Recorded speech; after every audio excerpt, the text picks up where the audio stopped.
Hello friend, if you're new, my name is Becky and I am someone who's passionate about cooking, and I happen to have a pretty big garden. There are so many new beautiful faces around here since last time we were in the garden together doing any sort of major work. I am about to plant a huge box, about 200 anemone and ranunculus corums. I'm going to plant lettuce seed, pea seeds, and I'm also going to be harvesting some of last year's crops this morning.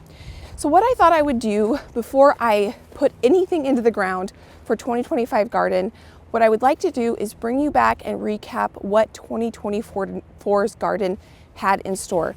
I'm going to put all of the garden tours together so that you can kind of see the progression in one spot. Whether you are new or you were here last year, you can kind of get re-inspired for 2025's garden season. I will also end at the very end how I put this garden to bed.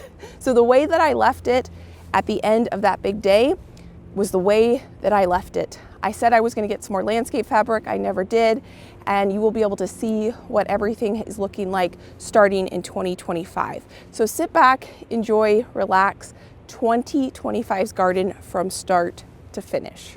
Today we are doing an entire May garden tour. So many things have changed since, well, I haven't even shown you from start to finish garden tour, and things have changed since last time you were out in the garden or really have seen a full tour. So the biggest thing right here is we are getting ready for bees this weekend. We are ordering 2 nukes from a local beekeeper, and we pick them up in just a few days. So Josh is actually preparing this site right here for the bees. Now this is where the previous owner's garden was, and there were cinder block garden beds in this area. You can see the remnants of where they were from before.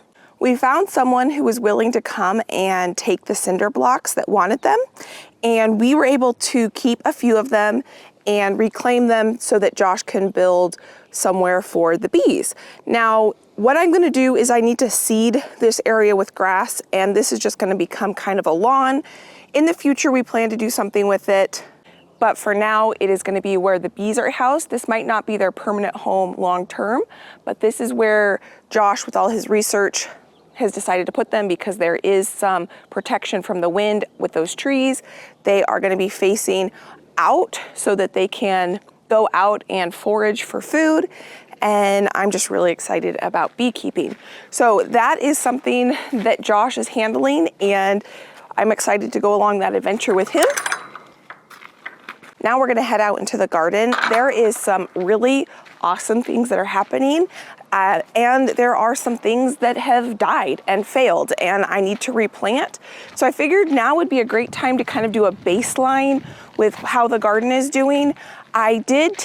There were tons of strawberry plants in that previous owner's garden, and I transplanted those, and I will show you that at the very end where those are. And I'm really looking forward to hopefully getting some strawberries. But for now, we're heading out into the main annual garden. All of the beds are planted except for one. So let's just start right here at this first bed. So the last thing I put into the ground were all of these pepper plants. And then I came back after and I put a few flowers. I had a few snapdragons left, so I threw those in there. I also threw in some nasturtiums. I just thought it would be nice to have some pops of color in here. And then I did pick up from Azure a few starts I'm going to show you throughout this tour. And that is feverfew, which is a cut flower, so that throughout the summer, hopefully, I can harvest some of the feverfew flowers and put those into my bouquets. It is kind of like a bigger version of baby's breath. These peppers are looking fantastic. I was a little worried about putting them into the ground because, I'll get to it in a little bit, I put a couple things into the ground, they completely died, and I did not want that to happen with my peppers. So I waited for the nighttime temperatures to be above 45 degrees, and so far we haven't dipped into anything below 50. I did plant some pink watermelon plants here, and those completely died. You're gonna notice a pattern. Some of the pumpkins and things I planted out, I think we got too cold of temperatures, and I had quite a few of them die, and I'll go through that as we get to it. But the back here, We planted rattlesnake pole beans, also can be used as a dried pinto bean kind of substitute. And we have some fantastic germination on those. So I'm really looking forward to that trellising up this trellis. So this bed is my hot pepper bed and some flowers. And then on this end, I also planted out some Chinese mini white pumpkins and they all died. So I went back after, about a week after, and I went ahead and I put some seeds directly into the ground. So hopefully those will be germinating here really quickly. So that's gonna be a pattern throughout here. So let's just go down here because I wanna talk about it. The same day I planted out all my pumpkins and melons, I also planted out my zinnias. And we were not supposed to have anything too cold, but apparently we did because I had some serious damage on my pumpkins, my squash, and my loofahs. All of those plants that I planted out that same day, we had some serious damage and I needed to reseed a bunch of it. And zinnias was one of those things I planted out that day. Here you can see kind of a mixture of the good and the bad. So this plant right here, I think is completely dead. But some of them got pretty damaged and you can see that they're putting on new growth. So I think that they are going to survive. I wasn't sure about some of them, like this one looked really bad, but look at all this beautiful new growth. This one obviously did not make it. That one didn't make it. And it was interesting because the different varieties of zinnias took whatever happened differently. So this variety of zinnia right here is Golden Hour, and it took quite a bit of damage, but this variety right here is Unicorn Mix, and it took very little damage. I only see about 3 or 5-ish plants that have damage, but a lot of them just look absolutely beautiful. And then here is Alpine Glow, and you can see it was kind of a mixture. Quite a bit of damage happened, but maybe they are gonna come back. But some of them, I don't know. I also just went ahead and I had extra onion starts no one wanted. So I just put this in here and I'm gonna let those onions compost in place. And then over here we have our beautiful, hopefully beautiful, sweet peas. When I came out here and saw the damage on these zinnias, I was pretty devastated because those are the floret zinnias and they are very special seed. They are not a cheap zinnia seed. And I thought I lost all of them, but I think quite a few of them are salvageable. And some of them, when we get to it, the different varieties handled things very differently. One of my varieties, Precious Metal, completely died. So I did put in a new order and they should be here today or tomorrow. Just 2 seed packs of the varieties that completely died, and I'm gonna replant those and I'm gonna direct sow them, which will be kind of interesting to see how direct sowing does versus transplants. I normally transplant my zinnias, but they do like to be direct sowed. So maybe the direct sowing maybe it's not a good thing that this happened, but it'll be a learning opportunity to direct sow and see how it goes. And maybe I will always direct sow my zinnias from here on out. So this bed is looking fantastic. Again, I had planted some mini white pumpkins along this edge to kind of grow out the bed. They died, so I direct sowed those. These are my Walla Walla onions and my red onions, and they're looking beautiful. We have just sugar snap peas back there. Those are an eating pea, and those are looking beautiful. We'll have those very shortly. And then down here, I also direct sowed some of these little white pumpkins. I just left that there because I used all the seed, so I figured I'd use that as a tag. But I had one that did survive, but you can see it had a bunch of leaves that died, so I didn't think it would. So I went ahead and direct sowed a few, and we'll see how those do. And then I just put in a random snapdragon right here. So moving on, this is where we had loofahs. All my loofahs completely died. So I went ahead and I direct sowed loofahs after soaking them for 24 hours. And then I did go ahead and replant a seed next to every one of my starts. In here, these are all my pumpkins because they all looked horrible after I planted them and I didn't think that they were going to survive. This Jardel pumpkin completely died, but these other ones have bounced back beautifully. So I don't know if I needed to reseed one seed of each variety, but I went ahead and did that. And then you can see I did plant along the inside here, everywhere where there's one of these tiny little holes. That was a zinnia plant. Those zinnias completely died. You can see here's a remnant of a zinnia and it's completely dead. A few of them survived. These ones right here did. And this is nope, that's Waltman butternut. So that Waltman died, this Waltman died, and I did reseed those. But I don't remember what variety of zinnia this is. I would have to go back and look, but only a few of them looked worth leaving in the ground. So I am going to reseed these with the seeds when they come in the mail. So this was definitely a learning opportunity. I think what I might do moving forward is this year is the first year I've waited till Mother's Day weekend to plant out my hot peppers and tomatoes. And I think that might just be, I plan out all of my summer crops Mother's Day weekend.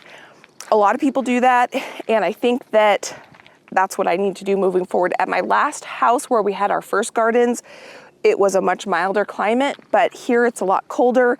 And so I think I just need to kind of jump on that bandwagon that I will not be planting out anything that is a summer crop until Mother's Day weekend. So I just want to go down and share with you all the varieties that we have in this bed. So here is loofah. Those have not sprouted since I reseeded them. We have Jardel. So I did put a seed next to each one of these plants because I didn't think that they were going to make it, but a lot of them made it. Now obviously this Waltman's butternut did not make it, so there is seed in the ground there. This is red warty thing, and these look actually really good. Here you can see some damaged that I didn't cut off. What I was doing is going through and actually removing the damaged leaves like that and just letting that kind of compost in place. Here we have the green, I'm not sure how to say that, but this is a really cool looking pumpkin, and I'm gonna just go ahead and do that. Now that plant is gonna look a lot better. And then here we have another red warty thing. This is what that name of that pumpkin is. And then throughout this bed, you will see that there are potatoes, because this was a potato bed last year, and so there's a lot of volunteer potatoes. This is white flat stacker. I'm looking forward to this one. I thought I planted this last year, but I didn't. So I'm gonna want those for decorating, and I actually have 4 of those. And then here we have Jardel. So I'm really looking forward to this bed. I want all of those pumpkins kind of sprawling and taking over this whole walkway. That's what I did last year, and it was beautiful. And then I'm hoping for loofahs to grow along this trellis. So I also planted loofahs here the same day, and those died. So I reseeded that. And then this is the only bed that doesn't have anything in it. I had a little extra potting soil in my green stalks. I revamped 2 of my green stalks with the soil I used last year, and I added compost, but I needed to remove some soil, so I just put that in here. And this bed, I haven't decided what I'm gonna put in here. That's just some rhubarb leaves that I'm gonna let compost in here. This is where if I had plants that didn't survive the seed starting journey, I just have been throwing them in here and letting them compost.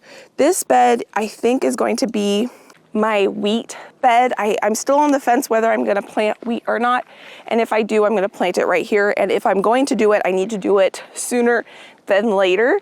So you are gonna see this right after I film this. So let me know if I should plant wheat or not. It would be just an experiment to see if it could even happen. I really wanted to have wheat and jam and peanut butter all made from my garden and make a peanut butter and jelly sandwich, all home grown ingredients. But that's not gonna happen this year for one reason, and I'll get to that when we get to it. Now this bed is looking okay. Right here, I had my white zucchinis, and those completely died. So I came back and I put some seed in the ground, so I'm waiting for those to germinate. Back there, we have cilantro that's looking beautiful. Right here, we have dahlias, and some of them look pretty darn good. And then some of them look pretty sad. So I think I put these out a little too early. So these are my Petite Florette. And what I'm gonna do, well, let me show you this real quick before I tell you what I'm gonna do. This was also zucchini here. I had one plant there and one plant here. This is just a green hybrid dungeon zucchini from Johnny Seed. It died after I planted it, so I direct sowed that and we'll see what happens. I'm hoping that they germinate pretty soon. They should, because it's almost been a week since I put them in the ground. And then I have one Cosmo there and one little Cosmo right there. What I'm thinking for these dahlias, this is the first year I'm growing dahlias from either tuber or seed. I started these from seed myself, is I am not gonna plant them out until Mother's Day weekend, and I'm not gonna start them out if I do seed again next year so early. I planted these, I think, 8 weeks before my last frost date or before I put them in the ground. Dahlias grow pretty quickly.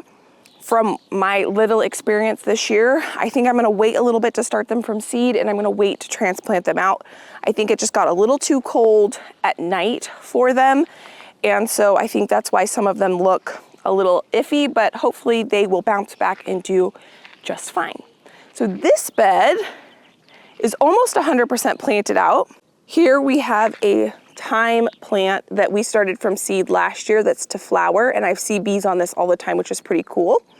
But this bed is one of my Roma tomato plant beds. I have 2 Roma tomato plant beds, and they're looking fantastic. So I have 1, 2, I kind of staggered them so that when I put a tomato cage around it, they'll have a little bit more room. But in the areas where I staggered, I am gonna be putting sweet potato vines, because sweet potatoes grow in the ground and tomatoes grow up. And I watched a reel of someone said that they transplant or companion plant really well, so I thought that I would experiment. But I'm not gonna put my sweet potatoes in the ground until June 1st, because sweet potatoes are a heat-loving plant, so I wanna wait till June 1st. Here are more of my sweet peas, so this is a flower, not something we're gonna eat, but hopefully it's going to fill out along with those ones, this trellis, and we will have a beautiful flower trellis. But in this bed, as well as the tomatoes, I had my zinnias that I had saved seed from last year, and I'm calling that my Homestead Zinnia Mix, and I had a few of those do very, very well. They are not showing any signs of damage whatsoever, and so hopefully those are going to be beautiful in the center of this bed. And then on the back side, I planted some nasturtiums on the back side of this bed, and then I direct sowed a melon right here. I used the last of my seed, so I'm just using that as a marker, but we'll let the melon grow out this way if it germinates. So I'm gonna have my sweet potatoes on the south side of the bed, because they will get more sun and they're heat-loving plants. And then on the back side, I have the nasturtiums, and those are gonna grow into this walkway, and hopefully that will be very beautiful. So that is that bed. Up here is a pretty simple bed, but it's starting to come together the way I want. This is a snapdragon bed, and I have 2 snapdragon beds, and I'm actually starting to get some blooms, which is pretty exciting. I could actually harvest those and encourage this plant to become even bushier. We've got some more blooms down here. But what I have in the back of this bed is I have tomato plants. So I have 4 tomato plants here. And then I have 2 tomatillo plants. And you know what? I think that one, something was munching on the stem. So I don't think that one is gonna survive. It looks okay now, but I'll come back out in probably an hour or 2 and it will be dead because that stem was munched on. But this tomatillo plant looks pretty good. So maybe I'll have to run to the local nursery and grab 1 more tomatillo plant, because I definitely want 2. And then here we have 4 more tomato plants on the back side there. So my vision is for this to all be filled out with colorful flowers in front, and the back to be filled out with tomatoes and tomatillos along that trellis. So that's what's in that bed. So now we're gonna move to this bed, which has quite a few kind of failures. The back side looks fantastic. That is actually pole black beans, and those have germinated very, very well. And so hopefully we're gonna have black beans growing up this trellis. But this front side of this bed, we've had a lot of damage. This whole entire bed was planted out with cauliflower and cabbage. I had about 9 or 10 plants here get eaten at the stalk by a bug, and so those all died. I've got some cauliflower here that are looking actually pretty good, and then some cabbage down here that looks okay. I need to figure out what I'm going to fill in those spaces. I've got some edamame or soybeans that I could put in those spaces and direct sow, but I haven't fully decided what is going to fill out that bed because it's looking a little sparse and I don't want half of a bed basically not to be planted out. So this bed is looking beautiful. This is the potato bed that my parents came and helped me plant. Along the edge here, I went ahead and just stuck some nasturtium seeds in the ground, and these are a vining nasturtium variety. So what I'm hoping that's gonna happen with those nasturtiums that have germinated is they're gonna cascade down the edge of this bed, and we're gonna have flowers along this entire edge of this bed. Time will tell if that will come to fruition, but that's kind of my vision with that bed. So here's another fun bed that I'm really looking forward to seeing how this turns out. On the edge of each bed, we have ranunculus, and I am seeing my first potential ranunculus bloom right here. So I'm excited to see what that looks like. I don't remember which colors I put where. Along the back side, from this corner to that corner, I planted black bean pole beans, and from that T-post, I shouldn't say quarter, T-post, to that T-post, I planted more of the pinto bean, or they're rattlesnake beans, but they can be used as a pinto bean or green bean. And these are a smaller trellis, so I thought it would be fun to compare the difference between my trellises back there where I have the pole beans and these shorter ones just to see how they do. In this main part of the bed, we have peppers, and these peppers are Anaheims. So my goal with these is to, so from here to here are Anaheims, is to roast those and make like diced green chilies like you get in a can. And then we have shishito peppers, poblano peppers, and some other sweet roasting peppers. And along the edge of this bed, just like in the bed with the potatoes, I just threw in a ton of nasturtium seeds. I direct sowed those, and I want to see if I can get nasturtiums to cascade down this bed. And then at this end, we have some more ranunculus where I don't see any buds on that yet. I am so happy with how the peppers are looking. I was incredibly nervous about putting the peppers in the ground because after the squash and zinnia kind of flop, I was just worried to put my peppers out, but they are looking fantastic. This bed I am so thrilled with. This is my garlic, and look how beautiful this garlic is. This is not an elephant garlic variety. These are, some of them were gifts from a friend and some I purchased, but look how big these stalks are. These are incredibly huge. I've never had stalks that big. When you're growing garlic, the size of the stalk directly correlates with how large the head is going to be. And this is some pretty incredible garlic. So let me show you the varieties. These are hardneck varieties, so I am gonna get a scape off these. I planted these on October 5th, 2023. And this variety is called Great North, and I put 20 heads of the Great North garlic in here.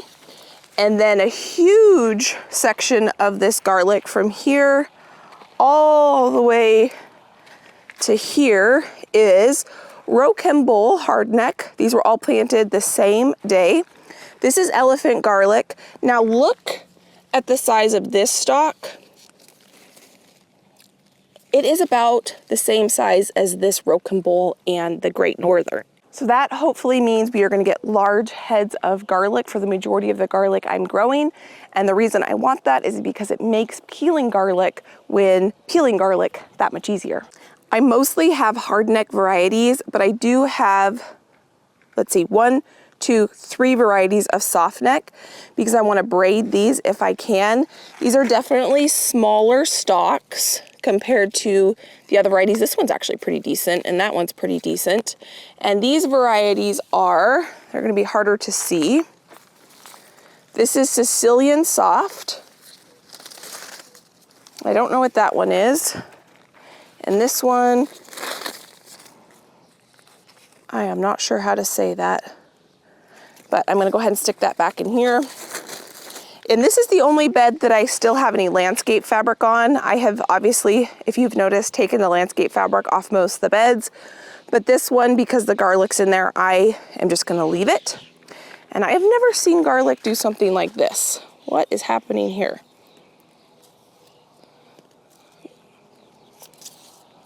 Let's see, let's let you grow a little bit easier. And this one's doing that too. If you guys know what's happening with my garlic, ooh, hopefully I didn't just ruin that. But it's doing something weird where the green is not growing properly. And then over here, we have leeks and shallots, and then some volunteer potato plants because this was a potato bed last year. I'm sure there's potatoes, oh yeah, right here, growing in with the garlic as well. And so we've got this bed planted out with leeks and shallots. I've never grown shallots before.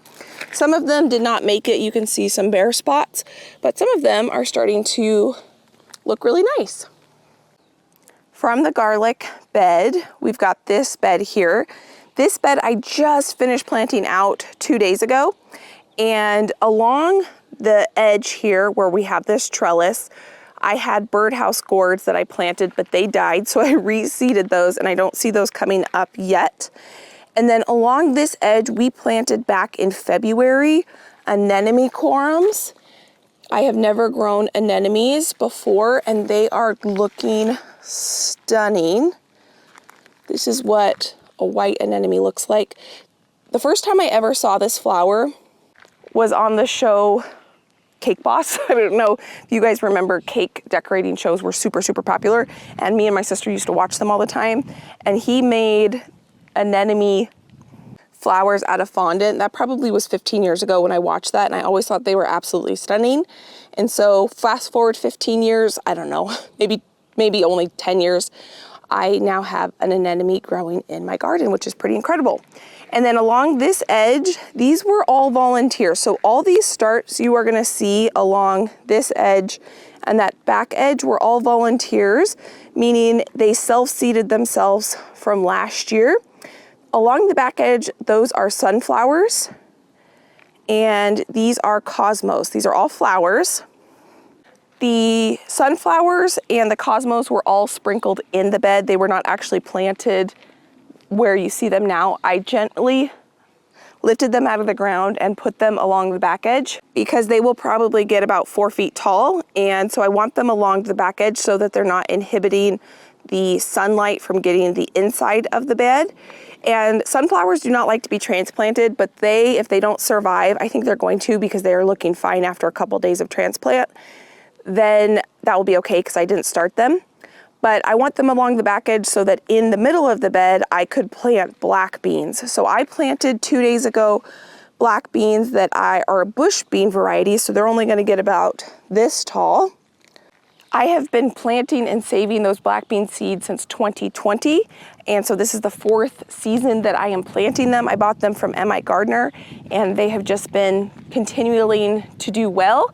So I got those in the ground here. So we're gonna have sunflowers, black beans, hopefully, anemones, and cosmos at the end. I did the same thing with the cosmos. Those were in this bed and I just kind of picked them up, transplanted them, and they're doing great. So now we're gonna come up to here. This is a very similar bed to one we had down there, but along this outside edge is where I planted peanuts. And I think my peanut dreams for this year's garden have been thwarted from cold weather. So I definitely planted these out too soon. I'm pretty sure I need to go ahead and transplant something else into here. I think what I'm gonna do right here is I'm gonna go ahead and get some green beans jade green beans planted here, just a bush bean variety. Along the back, we have cilantro that looks really great. The inside here we have, this is another dahlia. This is Bee's Choice. And so we've got Bee's Choice dahlias in here. They're looking pretty good. And then down here, some of these peanuts don't look quite as bad. I mean, half the plant died, but I think they're probably stunted. I probably should just go ahead and pull those up and put something else there. Probably green beans there as well. And then along the backside, the cilantro I put along the backside is looking fantastic. I have tried growing corn. Every year I've had a garden and it's been a dismal disaster, and it takes up a lot of space for a very, very, very, very little harvest. And so I figured what I'm gonna do is just purchase my corn from a local farmer. I've got a local farmer that grows beautiful, delicious corn, and I will save my garden space for growing other things like that I know that can do well, or things that I just want to have fun experimenting with, like peanuts that clearly didn't do well this year, but maybe next year, or maybe wheat or flowers, or something practical like this bed right here. Along the outside edge are more thyme plants. I do want to transplant all those. I want to get those up into my landscaping because I just don't need them down in my garden. But I've got my another Roma tomato bed here, and I offset these again. In the front, again, like the other Roma bed, I am going to put sweet potato slips. And then I thought that I started enough Roma plants myself, but I did not start enough to get 2 full beds worth of Roma plants. So I did, over the weekend, purchase 3 Roma tomato plants. And then all the starts of cherry tomatoes that I started died. So I bought, oh look, there's 2 plants in there. I bought 2 different cherry tomatoes from the grocery store, and the cucumbers that I started did not survive. So I bought these 2 days ago, and I really need to find places for them today and get those in the ground. But one thing I planted along this edge is, I don't remember the name of it. I will put the name and a photo of it right here. I had planted sweet peas along this trellis, but none of them germinated over here, which is kind of interesting because I had really great germination on the other trellis. And so on Instagram, I saw this random reel that had these, it's a bean, I don't remember the name of it, but it can get 20 feet tall. And the reel said, if you want a lot of hummingbirds in your garden, plant this particular thing. So I planted it here, hoping that it is going to go crazy and cover this trellis. At least on this side, because on this side of the trellis, I had good germination of my sweet peas. And so we are gonna see how well this does. My dream is to have all the trellises, or at least arch trellises, covered this year. Last year, whatever I planted around them did not do anything. So I'm hoping for a beautiful arch trellis with flowers and beauty. So we'll see if I get any germination. What is germinated now? That is some volunteer calendula. I had calendula here last year, and that just self-seeds itself really well. So I'm just gonna leave that alone and then see if we can get the beans that I planted to grow. From this bed, we have this bed, and this one is starting to fill out really, really nicely. Along the back side, I have tomato plants along the back here. So I'm hoping those trellis up this trellis. And then in the front, we have more snapdragons, and you can see these snapdragons are already starting to fill out.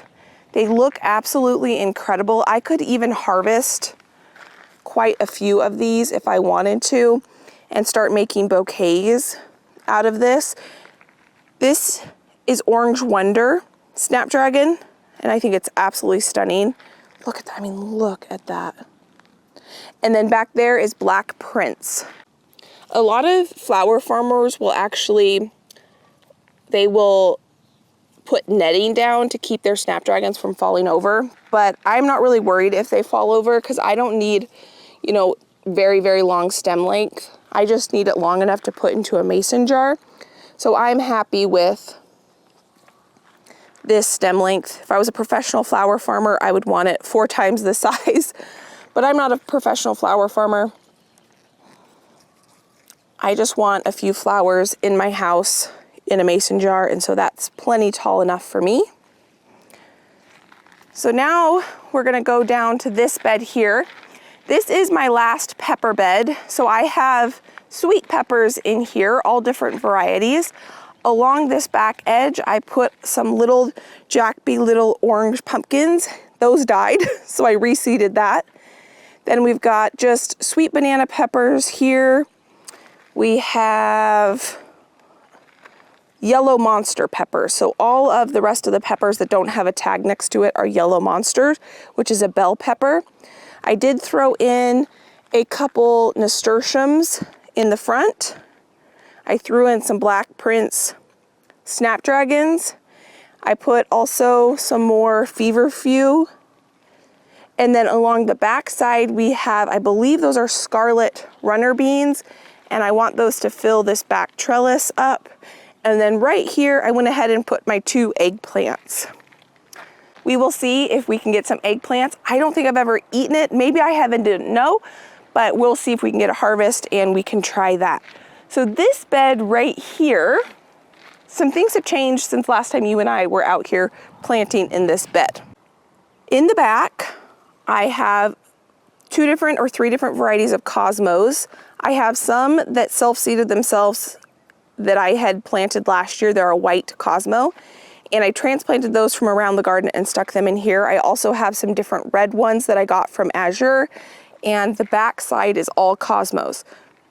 So I planted those since last time you were out here with me. In the front, we have all of the different varieties of eucalyptus. I had to think about that for a second. And then in the middle, we had precious metal. I had 2 rows of precious metal zinnias that I had got from Floret Seed. You can see the tag right here. Well, all of those completely died. So this was interesting. This variety, none of them made it. They absolutely all shriveled up and died.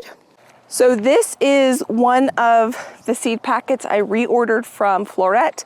They should be here any day. When they get here, I'm gonna put 2 rows of direct sowed precious metal zinnias in here. So my dream is to have cosmos in the back, zinnias in the middle, and eucalyptus in the front. So we're gonna see how well that goes. And then down here, we have onions in the front, celery in the middle, and some more sugar peas in the back. Now those I had to reseed because I had pretty poor germination the first time I seeded them. And you can see the difference between my second planting and my first planting. These are probably tall, nope, not quite tall enough to get to the trellis, but I'm excited to have this fill out this trellis, and I'm glad I reseeded it. It's still kind of sparse germination, but it's better than nothing. And then this part, this is celeriac. So I have celery, traditional celery down there, and then celeriac here, which is kind of a bulb vegetable. And then here, look at this thing. This is my sage plant, and it is about to flower, or these are the flowers. I'm not sure. I've never seen my sage plant do anything like that before. This I do want to transplant into my landscape at some point, but for now it's just gonna live right here. From this bed, we have this bed here. So I had some gourds that I put here, and I didn't think those were gonna make it, so I did direct sow a few more gourd seeds. This is my fish blood meal. No, not fish blood meal. This is my blood meal, which is my nitrogen fertilizer. I need to bring this inside. I just put this in the beds when I planted them, so I just need to bring that inside. But you can see these cosmos are looking fantastic. I do not remember the name of the cosmos that are in this bed, but they had hardly any damage at all. These were planted the same day all the other cosmos were planted. I have a little bit of damage on this one, but for the most part, they look fantastic. I just think it's really interesting that some of the varieties did very poorly and then some look great. So that is the zinnias in here. Here you can also see where I did have some plants that died. Here is flat stacker. This is another white pumpkin. That one completely died. This one I don't think is gonna make it. So I did along each one of these spots, I did put another seed in the ground. This one looks pretty good after the damage it had. This is Lady Godiva. So this is the pumpkin that you harvest the seeds because they don't have a hole on it. And so I did put seed in the ground here. This is Candy Roaster. This one does not look very good, but it might survive. I put another seed in the ground there. This has another seed in the ground. All of these I reseeded, even though some of them are looking okay. This is more Lady Godiva. Let's see. This is White Flat Stacker. This is another one of the green ones here. These actually look okay, but again, there are more seeds in the ground. This is Cinderella. And then I put more gourds right here. Before we go up and talk about the green stalks, I almost forgot because I can't see them and I didn't label them. In my 2 onion beds, I came in and I planted carrots. So this bed has a few hundred carrots seeds planted. And the bed way down there where I had the celery and carrots, or celery and onions, I planted a few hundred carrots as well. This is what I did last year. I had my carrots and onions in the same bed. It's a major space saver, and the onions did well, the carrots did well. So I can get 2 crops in one bed in a smaller space, which is fantastic. So now what I want to do is show you my green stalks, because we have been working really hard on starting a bunch of these things together indoors. And so I want to show you what they look like now. So hopefully in a month or 2, they're going to look full and lush and beautiful. First though, here's the rhubarb. It has exploded. I have been eating off this like crazy, trying to enjoy it while it's in season. Here is my first green stalk. Now this is my herb green stalk. So some of these herbs we started together. Some of them I purchased from Azure. So we have basil, parsley. I threw in some nasturtiums. We have tarragon, cilantro, just a bunch of really, really good things. I wanted the majority of my herbs this year up on my patio, so I don't have to go all the way out into the garden when I want some parsley. I can just come here and harvest it. This is a strawberry tower that we started together, and I cannot believe it. These were bare root strawberry plants that we planted about 3 weeks ago, and they had no leaves on them, and we're already starting to see some buds on some of these plants, which is pretty incredible. Here I went to my local nursery and picked up some starts. This though was a volunteer cosmos. I have 3 green stalks now that are dedicated to strawberries, and then I have 1 that's dedicated to herbs, and then I have 2 that are dedicated to flowers. Now this green stalk, I went ahead to my local nursery and I picked up these flowers. These are all petunias that I purchased from a local nursery, and then there's a couple calibrachoa in here. I've never grown these before. The cool thing about calibrachoa is you don't have to deadhead them. The dead flowers just fall off themselves, versus petunias you have to deadhead. So the colors I went with in this green stalk are this really pretty purple, this dark black. It's not quite open yet, but it is so dark, and then this orange. So I thought it would be a pretty combination, and I'm excited to see what this one is going to look like with the starts that I purchased from a local nursery versus the one that I have over here where we started these petunias together back in like, goodness, I think it was February when we started these, and I'm starting to get some blooms on them. Now you can see the difference between the one over there.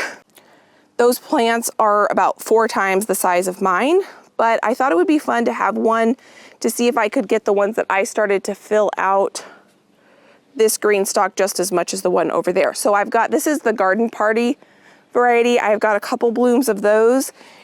And then this is the Shockwave Purple. This is the one I was the most excited about. I've got a couple blooms of those and a couple more on there. So we're gonna see if I can get these ones to fill out just as much as the ones I got from my local greenhouse. We were talking, I went shopping for flowers with my mother-in-law the weekend of Mother's Day, and we were talking to the nursery owners that specialize in petunias. They have a ton of, they have probably 100 different varieties of petunias, and we were talking about how difficult they are to start because you have to start them so early. And so it was just interesting talking to them. So I'm pretty proud of my little tower of petunias that I've got. Now this is the other variety of strawberries that we planted out together in this green stock. I did have a couple of these not survive, about 6 of them didn't survive. So I do have some different plants that I'm going to go ahead and transplant into this. But the most part, these look absolutely fantastic, and we're getting some good growth on them because there were no leaves at all when I put these in the ground. So I'll just transplant the couple that died with some new strawberry plants, and like this one didn't survive, but that's okay.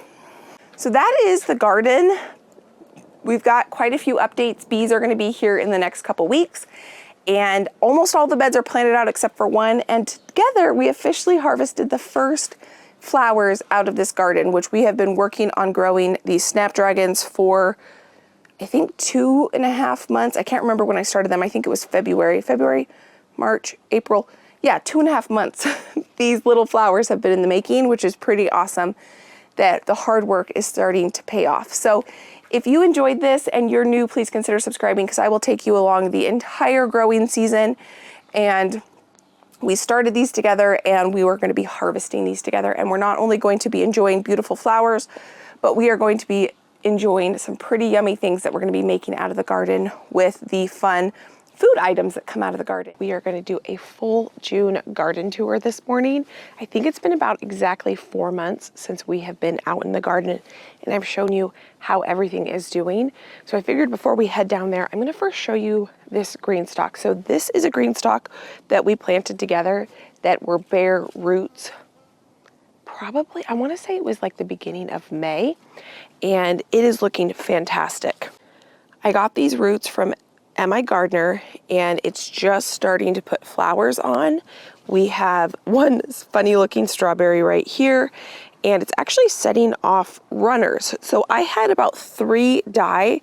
So as these grow, I'm going to go ahead and root them out in these boxes that died, and I'm going to continue to harvest the runners because my goal is to eventually be able to harvest enough strawberries for us to enjoy homemade strawberry jam from our own property for the whole entire year. Here's another one. These were the strawberry plants that I had transplanted from the previous owner. And because these are more established strawberry plants, this is so fun. These are the first nasturtium flowers. Here's another bud. These were not here yesterday, blooming. Now we have not gotten enough strawberries to bring inside and do anything with because they get eaten before they can be turned into jam or washed and frozen for later use. And that is okay. So this is my other green stalk here. I cannot believe how full this one is getting. These are the petunias I purchased at my local greenhouse, and I am loving it. In another probably 3 weeks, we will no longer be able to see any of the planter. It'll just be filled with flowers.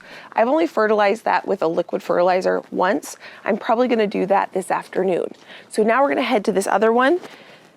This is the green stalk that were bare roots as well. And we're getting about 5 or 6 strawberries off this green stalk every day. So again, not enough to put up, but enough to have fresh fruit and enjoy. And this one, I cannot believe how well it's doing. This is the one that I started all of these plants myself back in, I want to say February. And one thing I did not realize with this planter is that it's red, white, and blue. And probably come the 4th of July, in just a few weeks, this will be full and will be full of red, white, and blue flowers. So this was kind of fun. So you can see the difference between the one I started and the one where I purchased the starts from the local nursery. This one is not quite as full, but it's about to have tons of blooms on it. And it's just taking a little bit longer because I started them myself. But I think it's super fun. I'm very proud of this planter because so much effort went into this planter. So I'm gonna go set these down. It's been so fun being able to just come out here and enjoy fresh fruit on the patio. It's kind of a morning ritual we do as we come out, we have coffee, and we find as many strawberries as we can. And we usually get about 10 a day. And 2 of the planters, like this one, 90% of the plants haven't even started producing fruit yet. So hopefully it's gonna just start exploding here pretty soon. Here is another really good example where this bare root did not make it, but this strawberry plant is producing a baby plant. So I just set this baby plant in here. I'm gonna put a little stake in here to hold it down, but that will go ahead and root out right there and we'll get another little plant there. So that experiment is going really, really well. I cannot wait to see once those 3 planters are in full production, how many strawberries we'll get and if we'll start getting enough that we can actually put up. But because I didn't think we would get near enough to put up this year, I did go ahead and buy 2 flats of strawberries from some local farmers so we can put up some strawberry jam. So we're gonna start at the opposite end we did last time, and we're gonna go through the garden, end up by the bees, and I'm gonna show you the wildflower patch that we planted, and I can show you how that's doing. But here is our first bed. Oh, I did wanna say that last time we were in the garden, there were a lot of things that were starting to die or had died, and we had a lot of kind of, not failures, but things that just weren't working out very well. I'm gonna get over here in the shade. And now at this point, things have absolutely exploded. I had replanted quite a few things. I talked you through what we were gonna replant. I replanted, and at this point, things are just exploding and it's looking fantastic. This first bed right here are scarlet runner beans in the back, and they are about 2 feet tall now at this point. We have peppers in the inside. We have our 2 eggplants and some flowers and radishes. And these pepper plants are looking great. I'm starting to see lots of buds throughout the garden. I'm gonna show you where some of the peppers are. Oh my goodness, okay. I was gonna say, these are the banana peppers. They're a sweet banana pepper, and we have quite a few peppers on some of these plants, which is fun. And then I had, where to go? Right in here, these are some volunteer snapdragons. I don't know if, yeah, these are volunteer snapdragons. So I'm just gonna let those grow and we're gonna see what's gonna happen with those. And at the very end of this bed, right next to the banana peppers, I had planted some more little pumpkins, and those are now just growing. These are gonna be decorative pumpkins, hopefully, that we'll decorate this fall with, and another little volunteer snapdragon. So I'm really excited about the scarlet runner beans because I think that's just gonna be so beautiful when that fills out that trellis. So this bed right here, we had a lot of failures in this bed when we were out here last time. This is a cut flower bed. The front half of this bed right along here is eucalyptus. And I have to say, I'm growing 3 varieties of eucalyptus this year. This variety right here is a brand new variety. This is bookleaf eucalyptus. This variety is the same variety I grew last year, and it is doing absolutely fantastic. It's silver dollar, and that is probably the only eucalyptus I'm gonna grow next year because I can already tell it does a lot better than this one as well. I guess we'll have to make our final conclusion at the end of the growing season, but this is baby blue eucalyptus. Eucalyptus has a slow start, but it does start to take off, and I will use that as a filler in my bouquets this summer. Now on the inside here, this is where we had a big failure.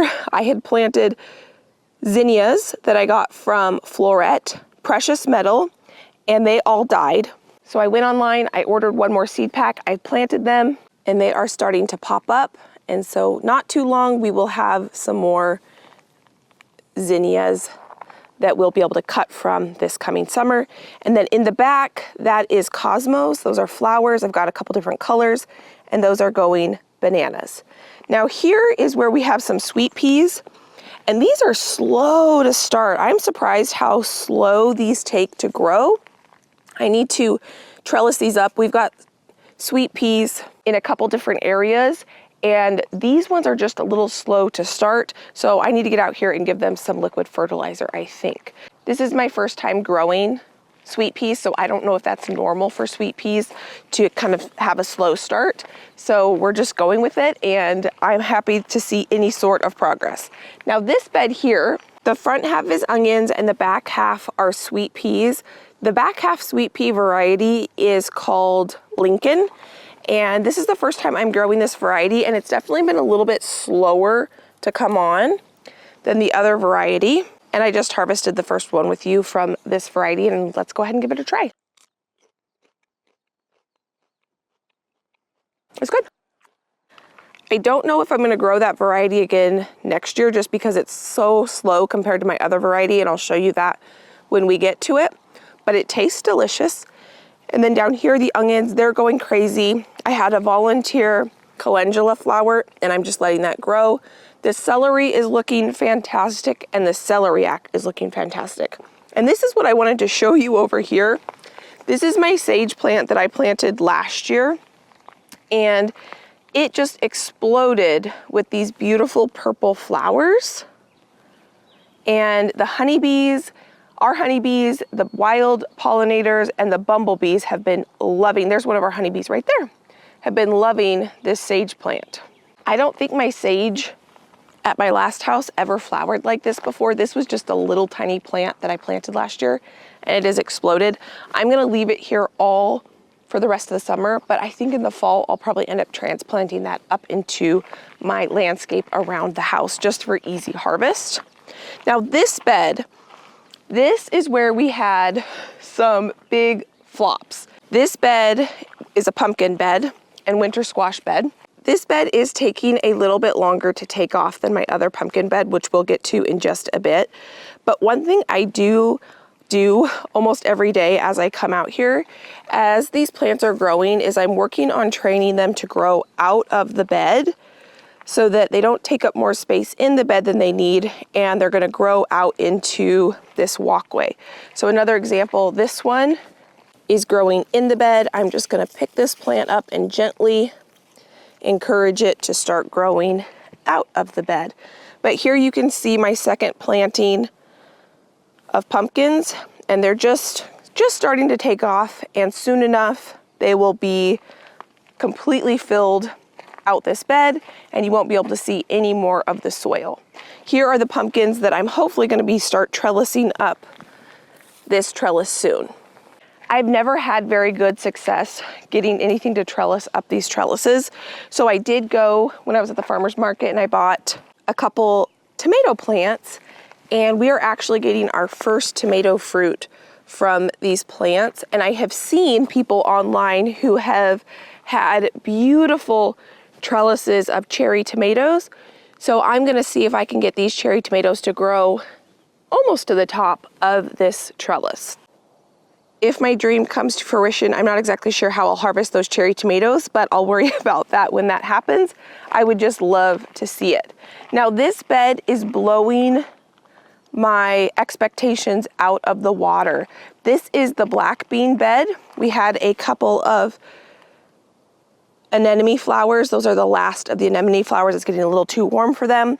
But these black bean plants look absolutely incredible. I heavily seeded this bed. I probably planted twice as many seeds as I did last year in this one amount of space, and I was a little worried that maybe I was a little heavy-handed, but I don't think so. These plants look incredible. They look way better than they did last year.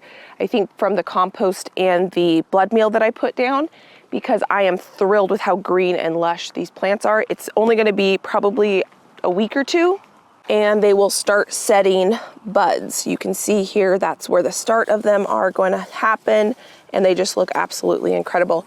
This one bed right here is gonna be enough black beans for a year's worth for Josh and I just have had so much fun growing black beans that I can't wait to be able to harvest these this year. I had transplanted on the back side of this bed some sunflowers that were volunteers in this bed, and they are looking really good. They're gonna be small sunflowers because they're so closely planted together.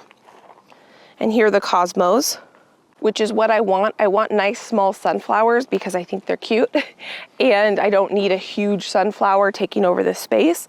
That is a trick I learned from Nicole at Flower Hill Farm, that the closer you plant your sunflowers, the smaller they'll be, and that is exactly what's gonna happen here, and I cannot wait to see those bloom. So this bed right here is where I had my peanuts on this end, and those died in the cold, but I replanted some green beans and they're looking great. These are jade green beans. We had a couple kind of spotty germination, so I went ahead and I put some more seed down there. And then the dahlias are just looking absolutely incredible. It looks like this right here just might be one of our first flowers to bloom. We've got a couple buds on a couple of these plants. And in between these dahlias, I came out here one day and I just threw in some calendula seeds and some sunflower seeds. So in between each row of dahlia, here are some more sunflowers in here. These are more calendula, sunflowers, calendula. They're a little bit crowded out, but I think that they will be able to grow through these dahlias. Sunflowers, and then our green beans.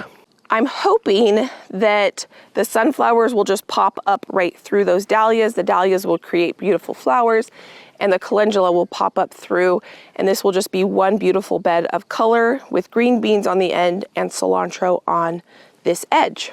I have been able to harvest cilantro out of this bed 3 or 4 times now at this point. We've done it twice together, and I am getting an incredible amount of cilantro, and it's been so incredibly fun. From the dahlia bed, we're gonna come up to this Roma tomato bed, and I need to get some tomato cages for these tomatoes. We were out here the other day and I put tomato cages on some of the Roma tomato plants in the other bed, but I ran out and I haven't gone to town yet to pick up a few more cages, but these plants are looking so beautiful. And a few of you guys were worried that these plants in here were weeds. When we were out here, those are not weeds, those are status flowers. So I'm hoping that the flowers pop up in between, because they will get tall, they'll get probably this tall through the tomatoes. And then we did plant out here some cucumber plants, and I don't see any of those germinating yet. But one thing I just noticed out of the corner of my eye is we are starting to get some of our first flowers on these Roma tomato plants, which is going to be really fun. And then on the end of this bed, we have the trellis that has the sweet peas from the cut flower bed. And I had planted some beans that are supposed to have a beautiful flower, and they didn't really germinate. So I threw in 2 more cherry tomato plants here, and I'm hoping that those will grow up nicely on this trellis. So from this bed, the Roma bed, we're gonna go up to one of my favorite beds I've ever grown in any garden, and that is my snapdragon bed. I cannot believe how beautiful this bed has turned out.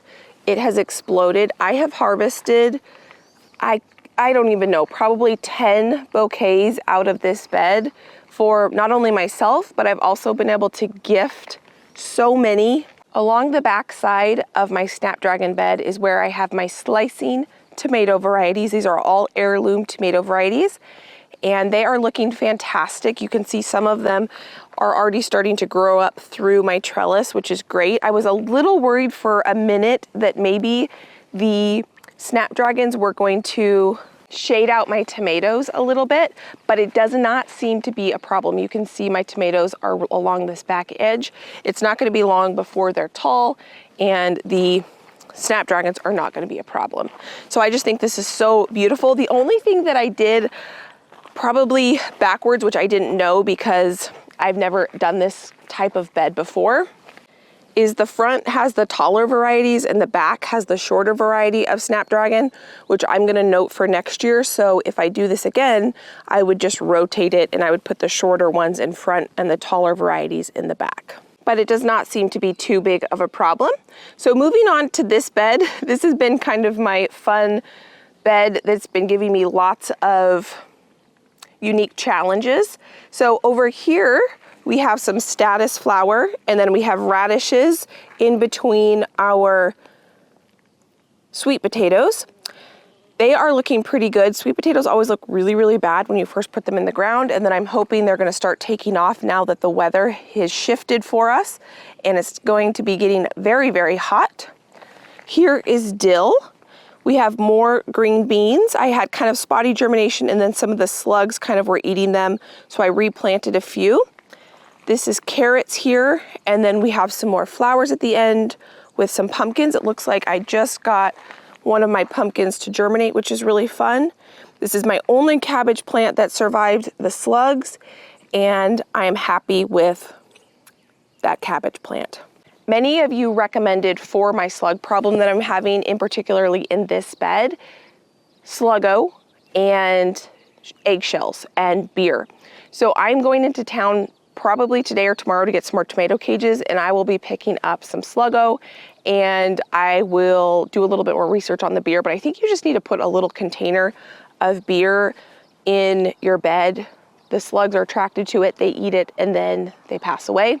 So I'm gonna do a little bit more research on that, and then eggshells are supposed to be crushed up, and it's supposed to help prevent the slugs wanting to go over the eggshells.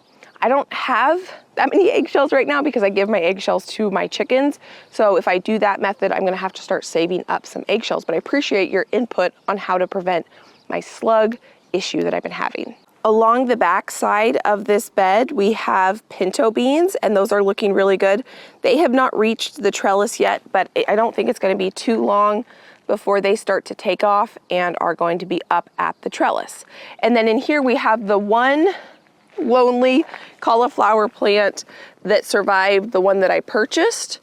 And then over here, that is a cauliflower plant I started myself back in February, I think. I am not sure if I'm gonna be trying to grow cabbage and cauliflower again next year, because I've never had good success. My first year gardening, I grew the most beautiful cabbages. They were stunning and beautiful, and I have not been able to redo that. I don't know what I did differently that first year to have these huge, beautiful cabbage heads. But since that first year, I've only ever gotten little cabbages, tiny little cauliflower. They take up a lot of space in my garden. So I'm gonna have to think about that for next year if I want to plant a bunch of cauliflower and cabbage in my garden next year. One thing I do know is I will always have potatoes in my garden. These are looking absolutely fantastic. I'm seeing the first set of flowers on here, which means when potatoes flower, they are starting to produce tubers in the ground, and they have just flourished and look fantastic. So that hopefully is going to be a nice harvest for us. And that's when that is what is in that entire bed. And along the edge, I had planted some nasturtiums, but they got a little shaded out from the potatoes. So they might flower, but they also might just kind of hang out there, and that's just fine. From the potatoes, we have this bed. This bed is so fun. I've been so enjoying this bed. The first thing over here is we have these orange ranunculus. Ranunculus are a cold weather flower, and I have just been letting these blooms hang out in the garden.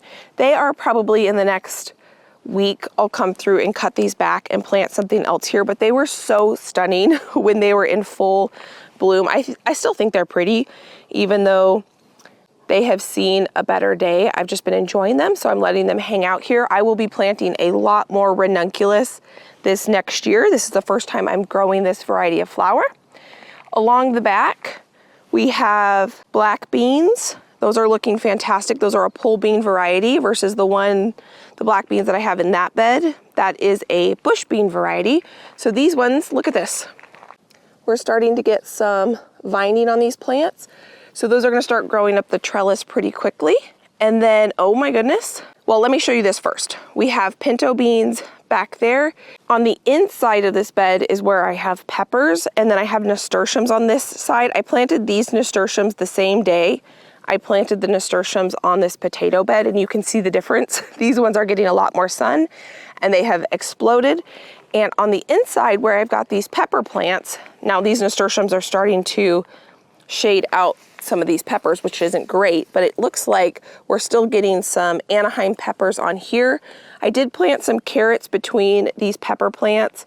I planted some lettuce between these pepper plants, and it looks like I'm getting the first shishito peppers. I think I can actually harvest these. I think these are actually ready for harvest. So these are the first shishito peppers, or the first peppers of this growing year. I'll probably make these for breakfast. And then on the end of this pepper bed, we've got more ranunculus. These are a pink variety of ranunculus, and these ones are almost done as well. I'm just gonna let them hang out here. I won't harvest any of these to bring inside for bouquets because at this point they definitely are kind of at the end of their life. They won't have any vase life if I cut them and bring them inside. The petals will all drop, so I can just enjoy them for a longer time out here and just enjoy that little pop of color. The final bed in this row is the garlic bed, and it is looking fantastic. It is most definitely the best looking garlic I have ever grown. At this end of the bed, this is a volunteer potato plant. So I had leeks and shallots in this end of the bed. I have just let this potato, it's probably a few potato plants, kind of take over this bed, and that'll be fun to harvest when we harvest the other potatoes. I have already harvested the garlic scapes from my hardneck variety, and I went ahead and I preserved that, and that's ready to use in my cooking for the next few months. And now I can go ahead and harvest this one garlic scape from this elephant garlic. This one was not ready for harvest when I harvested the rest of them, but now it is. So I'm gonna go ahead and grab this one. A few of you guys were concerned that I had left this behind, but it is because elephant garlic takes longer to grow than other garlic varieties. And here is, and put her on my dahlias because one of my dahlias, I saw some aphids on it, and that's what ladybugs eat. The only other pest that I've been struggling with this year are aphids, other than slugs. And I've been having aphids on my dahlias. That's the only thing that they're attacking in my garden. I don't know if that's normal because this is the first time I'm growing dahlias. Normally, the only plants I get aphids on are kales, but I didn't plant any kale in my garden this year. And so a natural predator to aphids are ladybugs, so I just put that on there. The way that I have been combating the aphid issue is I just mix up some soapy water in a bottle of water. I spray it on the dahlias, I let it sit, and then I just wash it off, and that takes care of the aphids. It's kind of an easy fix for aphids, at least in my area, that's what I do. This bed is so fun. This, my friend, is our wheat bed, and I cannot believe how much it has grown in about 4 weeks since last time we were out here together.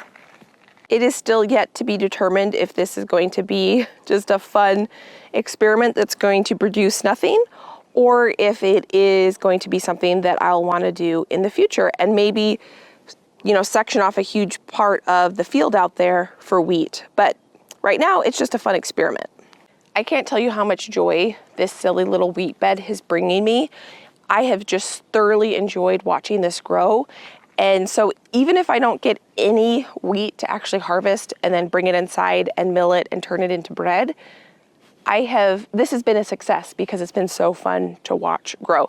For me, gardening is all about trying new things, growing yummy, delicious food, but also I'm enjoying this year just trying new things and experimenting, and not only growing for food, but for beauty and just for pure enjoyment. And that is what this wheat is bringing me, is just a lot of joy. So we're gonna let that just hang out there. We're gonna come to this bed here. The 2 zucchinis that I planted as a third planting are looking fantastic. It won't be long before we have zucchini to harvest. This is my second dahlia bed. Now this dahlia bed is not doing as well as the last dahlia bed. You can actually see a lot more soil in this bed because these plants have not taken off quite as quickly as the last ones. In here I have calendula, so I did the same thing in this bed. In between the dahlias, I planted calendula and sunflowers.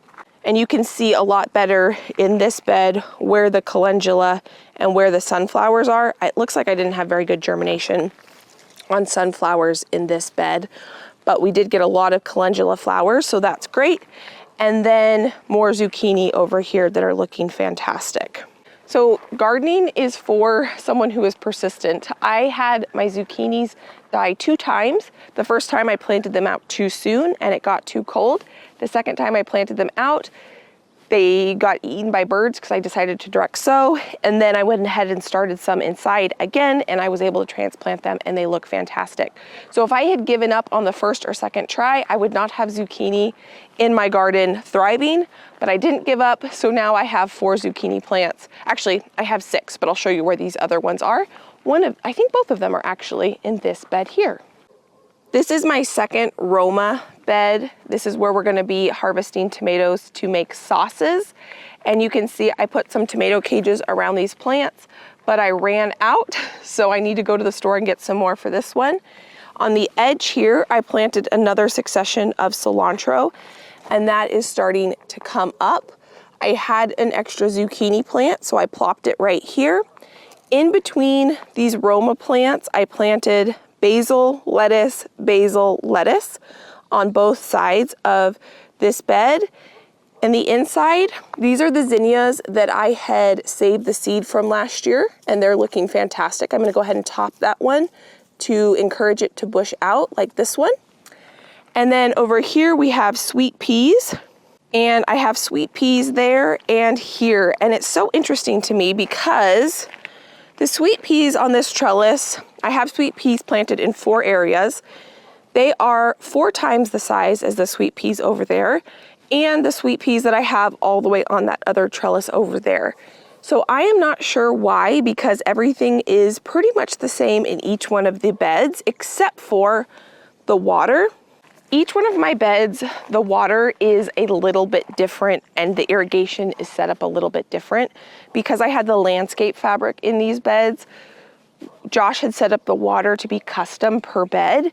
And so I think that this bed on this end is not getting the same amount of water as it is on that bed.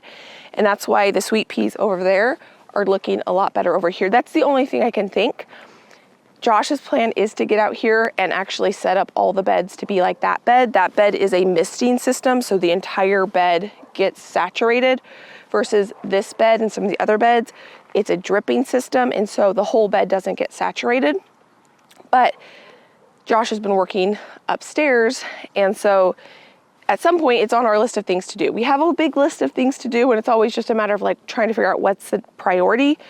It hasn't been a huge issue, except for those plants aren't growing very quickly, and it's not that big of a deal. I've been hand watering. You can see the hose right there. Some of the beds I hand water, especially after I first direct seed. I come out here like this one, and I've been hand watering every day since I planted the basil seed and the lettuce seed in between my tomatoes as a little extra insurance to try to get better germination. And I do enjoy hand watering, so that's why it hasn't been higher on the list, because it kind of forces me to come out here and hand water, and I enjoy hand watering. It's nice that I don't have to hand water the entire garden, but I enjoy kind of coming out and watching the little seedlings that I put into the ground. And I did want to mention, I have been so enjoying not having landscape fabric in my garden beds. I think that I'm not going to use that in the growing season from here on out.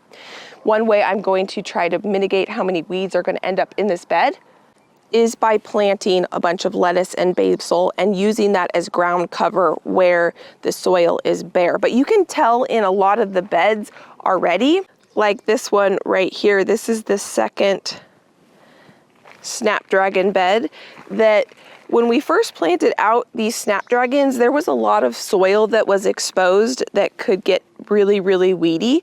But as these plants have grown, they have kind of taken over and filled out the bed, so they are pushing out any weed competition. So that was what my hope was. That's one reason why I planted them so densely. This variety of snapdragon has not started blooming yet, but we've got pinks and yellows and whites all along the inside of this bed. And back here you can see, this is where I have tomatoes, and the tomatoes are starting to grow up and outpass the snapdragons, which is what I was hoping for, along with my 2 tomatillo plants that are right here in the middle. And they have a ton of flowers on them already. Tomatillo flowers are one of the biggest attractors of pollinators in my garden. I also threw in a pumpkin plant right there. We'll see if that pumpkin plant gets kind of grown over from the snapdragons, but I'm hoping it'll kind of quickly start growing out of the bed and then it's not competing with the snapdragons too much. But that is one of my favorite beds there. And then we're gonna come over here. This is my hot pepper bed, and some random flowers and black bean pole beans, or actually I think these ones are the pinto beans. that are growing along this back edge. We don't have them growing up to the trellis yet, but hopefully in the next 2 weeks or so, they will be at the bottom of this trellis. I did throw in some pumpkin plants along this edge here. We have the Rebecca that we started together, just some hot pepper plants, flowers in here. This is a straw flower right here. This is nasturtium, lots of hot peppers.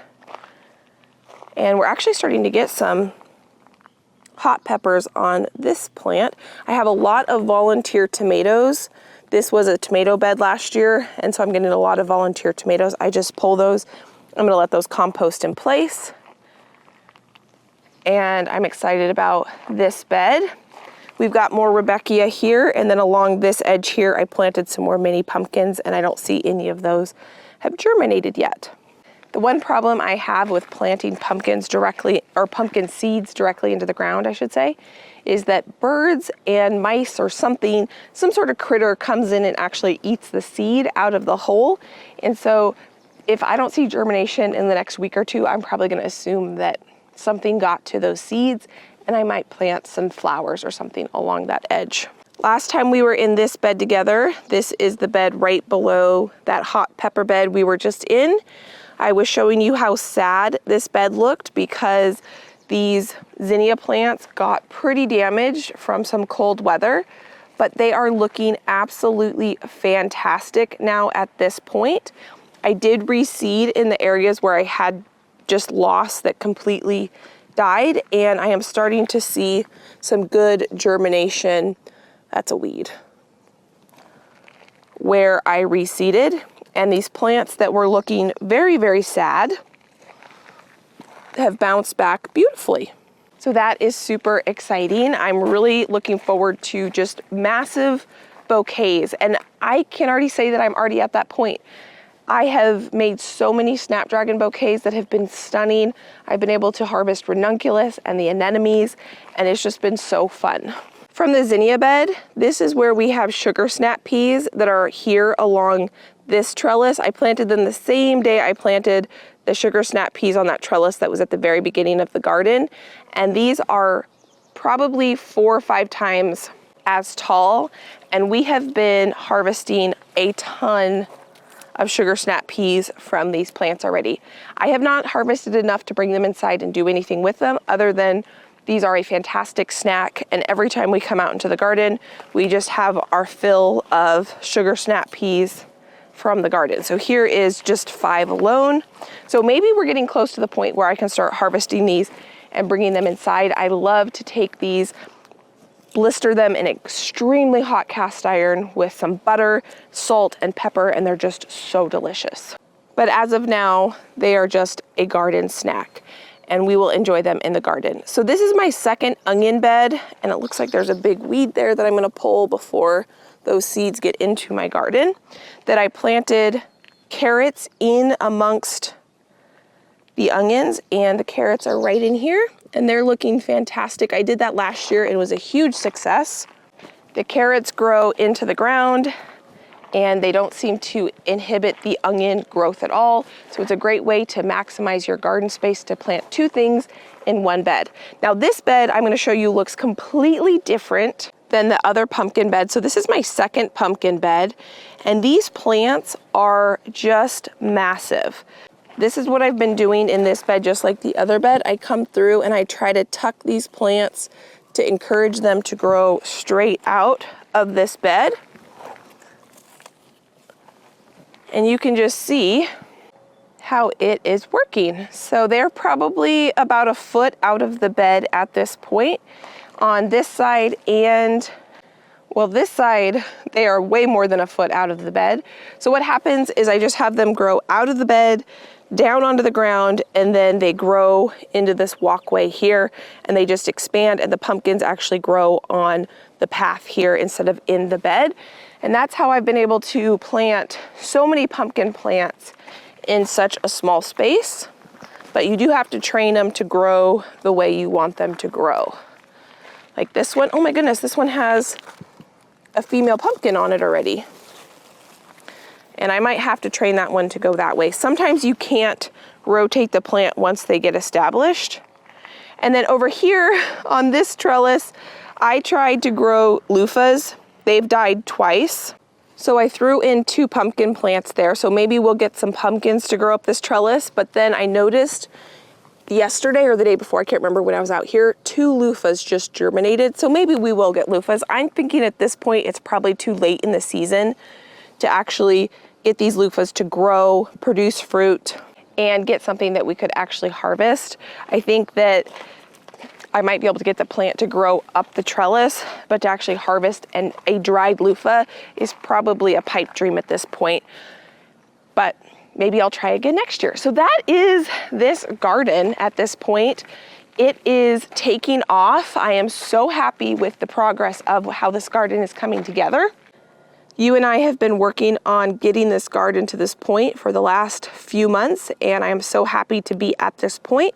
I am just waiting for things to grow. So it's such a joy to go out there in the mornings and just watch things grow. That's all I do is I go out there and I watch things grow. We have had quite a few harvests, but they've just been enjoyable little harvests. We don't have the craziness of harvest season yet.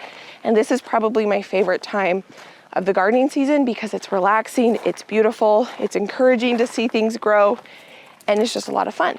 So now we're walking over to where we have our flowers planted and the bumblebees, or not bumblebees, the honeybees. So last time we were out in this area together, I cleaned up around these blueberry plants, and the blueberry plants are looking fantastic. It's going to be a beautiful blueberry harvest this year. And in here, we're starting to see quite a bit of germination. Now there are a lot of weeds in here, but there are a lot of zinnias that have come up. I do come out here pretty regularly and weed this area. We've got a lot of germination in those beds.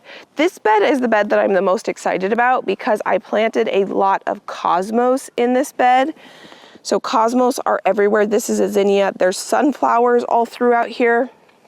Here you can see really, really well. The cosmos are these like little frilly ones. The zinnias are the ones with the little round leaves. The sunflowers are the ones with these pointy leaves. And it's gonna be, those are all cosmos there. They're planted really close together, but I'm okay with that. I would love for this just to grow up and be just like this big, massive jungle of flowers in here. I've been doing a lot of thinking about what I wanna do with this space next year. I think what I'm gonna do is probably order from a local place, I don't know yet, some organic compost. And I think I'm going to expand this garden next year. It's gonna be an in-ground garden. And this coming fall, I wanna prepare it to be an in-ground garden. And I'm not exactly sure what my plans are, but I have a lot of plans. And I might even plant, I don't know, I was thinking it would be fun, depending on how my wheat experiment goes, it would be fun to grow a huge wheat patch over here because this is a flat area, so it'd be easier to grow it, but I'm not exactly sure. It depends on how well these flowers do. If these explode and are just a beautiful jungle of flowers, then maybe I will expand the flower patch over here. Only time will tell. We'll figure it out together. An update on the bees. They are doing fantastic. We have so enjoyed having the bees on our property. They have brought us so much joy, and we are just so excited that they are here. And I want to say thank you to everyone who gave us tips and tricks. So many of you guys are avid, experienced beekeepers, and you had a lot of really good information to tell us. They are starting to fill out those frames, which is great. Josh was able to get in there last week, and they are building their colony and their hive out, which has been super encouraging and fun to watch. This is a raspberry patch that did not produce any fruit for us last year. I need to take all of these broken and rotten pieces of wood to the dump. That's on our list of things to do.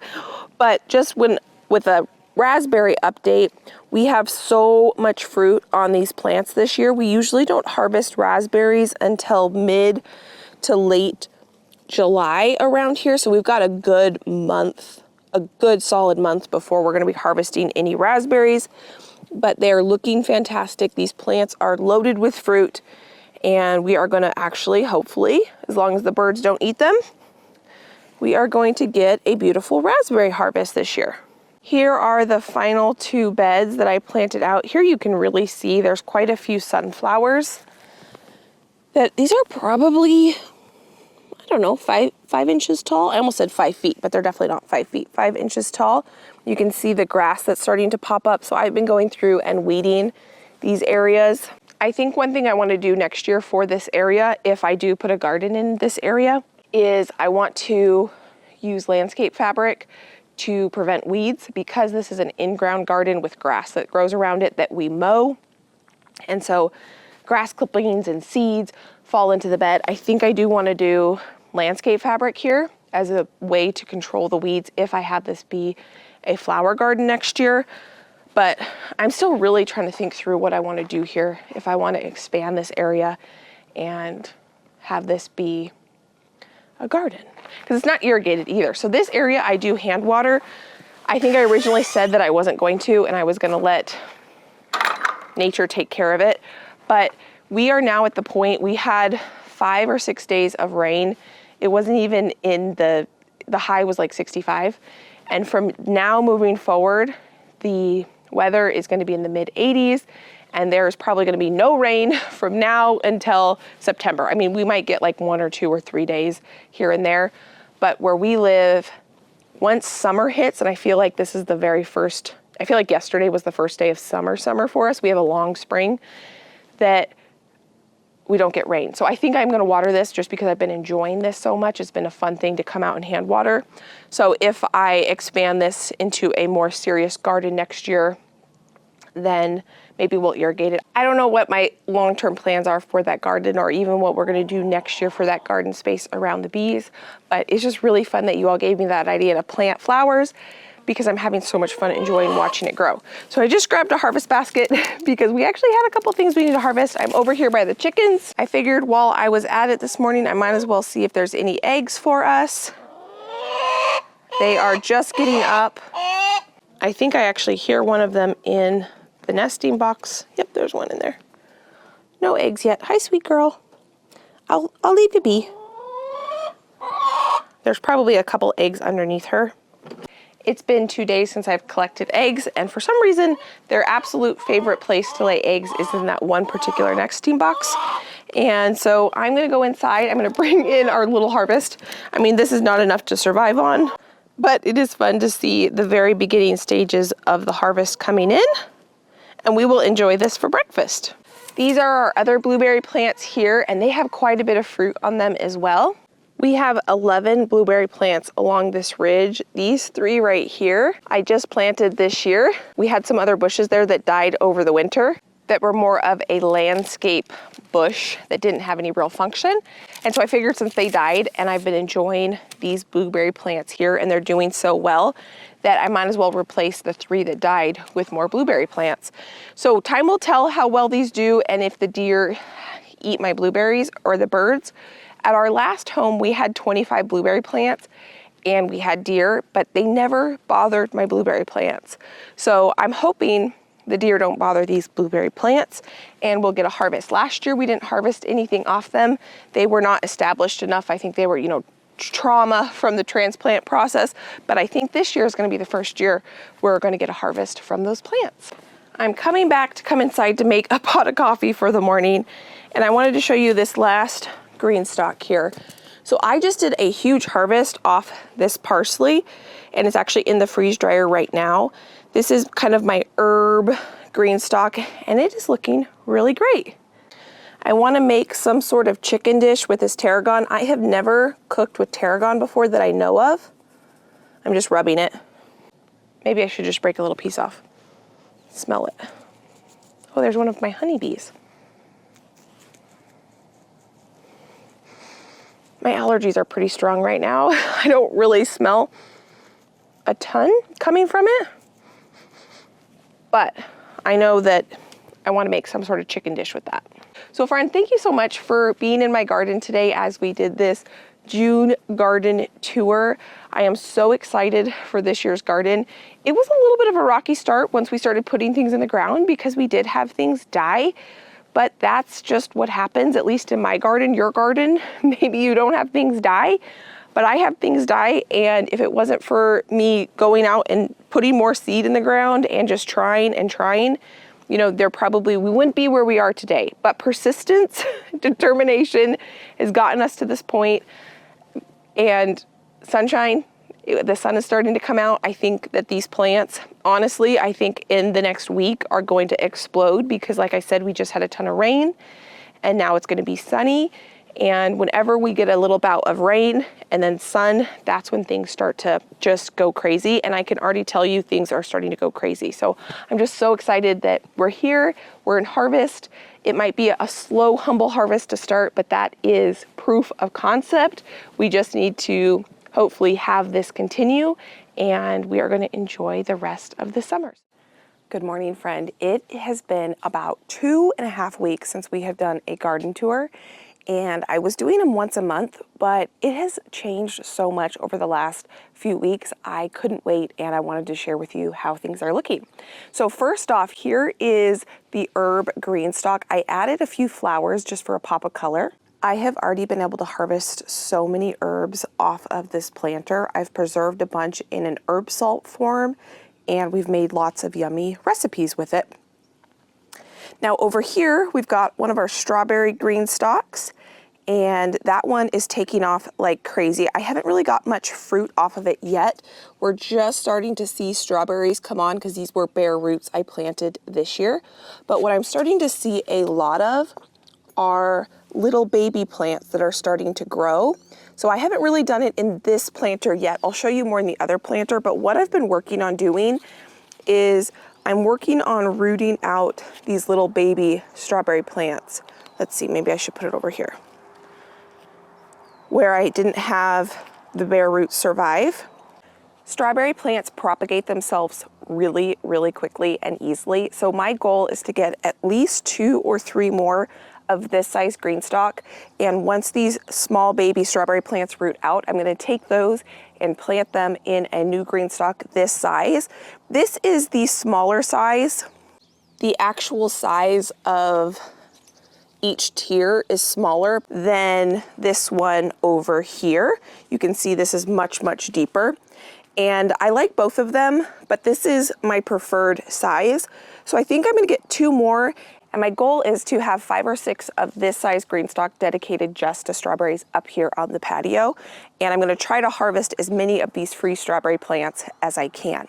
So this is my second green stalk. This one is just starting to fill out. This is what I wanna show you, are all the flowers that have just exploded, and we are harvesting the first of the produce coming out of the garden. It's pretty awesome. So I planted nasturtiums in here along with some strawberry plants that I transplanted from the previous owner's garden beds.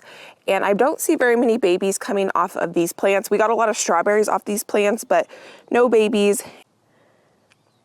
It will fill out more, and the goal is to have it eventually look like this planter where you can hardly see the planter at all.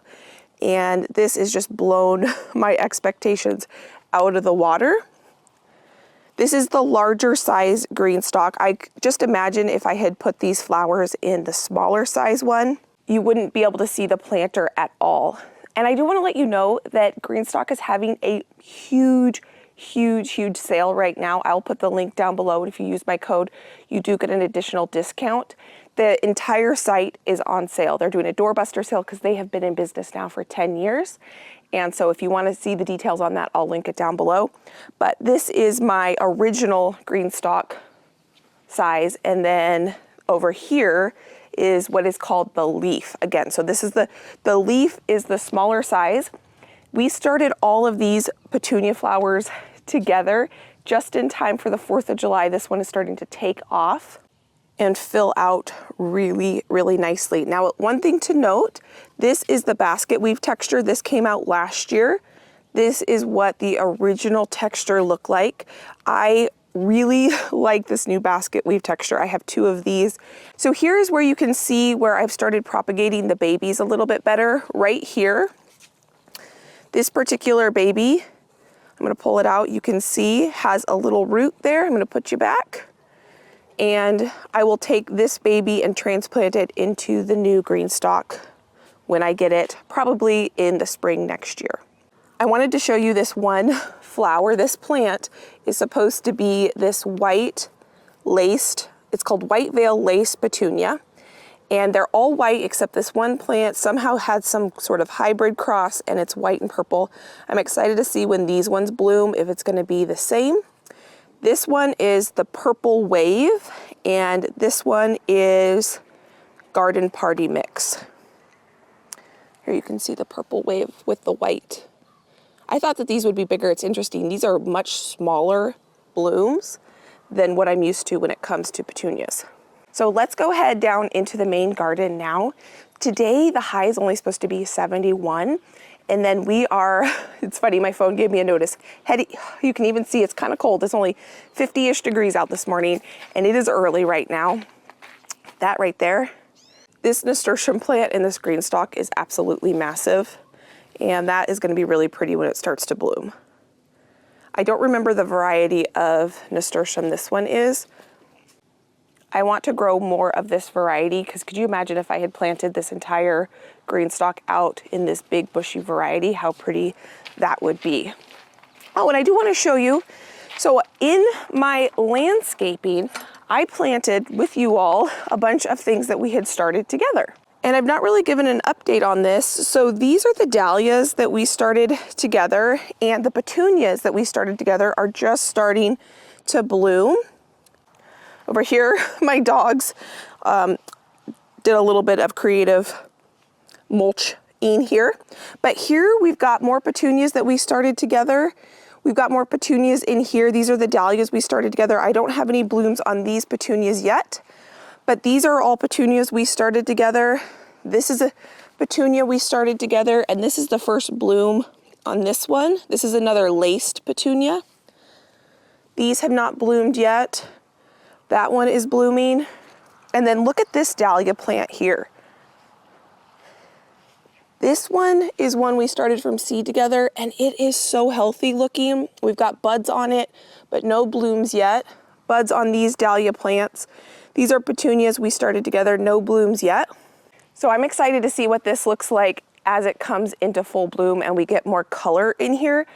That is something I'm really proud of because that is a lot of work to start all of those little flowers indoors and take care of them, and then to see them actually out in the garden and blooming is pretty awesome.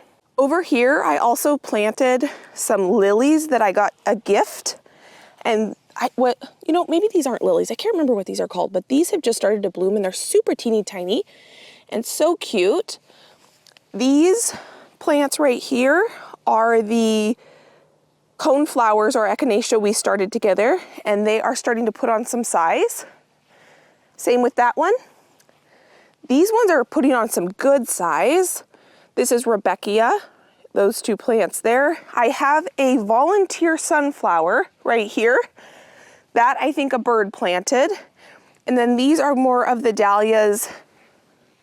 These are Bee's Choice dahlias that these are the shooting star dahlias. All the dahlias in my landscaping are the shooting star dahlias. There's my coffee right there.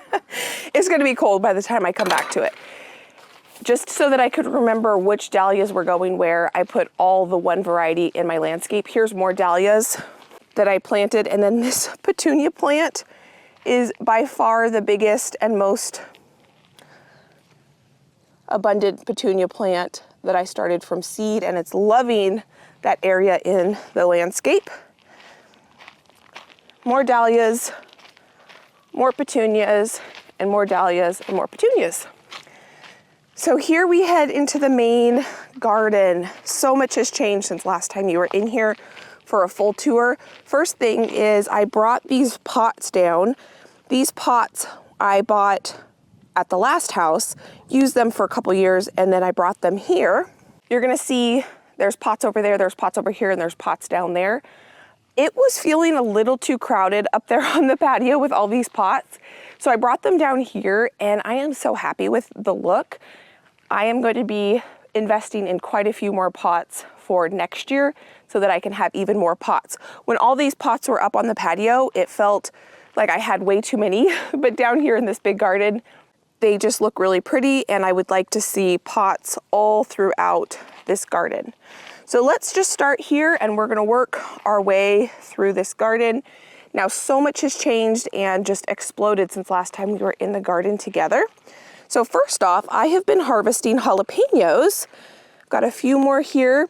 I harvested 3 of them yesterday, and we did some cooking with them. This is Rebecca that's starting to take off. No blooms yet. Our pinto beans are finally starting to grow up the trellis. I think that they needed a little bit of fertilizer. So my garden beds, I've done soil testing in the beds. They do lack nitrogen, and so I have been fertilizing for the last 3 weeks, once a week, and I have my fertilizer over there, so I'll show you what I've been feeding my plants. And I think that's been a big key to things starting to really take off. One thing you're gonna notice in this garden is that I have a hard time not overcrowding my garden beds. This is a nasturtium plant. I think this one is so pretty. I think this is, I'm gonna look this up and I'll put the name right here for you.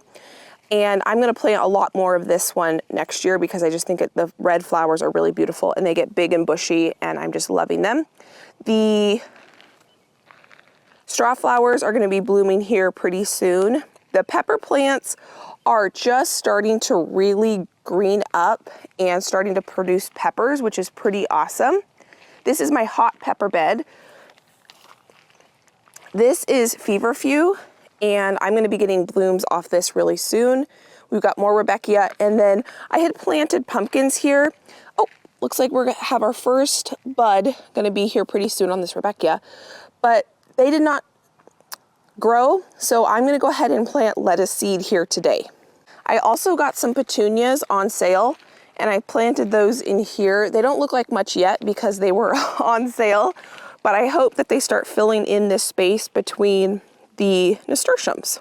That bed is pretty full, and you're gonna notice that my beds get pretty full, and that's because I have a hard time, if I see an empty space, I have a hard time not filling it. Now this bed right here, my friend, is one of the prettiest. Well, this one and that one right there have just blown my expectations out of the water. So in here we have a variety of snapdragon that has not yet bloomed yet. It's just starting to. So today is July 2nd. And I did not realize until after I started all of these snapdragons that there are different varieties of snapdragons that will bloom different parts of the season. This variety right here is from M.I. Gardner. It's just called white. This variety here is from M.I. Gardner as well, and it's called Rose, the pink. I have some random yellow ones in there. This is a variety, I believe, from Johnny Seed that has not bloomed yet. And so this is a later blooming variety. I think that this is the butterfly kind of frilly snapdragons. And I am gonna do a lot more intentional research on when and what type of varieties bloom when, so that I can have a more staggered succession of snapdragon blooms. Now last year, because we don't get crazy heat, so today the high, July 2nd, is supposed to be 71. It's gonna be 70s for the next couple days, and then we're gonna hit 90s for the first time this year. And that's just the way our summers are. We don't tend to get those hot temperatures until July and August. So I last year had snapdragons, these varieties from M.I. Gardner, blooming in my garden all year. They didn't putter out because it got too hot. But I know in some places of the country, it can get too hot for snapdragons to produce all summer long. Now here's where we have tomatoes. They're kind of hard to see in here, but they are about this tall now at this point. I just pruned them yesterday. We've got our tomatillos that are looking really good.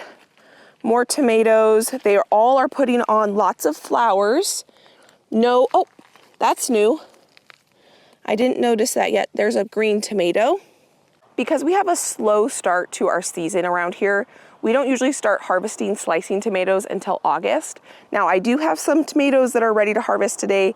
I've harvested 2 already that are a cherry tomato variety, but the large tomatoes take a long time. And part of that is because we just don't get very hot. That's why our pepper season is later in the year too, because we don't get really hot until July. And so we're just slower. I watch a lot of people who are gardening in the South and in other parts of the country that have been hot for months and months now.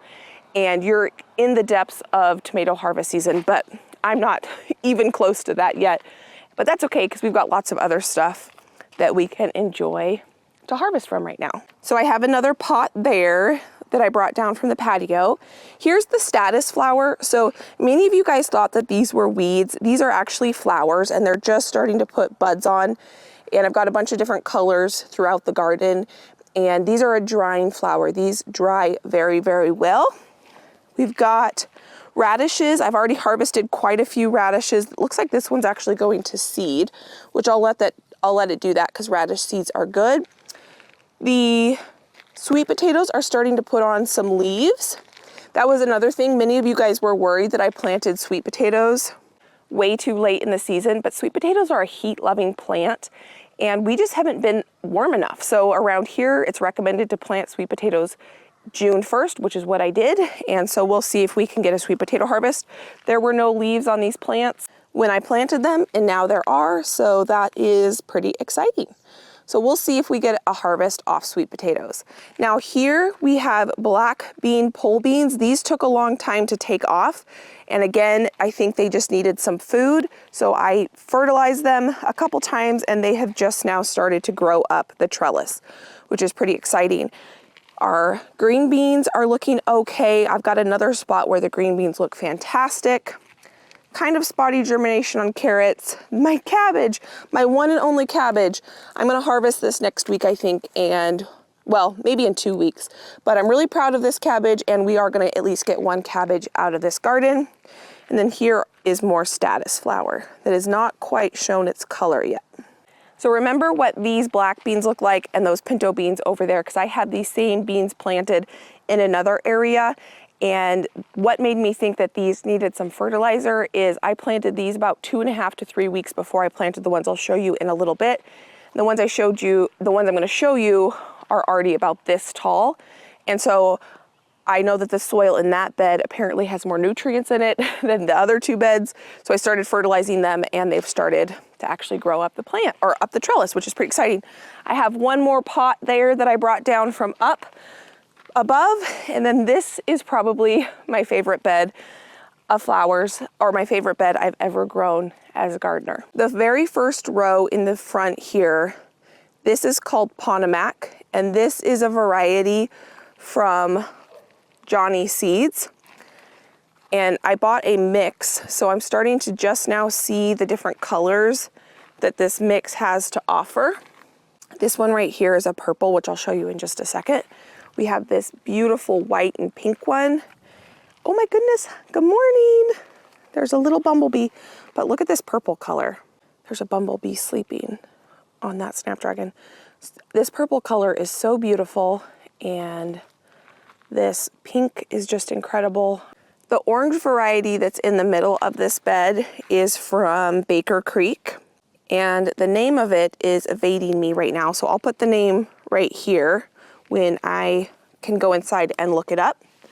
And this is probably my favorite variety of snapdragon I've ever grown. I love it, but I am loving these just really, really cool Ponomac varieties that are just having different shades of yellows and pinks.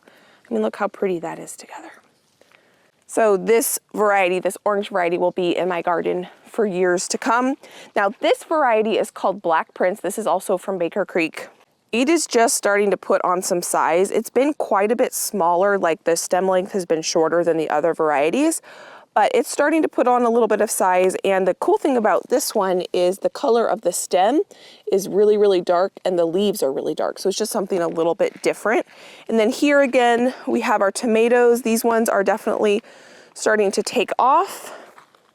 I was a little bit worried that, you know, they were gonna have a hard time growing because the snapdragons had gotten so big so fast, but I think they're gonna do just fine. Now this bed is so beautiful. This right here is called Scarlet Runner Beans, and they are starting to put on the most magnificent, beautiful salmon peachy flowers. And I'm just so blown away at the flowers and the growth on this. So these scarlet runner beans were planted the same day I planted the pinto beans and those black pole beans, and they were taking a while to take off, but eventually those black beans and pinto beans will hopefully be to the top of those trellises as tall as these scarlet runner beans. That's what I'm hoping for. And I think we're gonna get there with a little bit of help of some liquid fertilizer. It's a fish, I'll show it to you when we get to it, but it's an organic fish fertilizer. But this is gonna be to where you can't see anything between this once this fills out. And the reason I planted these scarlet runner beans was not only for the beautiful flowers it's producing, you can see all those pink pretty flowers, but we're gonna be able to harvest a dried bean from those flowers when they produce beans. So here we have the eggplants. I have 2 eggplants here, and both of them each have 1 flower on it. So we're gonna get hopefully at least 1 eggplant off each plant.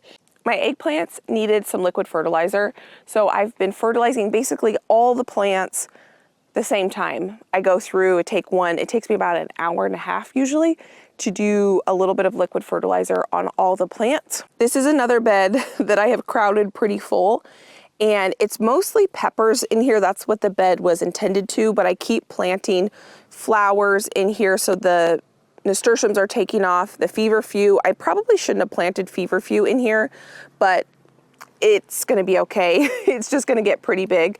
It's a cut flower that I'm gonna use as a filler flower. I had radishes in here. We've been harvesting radishes and eating radishes. This is a volunteer tomatillo plant. I probably should pull it, but I just found it yesterday and I didn't have the heart to pull it.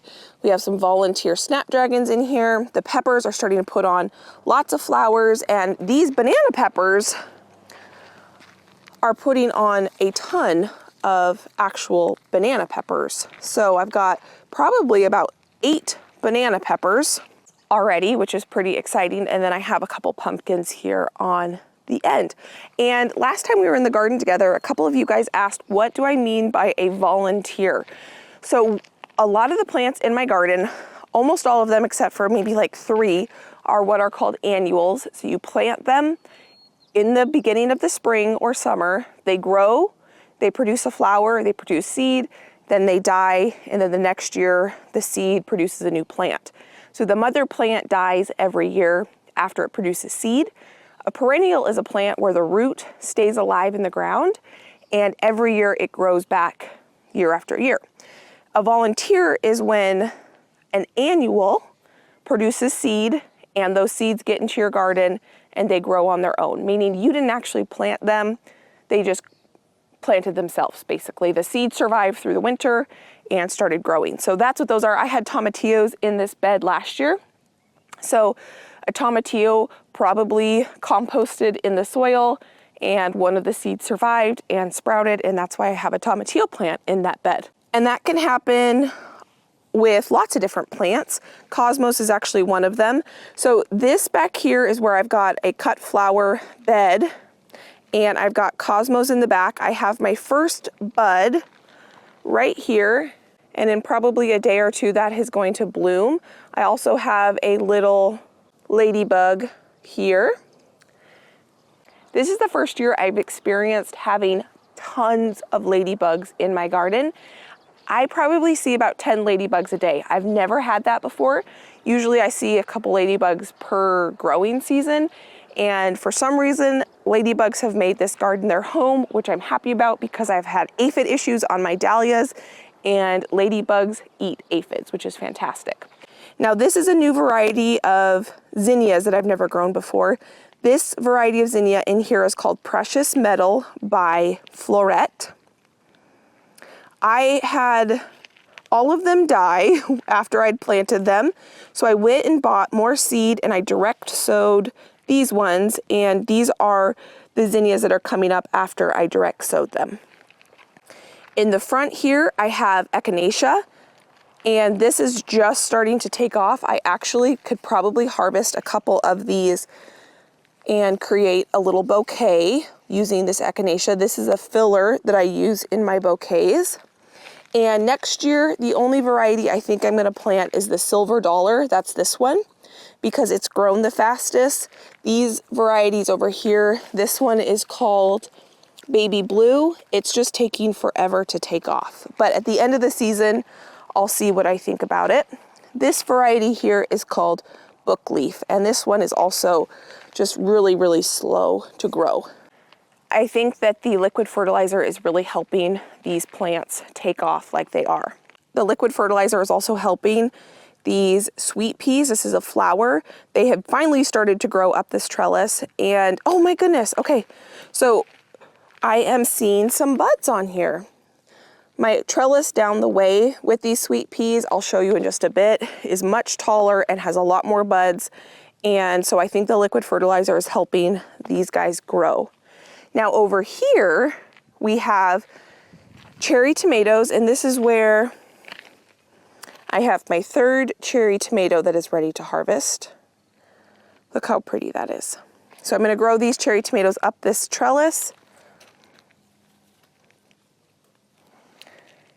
In here, we have, I'm actually gonna set this down so I don't put that in my pocket and have it explode in my pocket.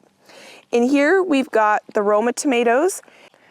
I planted, direct sowed, I should say, cucumbers in here, and they did not germinate. So I went and picked up a few cucumber plants from the store and popped those in here. And we'll see if we're gonna get cucumbers this year. I have had very hard luck with cucumbers for some reason this year. Now over here is where the potatoes are. These look fantastic. They're growing like crazy, and I thought I would just show you. This is the liquid fish fertilizer. I just bought this online and I just use it according to the directions. I just keep it in here or in the garden because I've been using it so regularly. But now that it's gonna get hot in a couple days, I probably should actually bring that up to the grow room because I don't really want that sitting in the heat.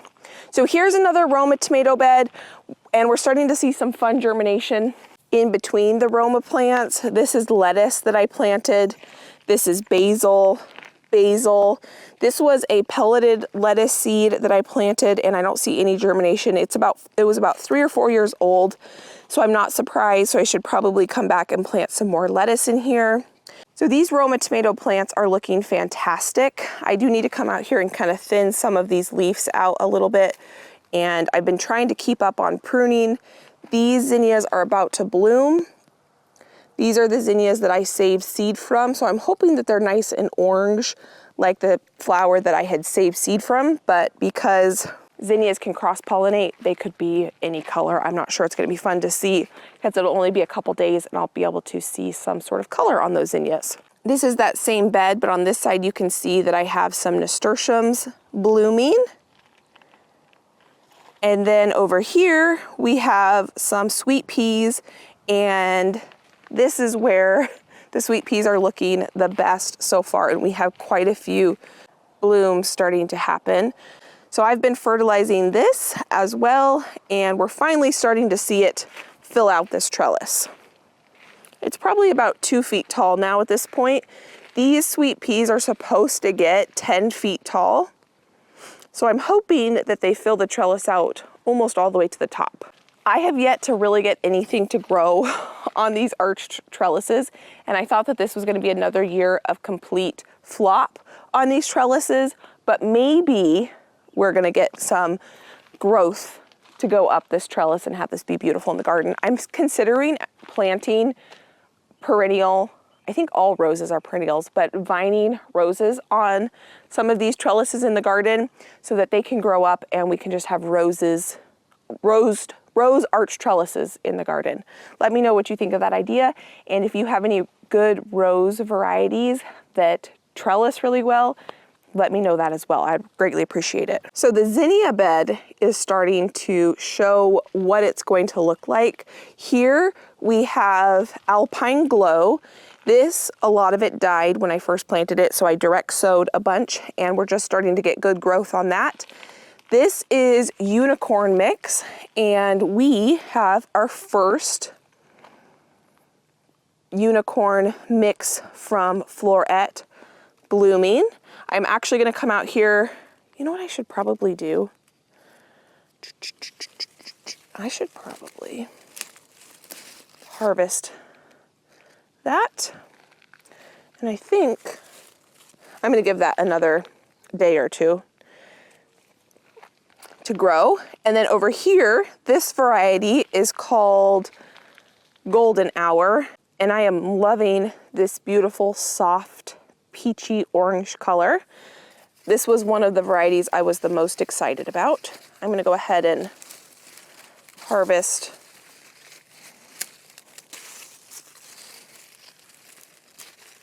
what that's going to do by harvesting these zinnias. It's going to encourage that plant to produce even more flowers.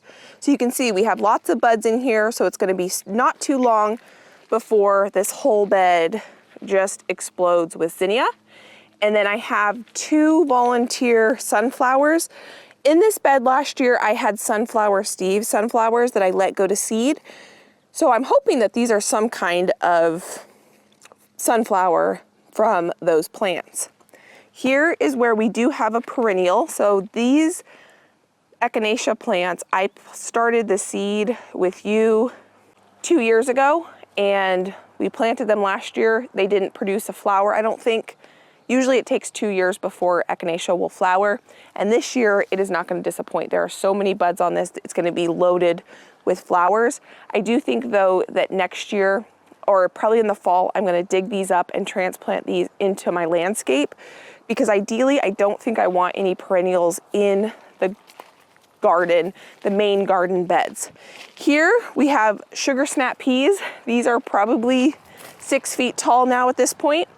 I have been harvesting these every single day. So we are not in any short supply now of sugar snap peas. The onions and carrots are starting to take off. I've been harvesting the onion tops and using them as green onions. And the carrots now are about 5 inches tall. So those are doing very, very well. Coming from this bed down here, I'm going to zoom out a little bit so you can see just how incredible these pumpkin plants are starting to do. Now, I cannot believe how much they have taken off. Oh, I also put some more pots down here. These pots were on my patio. This is my elderberry that I got from a friend, and they were bare roots. She sent them to me in the mail, and they are actually putting on flowers this year. I need to transplant these in the fall into probably down there somewhere, but I'm not sure where I'm going to put them yet. So for now, they're just going to live here. But here is the pumpkins. I cannot believe how well these pumpkin plants are doing. And then I didn't know this, but this is my comfrey. I didn't know comfrey put on flowers. This is the first year it's flowering, so that's kind of cool. I do have zinnia plants on the inside of these pumpkins beds, but they kind of got shaded out because the pumpkins grew too fast. So I'm probably only going to get a couple plants to actually produce any flowers in here. And then here we have a couple pumpkin plants. There are some loofah plants down there. I don't think they're going to do anything. I'm just going to leave them there. But these pumpkin plants next to this trellis are growing so slow. And the one right down from it is growing really well. It's got tassels on it. If these pumpkin plants don't start growing up this trellis, I'm going to dig them up, and then I'm going to take this plant here that has tendrils on it, and I'm going to train it to grow up this trellis. I don't know why, but I can't get anything to grow up these trellises. And this plant looks super healthy, and even though it's probably about 2 feet or 1.5 feet from the base of that trellis, I think I could just go like this and train it up the trellis. Same with that plant right there. It's probably it's probably 4 feet long now at this point. I could train it to grow up this trellis. So from the onion bed, we've got this dahlia bed here. This dahlia variety is called Petite Florette, and we're just starting to see a few buds come on in here. We have our zucchini plants here. It will not be long before we're getting tons of zucchini. I've already harvested tons tons of cilantro. And this bed is just now starting to fill out. This bed has definitely taken a lot longer to fill out, this dahlia bed, than the one down below. And it dawned on me, the reason this dahlia variety probably took longer to fill out this bed is because this variety is called Petite Florette and the plants are petite. The calendula in here is looking really, really good. We've got a couple rows of calendula. The sunflowers are looking really good. Those are gonna be very, very small sunflowers because I planted them so incredibly close together, and they are in a bed with a lot of other things. You can kind of control the size your sunflowers get. I mean, not totally, obviously variety makes a big difference, but the closer you put them together, the shorter they'll be, the smaller the stem they'll be, and the smaller flower they'll produce, because they're obviously competing for nutrients and space. So those are gonna be really small. I'm not gonna cut those sunflowers. Those are just gonna be sunflowers that are gonna look pretty, hopefully, in this bed, just to enjoy the look of the sunflower.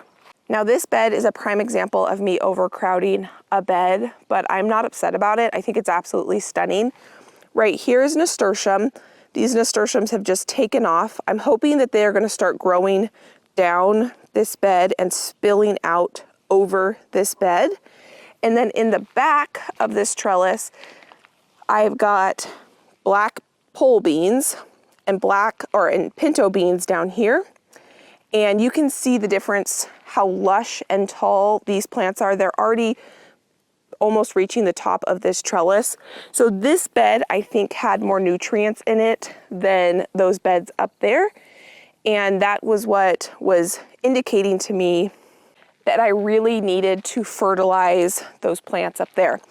I think these black bean and pole bean plants are gonna outgrow this trellis pretty quickly. I just thought I would do an experiment to see how well they do on a shorter trellis versus a taller trellis. And I think that if I had this soil condition with a taller trellis, this would definitely be the best combination. So right here is where we had the ranunculus. Those flowers were done, so I took those out, and I got these petunias at my local Tractor Supply. It's not Tractor Supply, but it's called Wilco. They were on sale, so I threw some of those in there to fill out that space. So the peppers are in the middle. The ones on this edge are getting a little bit crowded out because of the nasturtiums, but the ones in the middle look really, really good. The shishito peppers, I've actually already harvested quite a few of them, and it looks like I could harvest these two today. Bell peppers are looking good. I've got some lettuce in here. We've got carrots in here. I think these nasturtiums are absolutely beautiful. I probably won't do this again where I plant nasturtiums up against my pepper plants, because obviously those got a lot bigger than I was intending. I was intending for them to grow a little bit more out, but they're so beautiful. I am just gonna let them do their thing, and we'll see how the peppers end up doing in this bed with these really beautiful nasturtiums. So from there, we've got my watering can. That's what I use to put the liquid fertilizer throughout the garden. Here, we've got our first blooms on our dahlias. This variety of dahlia is called Bee's Choice. And here's where we have green beans. Along the back is where we have cilantro, and I've harvested so much cilantro. I'm gonna come out here today and harvest more.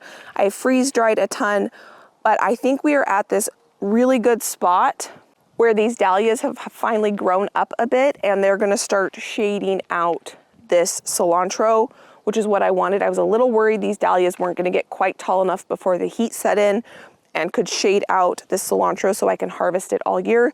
But I think we're at a good spot at this point. And this is our very, very first dahlia to bloom. My very first dahlia I've ever grown. There are so many buds in here. Now, these, because I grew these dahlias from seed, every single plant is probably gonna look a little bit different, like the actual flower that it grows. That's just one thing when you grow dahlias from seed. Like this one is the same variety of dahlia, but it's gonna be purple. Oh, I can still hear it. I see hummingbirds multiple times in this garden every single day, and it's so fun. But you can see on some of these stems, the aphids did do some damage. Like right here, that's aphid damage. The soap spray really took care of them, and then the ladybugs that I see in here are kind of just keeping it nicely maintained. And I think that the ladybugs can kind of keep up with it now at this point. Now this is interesting. This is the same variety of dahlia that all the rest of these dahlias are, but look at the stem color on this variety. This is a dark purple. This is going to be a purple flower versus most of these are green, and I mean that is a yellow flower over there. So this is going to be really pretty when it's in full bloom. So here's what it looks like when we've got lots of buds, and in probably a week all of these buds are going to be in bloom. Now over here, we have all of our volunteer sunflowers along this edge. I'm so happy with the size of these sunflowers. They're starting to put buds on, and they are probably about 2 to 2.5 feet tall. Some of them are a little bit shorter, and that's because I planted them so close together when I transplanted them. And so I think that's going to look really pretty when those sunflowers start to bloom at that size. And then in here, well, those are cosmos, but here we have our black beans. And these are the healthiest looking black bean plants I have ever grown. We are hopefully going to have a huge black bean harvest.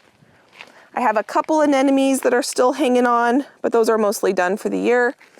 And then here we have a couple cherry tomatoes. I have harvested 2 cherry tomatoes off these plants, and it looks like we've got a green tomato there. But it won't be too long before we're gonna have, hopefully, a lot of cherry tomatoes growing up this arch. So the wind just started blowing. There are clouds overhead. It is July 2nd, and I don't even think it's 8 a.m. yet, so it is still pretty early in the morning, but it's actually kind of cold with that wind blowing. But I am okay with that because it is about to be in the 90s for the foreseeable future. So here's my other pumpkin bed. You can see that this pumpkin bed has not quite taken off like the other pumpkin bed. I still don't have pumpkins growing up this trellis yet, but that's my dream, to have pumpkins growing up that trellis. We do have some of the varieties coming out of the beds, but what I'm the most excited about is that in the inside of the bed, we finally are starting to see the Victorian wedding variety of zinnias blooming. So here's a little bit more of a whiter with a hint of green. We have definitely, this one is a little bit more green. This color is beautiful. I'm gonna harvest that one. That one's, let's see. I absolutely love that kind of purpley color. I think this is from the same plant. It is. I'm gonna harvest that one too.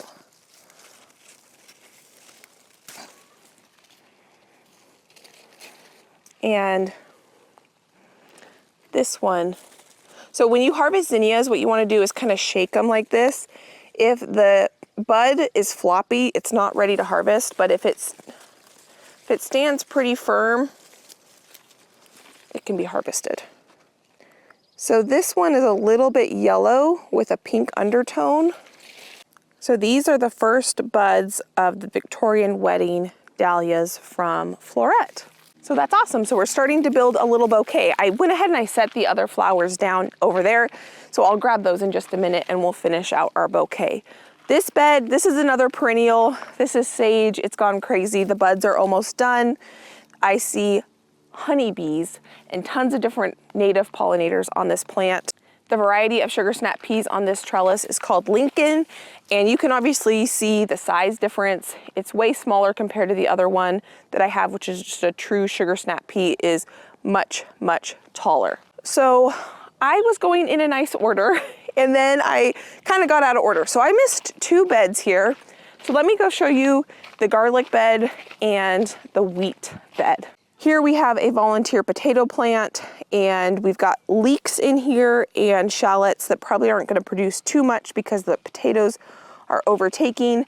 But here the garlic is looking fantastic. It's starting to yellow, which is actually a good thing. So you harvest garlic when you see 3 brown leaves. So here I have 1, 2, and this is gonna be my 3rd one. Usually we don't harvest garlic until mid to late July. So we're looking really good on the garlic. This middle variety that I have right here is called Rocambole. I'm probably not pronouncing that correctly. I bought this garlic from a local farmer at the farmer's market. I just bought garlic from them because the heads of garlic were huge. It's not an elephant garlic variety, it's just a hardneck garlic variety, but the actual heads and bulbs themselves were so big. I thought, I want to see if I can grow that, and I probably will try and grow this variety every year because the stalks are huge for a garlic variety, and the size of the stalk usually directly correlates to the size of the head. So this right here is my elephant garlic. That's elephant garlic right here. And this is not elephant garlic. And they're almost the same size. So elephant garlic is not actually technically in the garlic family. It's in the leek family.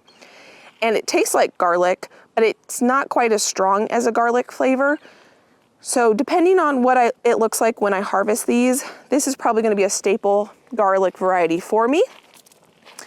And then this garlic variety is a garlic variety that one of you sent me, and these plants look absolutely beautiful as well.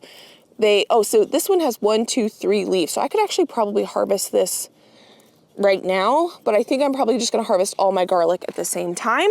And what I need to do, probably I should do it in the next week, a week before I'm gonna harvest, is I need to take my irrigation off this bed because you don't want your garlic moist when you harvest it, because then you have more risk of it not lasting as long. You want it dry. And usually in July we get 0 rain, so probably in a week I'll take the irrigation off, and for at least a week I'll just let that bed dry out. And this bed, look at this. This is my wheat, and we're probably at a foot tall now at this point. It's looking beautiful. It's looking fantastic. We might get a wheat harvest. Josh and I are so excited about this to see if we can get a harvest. We've actually been talking about the other day that if we get a good wheat harvest, that we might, just for fun, plant a huge wheat patch out here. And we were also talking about maybe doing a huge flower bed out here, like a wildflower bed or a pumpkin patch, maybe just a huge pumpkin patch. I don't know. We would need to look up what's deer resistant. Maybe wheat would be a bad idea. Would deer eat wheat? I have no idea. So I don't know. I don't know what we're gonna do, but we were just talking about we have options that maybe we will do something really big out in that field out there that we don't really use for anything.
So I just went inside and put these magnificent flowers in a jar of water because they needed it.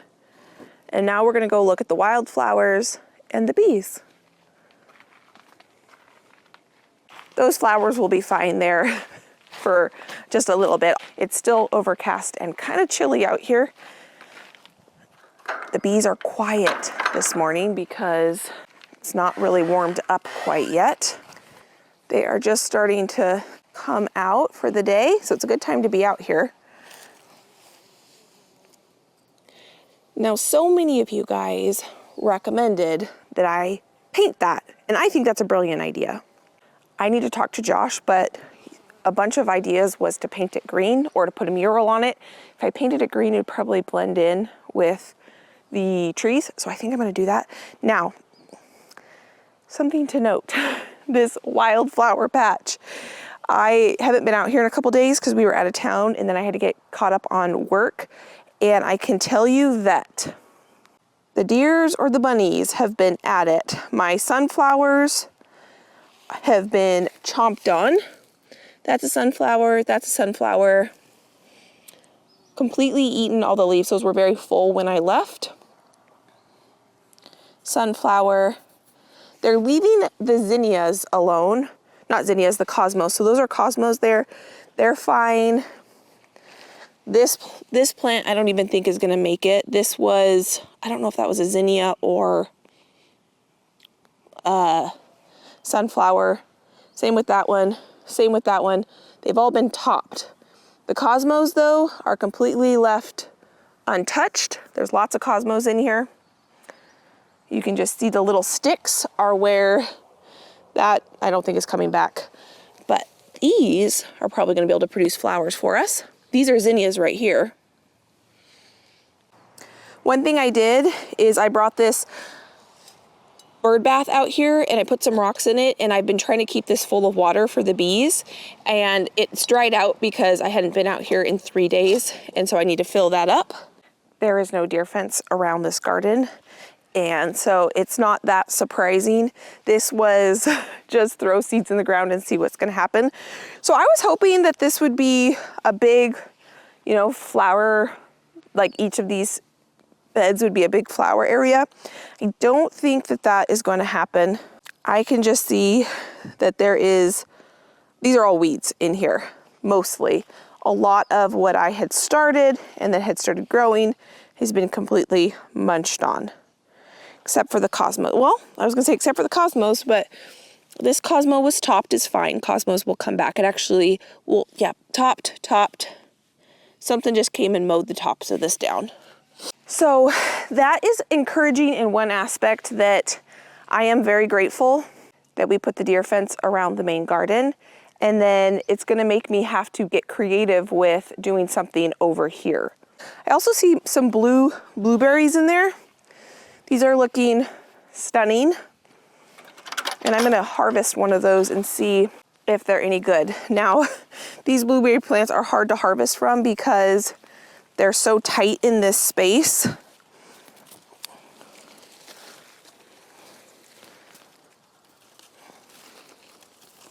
It's probably gonna be sour still.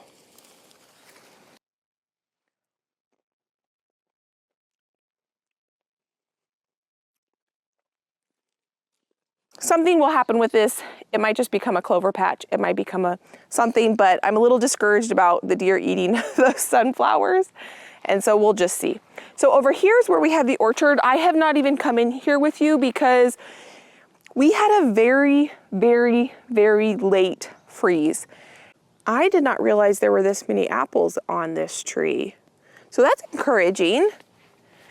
The plum trees have 0 fruit on it. This apple tree has 0 fruit on it. And the one I just showed you is the only one with apples on it. This pear tree has a few pears on it, which is pretty exciting. So I'm happy to find these apples on these trees. So now I'm gonna guess that we maybe have 40 apples total this year, which quite honestly is fine because I have a lot of applesauce from last year. We had a huge apple harvest from last year, and I do not have any plums this year. The previous owner said that usually it was about every other year that he would get fruit. So I don't know if the plum trees are a biannual producer or if it just has to do with like the weather and we had a late freeze and it dropped all the blossoms because of that. I don't really know, because I wasn't really coming out here that often because I was busy. And so I'm okay that we only have about 40 apples. It means that I can focus on in the fall preserving other things, because we do have a lot of applesauce still in the freezer. I'll probably, if I can harvest any of these, I'll slice them up and freeze dry them or turn them into, yeah, that's probably what I'll do, or I'll slice them and freeze them in the freezer so that I can make apple pies and apple hand pies and things like that. So this is the beginning of July garden tour. I'm so excited with how things are looking. I just can't believe how much everything has exploded. This is when things start to change pretty rapidly. So the first month and a half or so, or 2 months, things were out in the garden. Things just grow kind of slow because we have kind of a cold start to the season. Plus, a lot of what I planted died because it was too cold. And so it took a long time for things to start to kind of come to life and grow. And now that we are going to get in the heat of summer, things are going to start to take off for me, and harvests are going to start coming in like crazy. If you are new to my channel and my garden, please consider subscribing. We do all sorts of fun garden stuff. We do food preservation, we do cooking, some cleaning, some organizing, and we just have a lot of fun. Good morning. It is 6:33 and we are heading out to the garden. I've got my cup of coffee. I haven't been out in the garden in a week. We were at a family camping trip and we got back 2 nights ago, but we got back really late at night. And yesterday I spent all day having to catch up on work, and I wanted to go into the garden for the first time with you and see how it's changed in over a week. Now, this is something Josh surprised me with yesterday, is a new watering system, and I'm so excited about that. It's one of those automatic retractable ones. I saw one in the early spring when we went to Costco together, and he surprised me with that, and I'm really excited. That is going to be used mainly to water my patio green stalks, which are still thriving and looking fantastic. This one, actually today, I'm going to pull out these nasturtiums and I'm going to replant something else in it. And I mean, just look at this one. So, so pretty. And this one over here, I actually went out into the garden yesterday for about 1 minute. I looked at 2 beds and then I came back up and I realized that I want to go out there with you. These are the other 2 that are looking fantastic. This is the petunia green stalk that you and I started together. All of these flowers back in February, and the strawberries, because we were gone for a week, yesterday we were able to harvest about 10 strawberries off that green stalk. One thing that's happened since last time I was out here with you is that all these petunias that we had started together have started to bloom and explode, and also the dahlias are starting to bloom. This one is going to have a deep burgundy bloom. Probably in about a day they'll be open. And then this one hasn't opened yet. You can hear the birds. It's early this morning. And then this one is the first one on the patio to open. So I'm really excited for my new waterer for making watering my green stalks and my hanging baskets so much easier. Oh, it feels so good. I'm so excited to be out here with you. I wanted to come out here with you because there's so much change. I could just see from the minute or 2 I was out here, and I wanted to see all the change with you. I'm actually going to be doing a big harvest this afternoon. Oh my goodness. I didn't really let myself take it all in yesterday because I wanted to get the full experience with how much things have changed. I normally come out here every single day, and so you don't see a lot of change when you're out here every single day, but when you aren't out here for almost a week, things start to look a lot different. We're gonna start at this end of the garden today, and you can already see just how things have exploded, and I'm just so happy about it. So the one thing I did notice yesterday when I was out here is I thought this was a pumpkin plant that I planted. I set my coffee down and I'll probably forget about it, but we will finish it. And I realized that this is actually a white zucchini plant, and I've got a baby zucchini on there, so that's pretty exciting. I haven't harvested any zucchini yet this year, and I've got a ton, well, I wouldn't say a ton, but I've got 3 jalapenos on this plant, and I'm starting to see lots of peppers on these jalapeno plants, and the Sweet William was not blooming last time we were in the garden together, and look at that. Also, we didn't have any buds on the straw flower. This is my favorite straw flower color. It's a deep, deep burgundy. And that with the Sweet William is gonna make one beautiful bouquet. Also, look at these black beans. They are finally starting to take off. The other peppers are starting to put lots of flowers on. I did go ahead, I had nasturtiums in here. That's one thing that I did. Oh, and look at this volunteer tomato plant. This was probably about this big last time we were in the garden together. And I took those nasturtium plants out because they were kind of just taking over this bed. There is a weed there. Set that there and I'll toss it. And then I also noticed this is not good. I'm gonna get rid of this. Those are seed pods on the end of that. So we went on a family camping trip reunion, and that's what I just got back from. And before we left, I did quite a bit of maintenance and look at this. This is the echinacea changes since last time we were out here. So I'm gonna show you all the things that I did out here to kind of change a couple things up since last time we were out here. So at the end of this bed, we have more Sweet William, and it looks like our Rebecca is about to bloom probably in a day or two. And then this is a peach color, I believe, straw flower. So from this bed, we're gonna go ahead and head to this one because we were just looking at that. And this right here, my friend, is sweet peas. This is the first time I've ever grown these. And I think I planted them a little bit late. They took a while to get started. They are supposed to get 8 feet tall, but we have now hit the heat of summer. Today it's supposed to be 91 degrees. And so I don't know how long these are gonna keep blooming for, but one thing I can tell you is I will absolutely grow them in my garden again next year. And the scent on these blooms is intoxicating. It smells like a very, very high quality floral perfume, but not like a sickening smell, like just high quality, beautiful floral. And I couldn't figure out what was smelling so good when I was in my garden, and it is this sweet pea that is growing here. And then look at this. This was my dream when it came to this garden, was to have an entire bed of zinnias. Last time we were out here together, we had 2 buds. It's been almost 3 weeks since we were out here together, and we now have an entire bed full of zinnia. I still have a couple places where the zinnias are pretty small, but now that these plants have filled out, you hardly see any of the soil. This variety right here is called Golden Hour, and it just has these beautiful, light, peachy, and look at this one. This one has like purple around the edges of the petals, and it's just a really soft and beautiful golden color, hence the name. And then this variety in the middle here, look at how unique the coloring on these buds are. This one right here is called Unicorn Mix, and there's just a lot of big varietal differences between these different colors.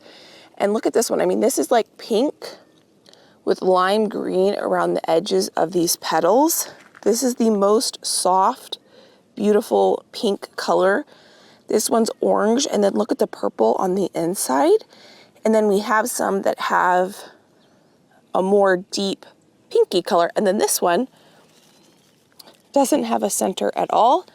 And then this variety over here is absolutely stunning as well. This variety is called Alpine Glow. I don't have quite as many of these in bloom yet because these actually took that freeze that we got a little bit harder. And these are a soft purple color. I've never seen a zinnia this color. This one I think is still Unicorn Mix, but look at the purple on the inside.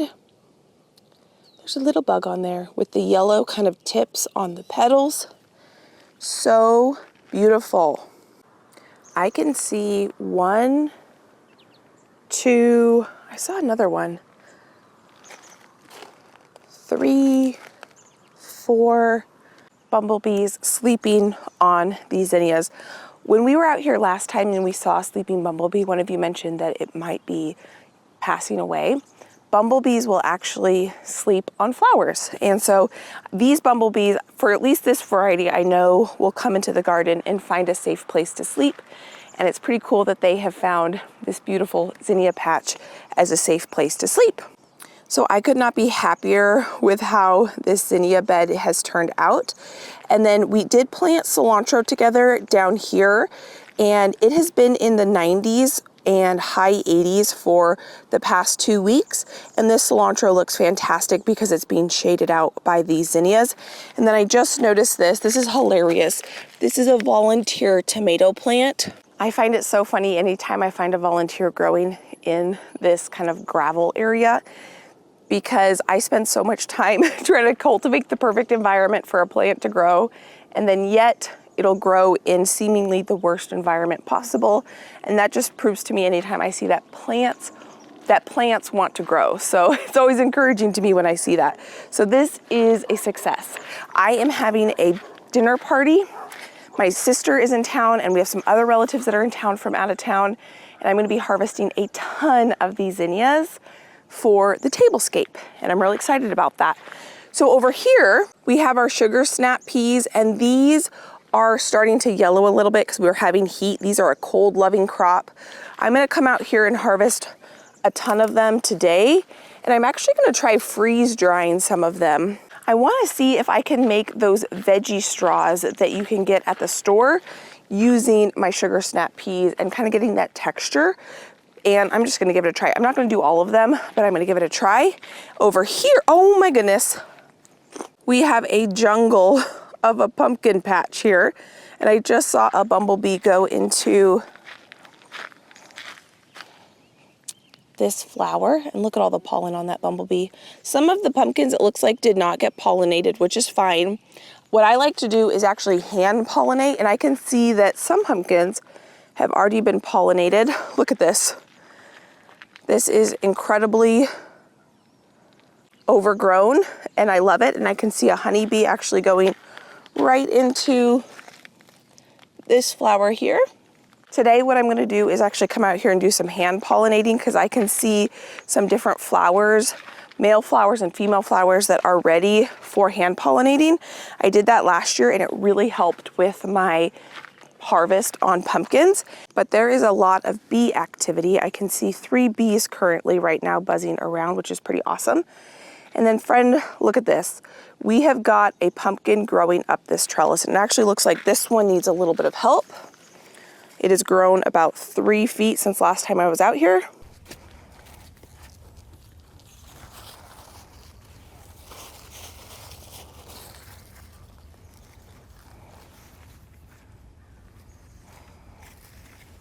So look at that. We've got a pumpkin trellising up this trellis, so we just might get this arch to fill out, and I can already see that we have a pumpkin that was properly pollinated growing on here.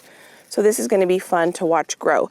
So let me show you a male flower, and let's see if I can find something to hand pollinate. So right here, this is a female flower because it has the baby pumpkin on it.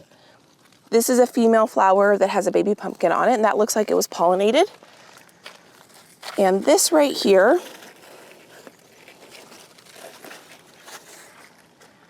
is a male flower because there is no baby pumpkin on it. And what bees will do is they will go get pollen from the male flower, and hopefully they will then go get pollen from the female flower, and they will mix the two together and create a baby pumpkin. Bees will absolutely do this, or pollinators, I should say, will do this for you. But what I like to do is help my plants along a little bit and help kind of guarantee pollination. So I will take my male flower and I will go ahead and hand pollinate my female flower with it. If this does not happen, then what happens is the female flower doesn't get pollinated and then it dies. So I'll show you what that looks like because I can see a couple of those. So what I usually do is take 1 to 2 flowers and I pollinate it with 2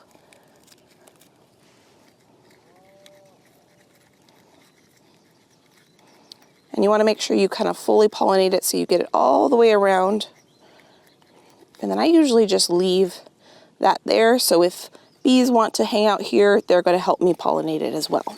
Hand pollinating is something I just started doing last year, and it really helped my pumpkin harvest.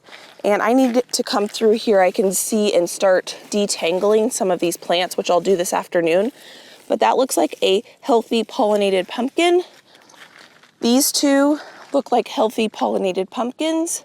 And I saw one that didn't look like, okay, right here, this is a perfect example. This is a pumpkin that was not pollinated. So what they end up doing if they don't get pollinated is they just kind of shrivel up, and I can just toss that.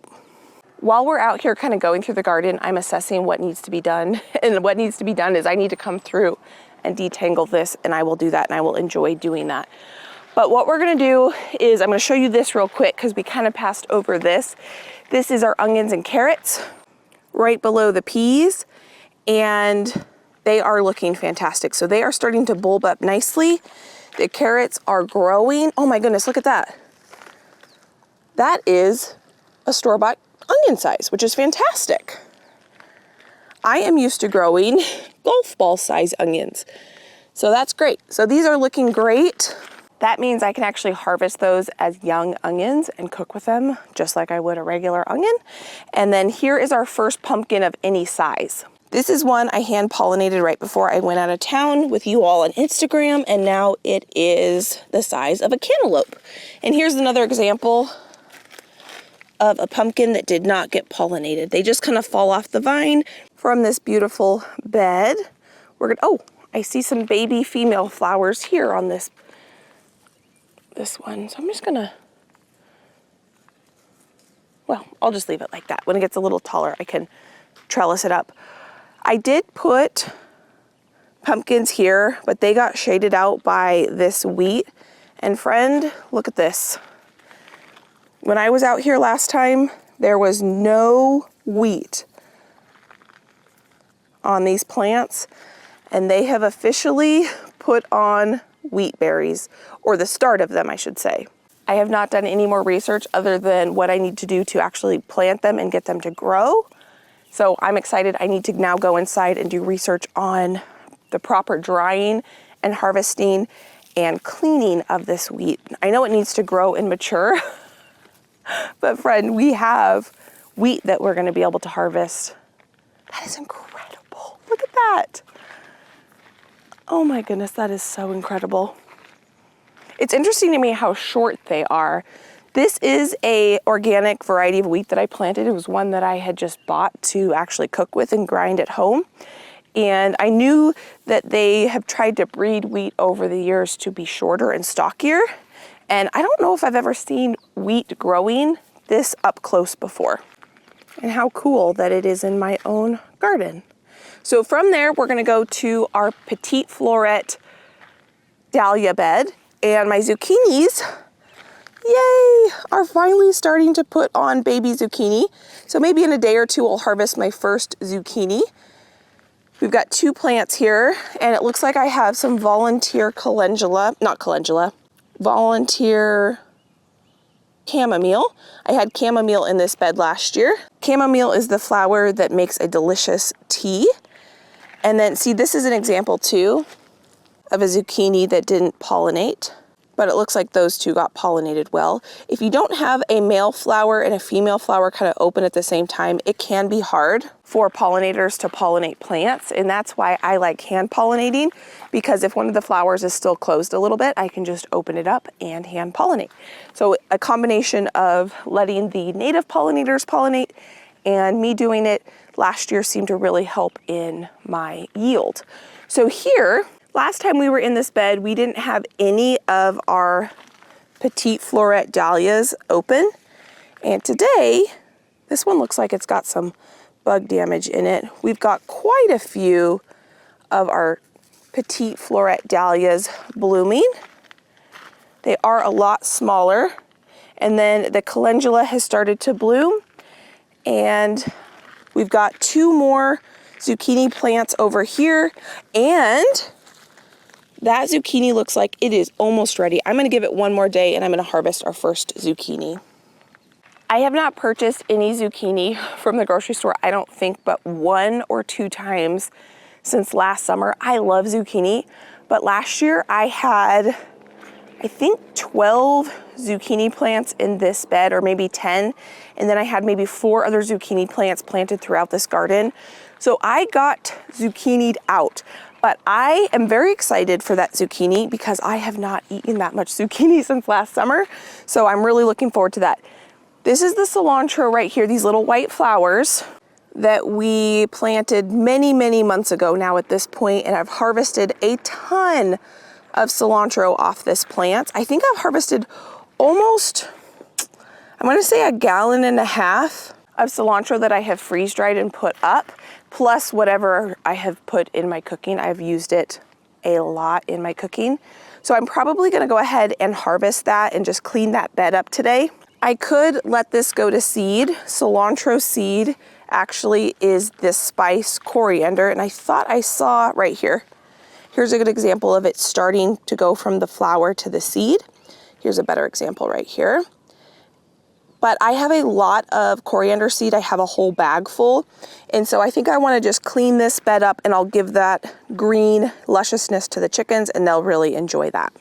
And that'll give a little bit more room for the dahlias to have and breathe, and kind of will let the dahlias shine in that bed. So that's another thing I'm gonna do today. So from this bed, we're gonna come up to this bed. This is one of my Roma tomato beds, and it looks like I have some of our first fruits on here. Now, this is an example of a pollinated tomato.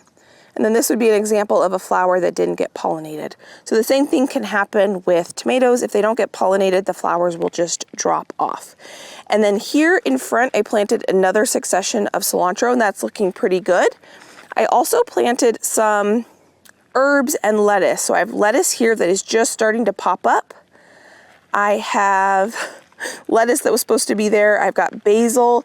Oh, this lettuce looks fantastic. And I can see in here, we have quite a few more Roma tomato plants, so that's looking very good. I'm really excited about that. But one thing I can see is that we're starting to get some not great coloring on a couple of these plants. So today what I'm going to do is clean up a lot of these bottom leaves and let this tomato breathe a little bit more. And hopefully that will kind of stop that in its tracks before it causes any problems with the actual tomatoes. So over here, I have not really talked to you about this before. So this is where I had sweet peas. They weren't doing very good, and I forgot that I planted a ton of pinto pole beans right here, and they are looking fantastic. My goal was to get this trellis completely covered with some sort of plant, and obviously these sweet peas did not do that, because I think once these are done blooming, they're probably gonna peter out.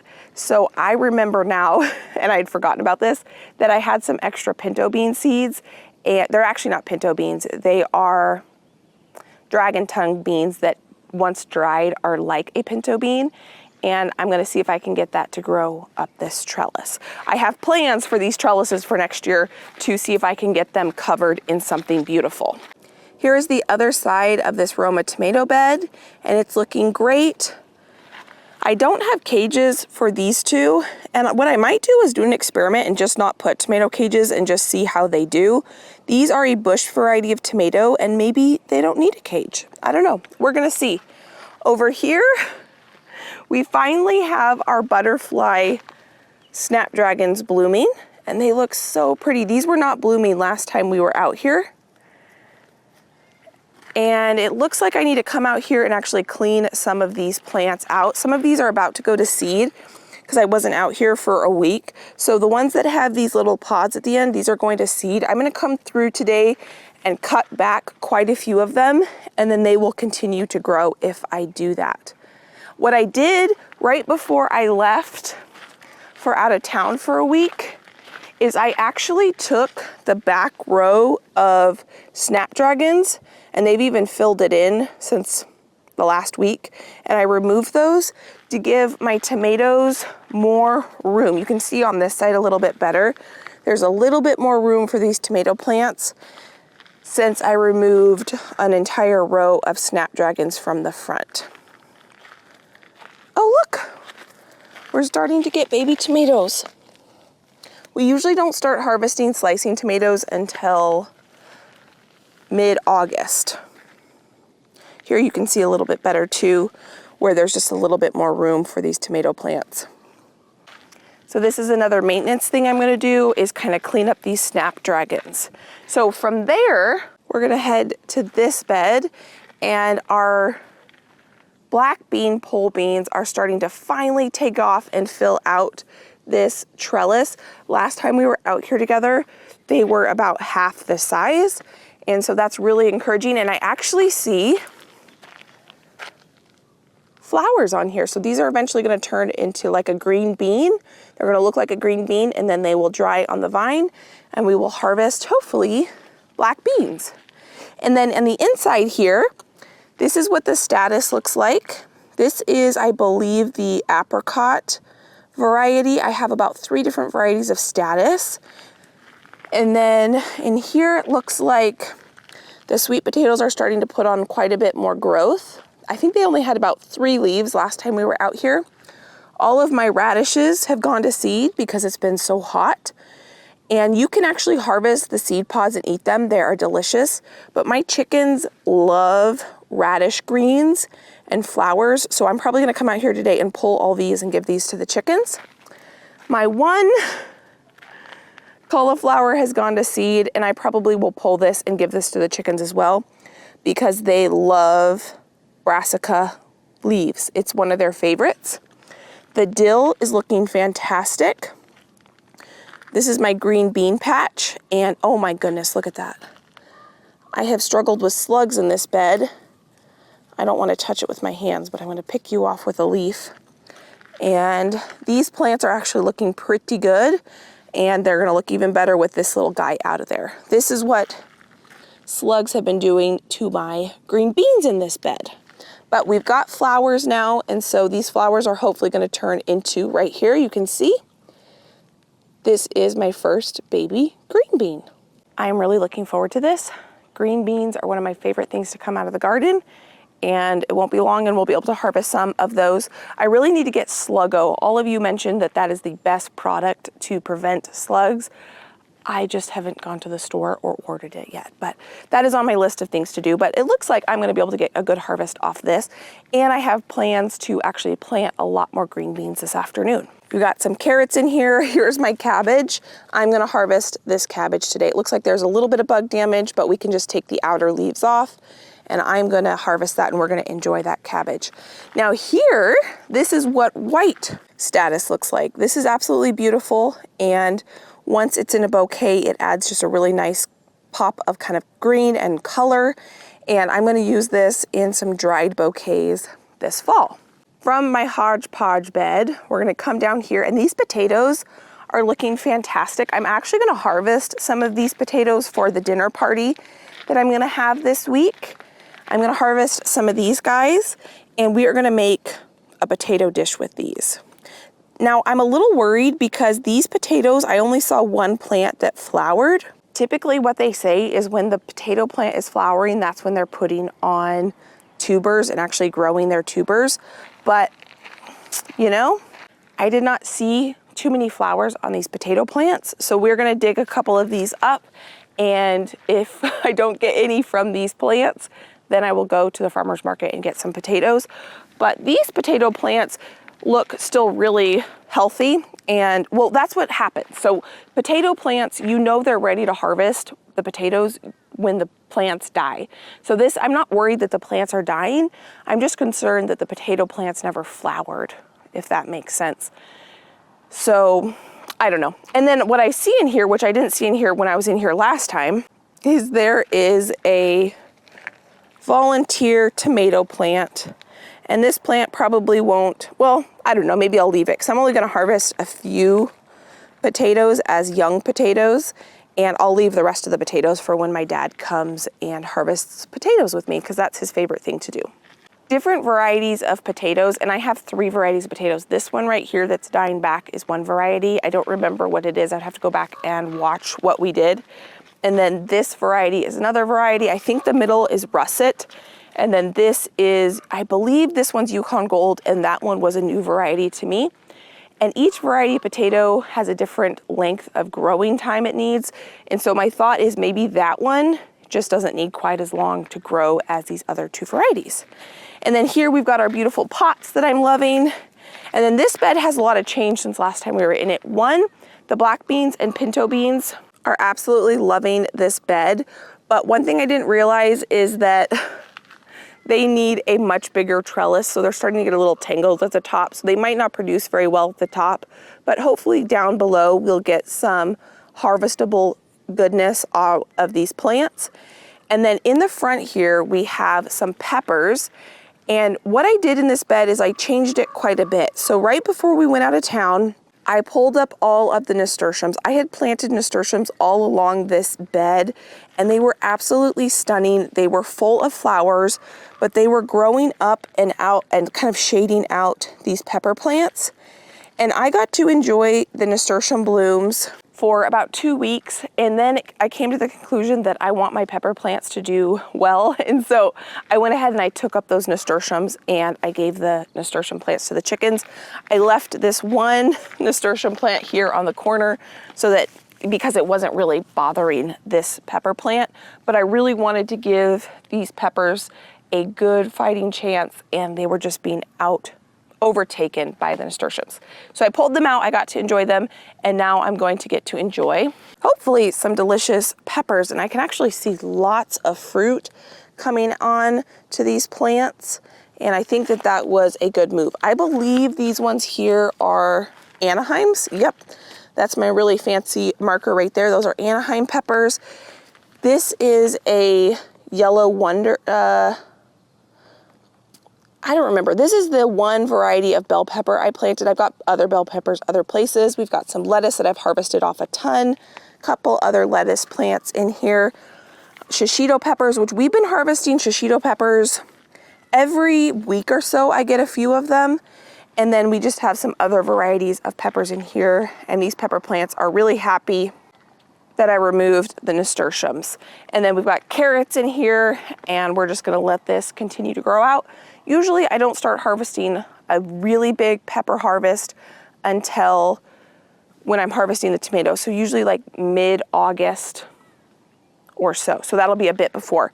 So one thing I'm gonna do this afternoon, and maybe I'll harvest these potatoes. These are potatoes that were a volunteer. This was a potato bed last year, but I am gonna harvest all of our garlic harvest this year. So one thing I did before we left for out of town is I actually took off my irrigation system off this bed, but it was kind of messing with the gravel. So I'm gonna have to figure out a different solution for next year. So I ended up having to put the irrigation system back on my garlic. And so the soil is probably not quite as dry as I would like, but we will go ahead and dry this garlic really well. So you know you want to harvest garlic when at least 3 of the leaves have died. I think right now I am at 4. So this is going to be a good day to harvest this garlic. And maybe instead of harvesting the potatoes up there, I'll let those continue to die back, and I will harvest these potatoes and use these for the party. So I'm gonna have a garlic themed party. My sister is out of town. I have some aunts and uncles that are in from out of town from all over the country, and I'm gonna have them over for dinner. We are going to have a garlic themed dinner party, and I'm gonna try to harvest as much from the garden as possible to feed them. So that is that entire row. So let's come over here. I cannot believe the health of these black bean plants. These are a bush bean variety of black beans that I have been growing since 2019. And these plants are probably 2 feet tall, which is way taller than I'm used to seeing them. And I can see that they are putting on tons of flowers, and hopefully each one of these flowers, just like right here, is gonna turn into a green bean pod, which will produce black bean seeds. And we will hopefully get a fantastic black bean harvest. The cosmos that I put at the end here are going to be blooming here soon. And it looks like these volunteer sunflowers that I transplanted are starting to bloom. I did not know what these sunflowers were going to look like because I did not plant these seeds, so I didn't know what they were going to look like. And it looks like that is a yellow sunflower.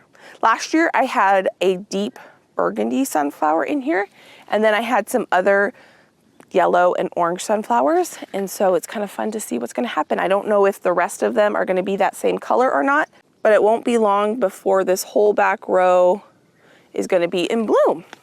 So over here, I wonder if I have any tomatoes that are ready to harvest. It looks like it.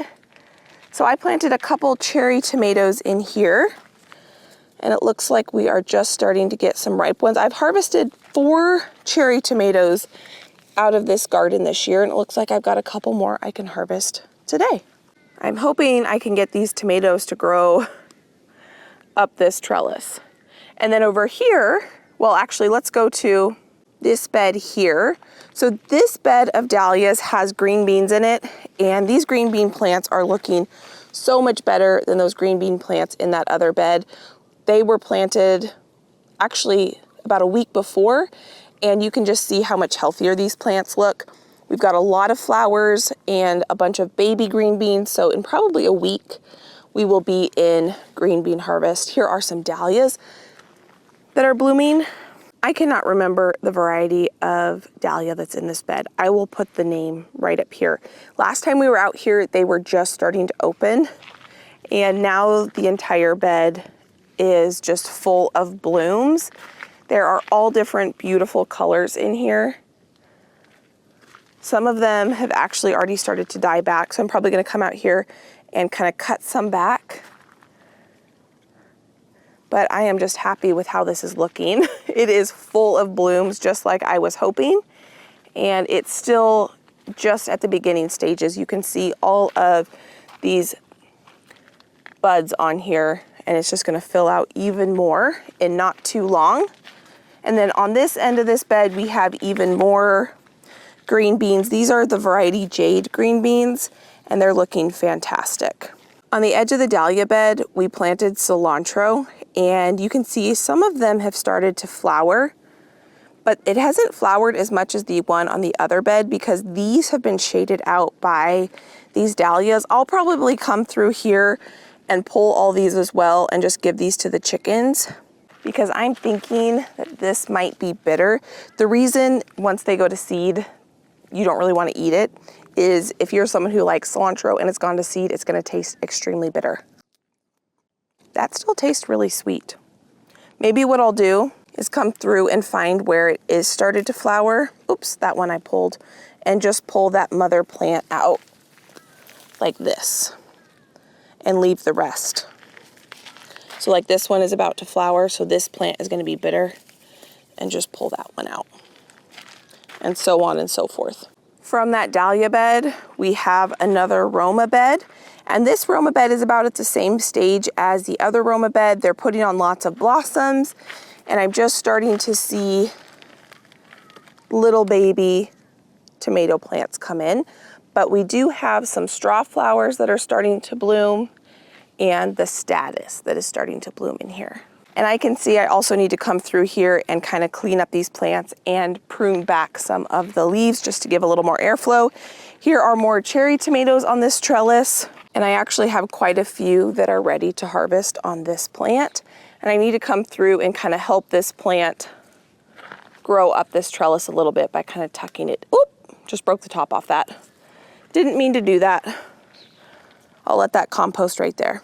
But same plan here is I would like these tomatoes to grow up, and we've already got them up about 3 feet, so that's great. From my Roma bed, we have this overgrown and beautiful snapdragon bed. I need to do the same thing in this bed where I need to come through and clean up the ones that are about to go to seed so that the plant will continue to put on more snapdragons. But look at this bed. I did the same thing with this bed with these tomatoes. I went ahead and I pulled an entire row of snapdragons to give more room for these tomato plants, and they seem to be happy about that. I pruned these right before we left, but it looks like I could thin them out just a little bit more. I got a little worried that these snapdragons got a little too close to these tomatoes because they were touching the plants. And I could probably come through here and actually pull one more row of snapdragons to give them a little bit more room. I don't know if I'm going to do that, I'll see or not, but these tomato plants seem to be happy that I did that. So now coming from this bed, one thing I wish I had done was plant this variety on one of my arch trellises, because then it would have fully filled out the arch trellis. So if I like these scarlet runner beans, I will plant them next year on one of the arch trellises. I will also probably plant the pinto beans that are pole beans on the arch trellis and the black beans, because those get so tall. Now my sweet peas were supposed to get 9 feet tall or 8 feet tall, but we are at about 3 feet tall max. So here is the other pepper bed. So I did do some things in here since last time we were in here. I had a bunch of radishes in here. We harvested those and ate those. I also had some sweet William in here and a bunch of nasturtiums on this outside edge. And the sweet William and the nasturtiums were just overcrowding this bed and kind of crowding out my pepper plants. So what I did is I harvested the radishes. We enjoyed those. I just pulled the sweet William and I threw them here to compost in place. And then the nasturtiums I went ahead and gave to the chickens. And then this last time we were in here was just a teeny tiny tomatillo plant. And now it is 4 times the size because it has some more room to grow. I might just leave this here. Last time I was in here, I said maybe I should pull it. I didn't pull it, and there we are. Oh my goodness. Look at all these peppers. There were 0 peppers in here when I left. And we've got a ton of peppers, and we have a ton of banana peppers. I am definitely going to be harvesting some of these banana peppers today. Look at that. These are a sweet banana pepper. And then we've got a pumpkin plant here that's starting to take off. And that is awesome. And while I was looking at these banana peppers, I actually see the first scarlet runner bean pod. Now, one thing I'm noticing that some of these pods, I would think that because there's flowers in all these spots, there should be bean pods along this whole thing. But I don't know why that the flowers dropped. I don't know if these need to be pollinated or if they're self-pollinating. I don't know much about these. I just got the seed because they were pretty and I put them in the ground. So if you guys have any suggestions on why some of these don't have bean pods, I'm all ears. But that's really exciting to me. So from this bed, we have our cut flower bed here. I have never grown a double petaled Cosmo before. Last year was the first year I grew Cosmos, and I grew this variety, which was just a white single petal one. And I think they're one of the most romantic flowers. They look beautiful in a bouquet. And I thought I would experiment with some other varieties this year, and that is absolutely beautiful. Coming from that cut flower bed, we have this bed here, and this sage is just completely taken over. This part of the sage has already flowered and is kind of done flowering. We've got new flowers that are popping up. I'm going to move this for next year. But back here we have more sugar snap peas. And I didn't think I was going to plant this variety next year because it didn't get very tall compared to the other variety. You can see this is the same size trellis as the other one. The other sweet peas are about this tall. These plants never got past probably 2.5 feet. This variety is called Lincoln, and the other variety is just Sugar Snap. But these ones actually taste better. They are sweeter, they are delicious.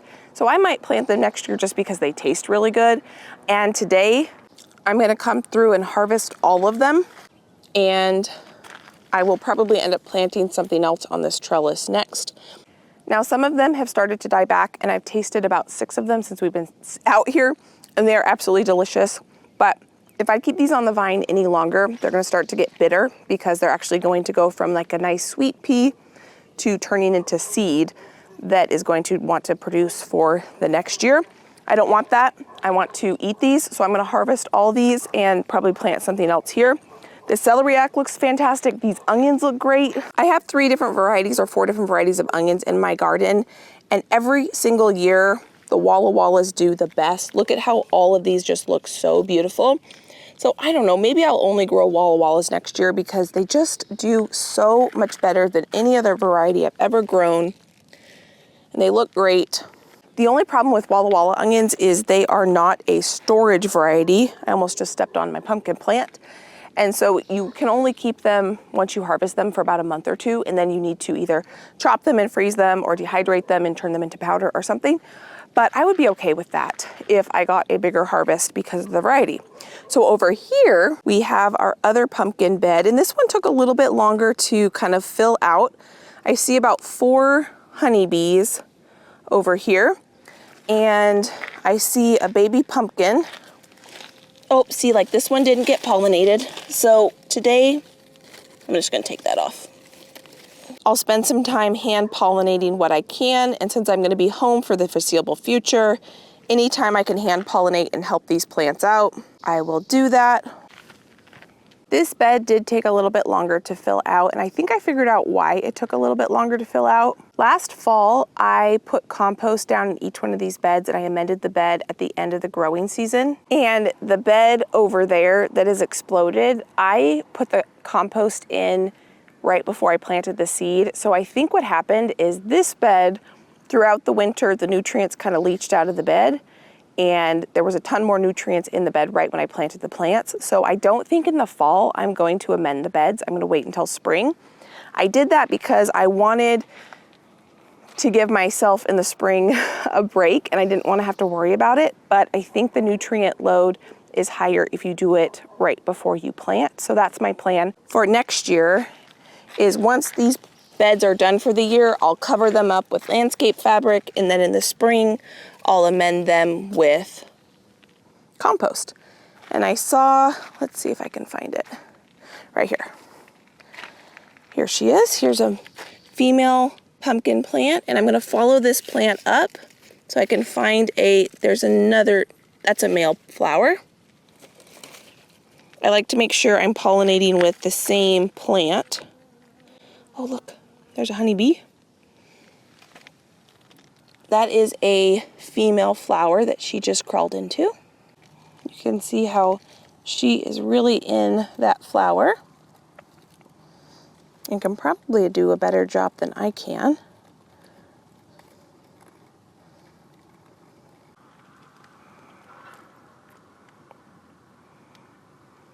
I just spent time hand pollinating all the pumpkins I could, and then I found this this pumpkin in here.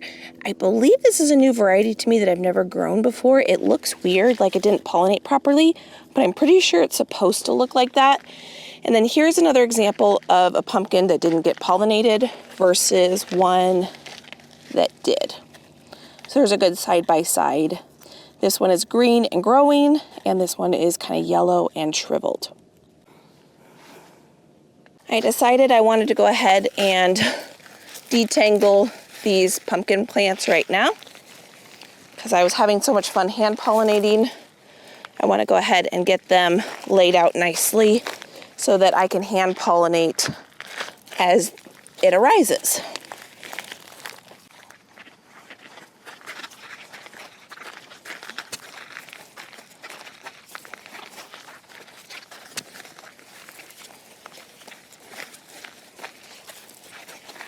I just spent about 20 minutes detangling these pumpkin vines, and I think what I'm gonna do, I also hand pollinated all that I could hand pollinate. I think I'm gonna let some of these grow up this fence, and we'll just see what happens.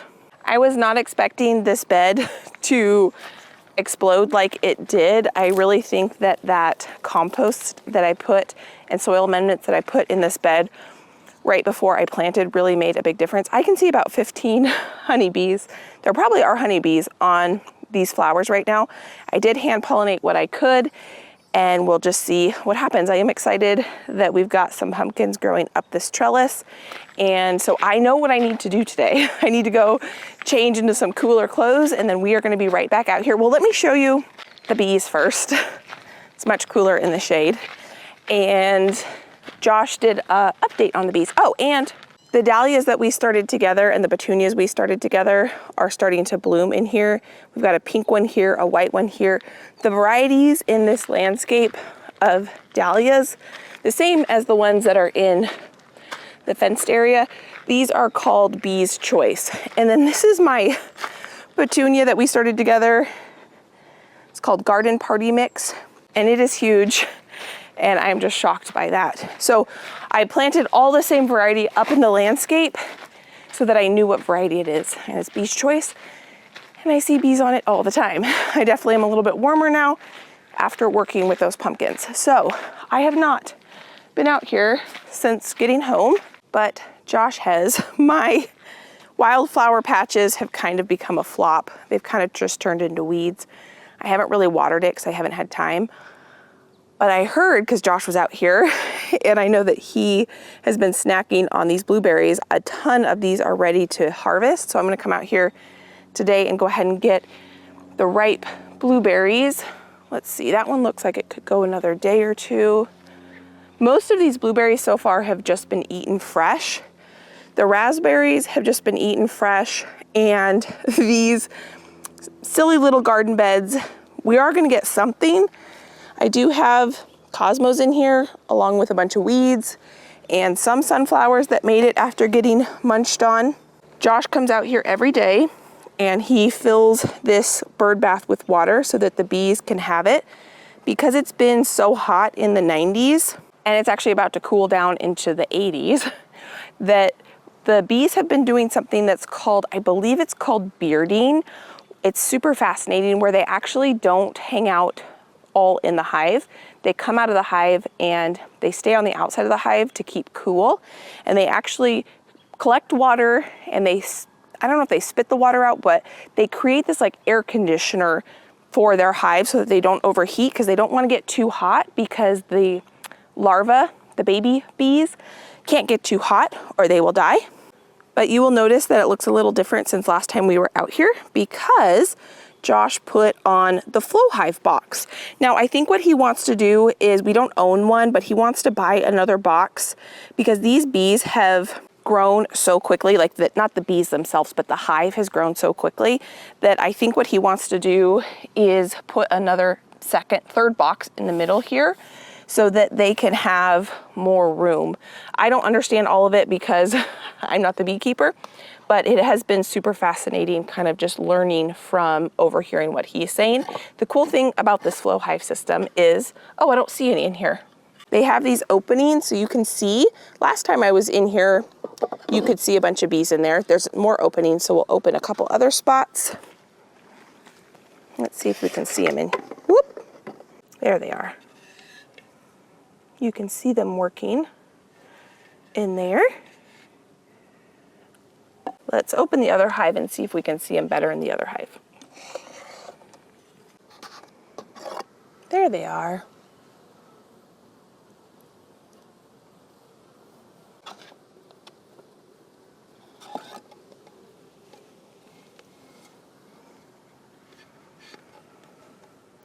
There are bees in there. So far, our bees have been very docile and gentle.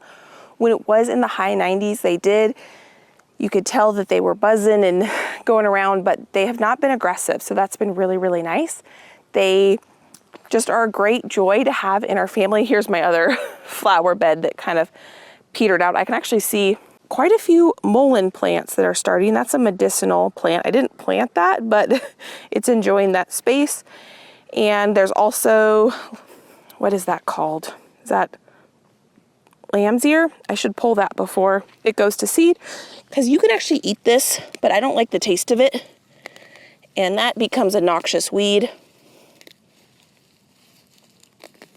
I could probably give that to the chickens, but I've got stuff out in the garden that I'm going to give them that I know they're going to enjoy.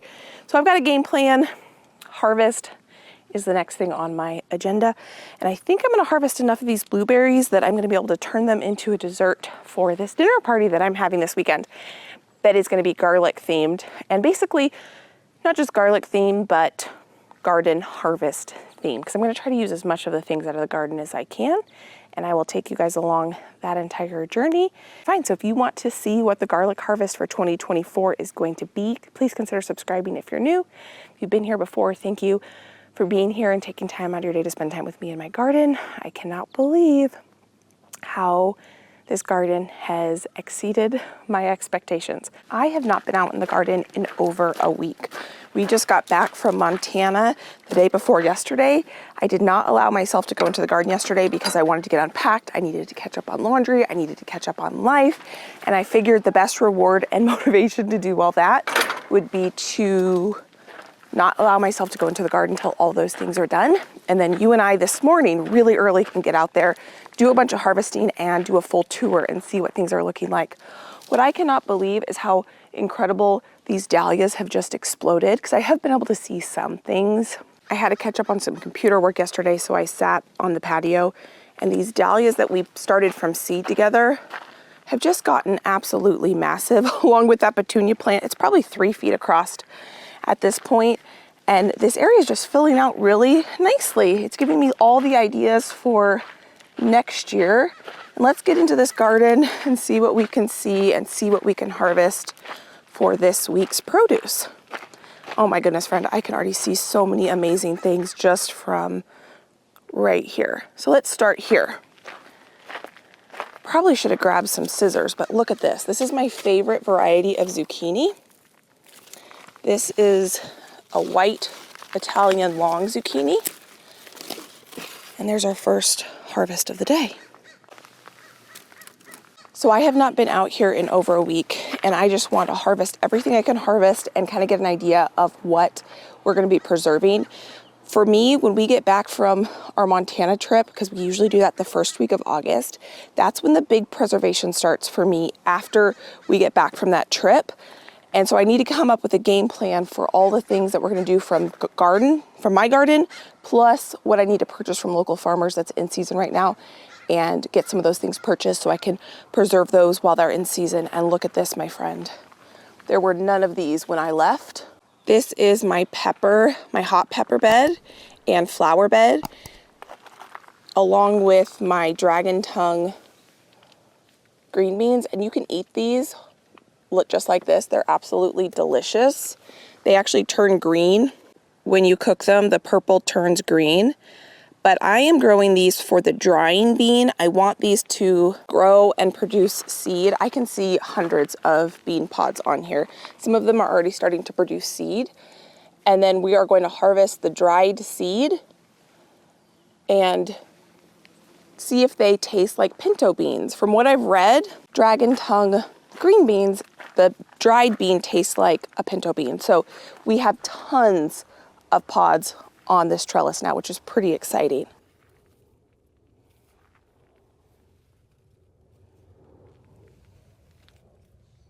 Before I left, I harvested all of my jalapenos, and you can see that they're starting to put on another rush or flush of jalapenos.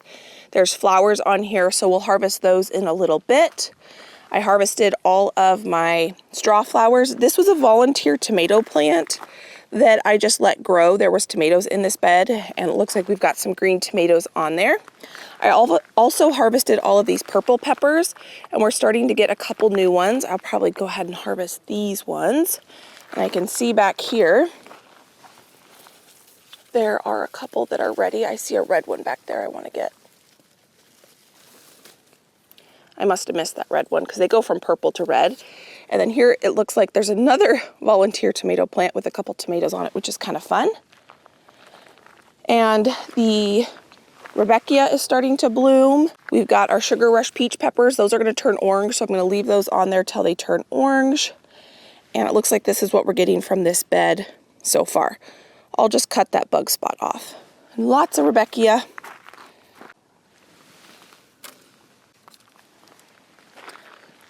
So now let's look at the slicing tomatoes. I normally don't get to harvest any of those till after we get back from our Montana trip.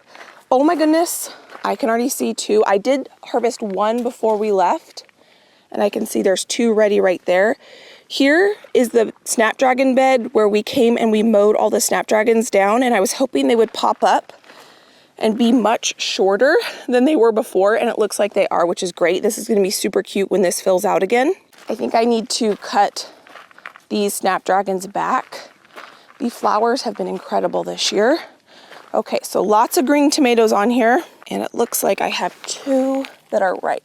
So I harvested one of these slicing tomatoes before we left, and we enjoyed it on those breakfast sandwiches that I made. This one looks like it's split, but it's probably still salvageable. Yeah. There are lots of tomatoes on here, but the majority of them are still green, and it looks like some of these plants need a little bit of help trellising back up this trellis. So I'll probably just do that as I go through the garden.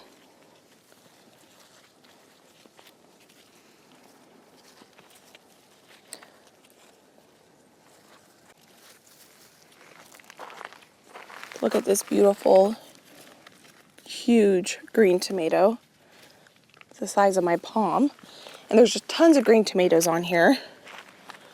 So that's exciting. Our season definitely is later in the year than a lot of the country. I like to watch gardeners all over the country.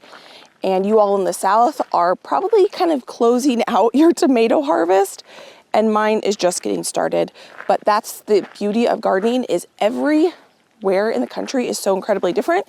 And mine just starts or gets going, the heavy preservation season, not until mid-August. Now look at this. I have a little baby pumpkin. So I'm going to decorate this fall with this baby pumpkin. So that's really fun to see that. I didn't see that before we left. And then over here on this bed, this is our sweet potato bed, our black bean bed, and some green beans, along with just quite a few flowers. So here is our black beans. And last time we were in here together, there weren't any pods really to speak of on these plants. These are a black bean pole bean variety, and it looks like there are tons of pods on here that we're just going to let hang out here until the pods dry out, and then we'll harvest the seed, and those will be black beans for us, hopefully. This is my first year growing a pole bean variety of black beans, and it's been super fun to watch this happen. You can see how abundant these black beans are on this trellis here, and then it just kind of gets tangly at the top. So I don't know if this is going to produce too many black beans up here at the top. So if this was on a trellis, it would have a lot more room to grow and probably produce more, but you can see that there's flowers here and there's little baby black bean pods. So we'll see. And then the inside of this bed, we've got carrots, and I'm sure there's some green beans in here that need to be harvested. So I'm going to go ahead and grab those while we're here. I harvested these green bean plants really heavily right before we left. So there's just a few on there, but they're putting on tons of new flowers. So we're going to get another flush here pretty soon. And then the sweet potatoes look like they're starting to take off. I have a feeling that those sweet potatoes are not going to give me a huge harvest, but we've got about 2.5 more months to let them grow to see if that is true. I have these 2 tomatoes here. I'm going to go ahead and put these in here because they were in my pocket before I smashed them. Okay, I can see so many things that I want to show you, but we're just going to keep going down one row at a time. Here is our second bed with our snapdragons that I just mowed all of them down. And we have lots of brand new shoots that I'm going to harvest a big bouquet today. But you can see all these green tomatoes.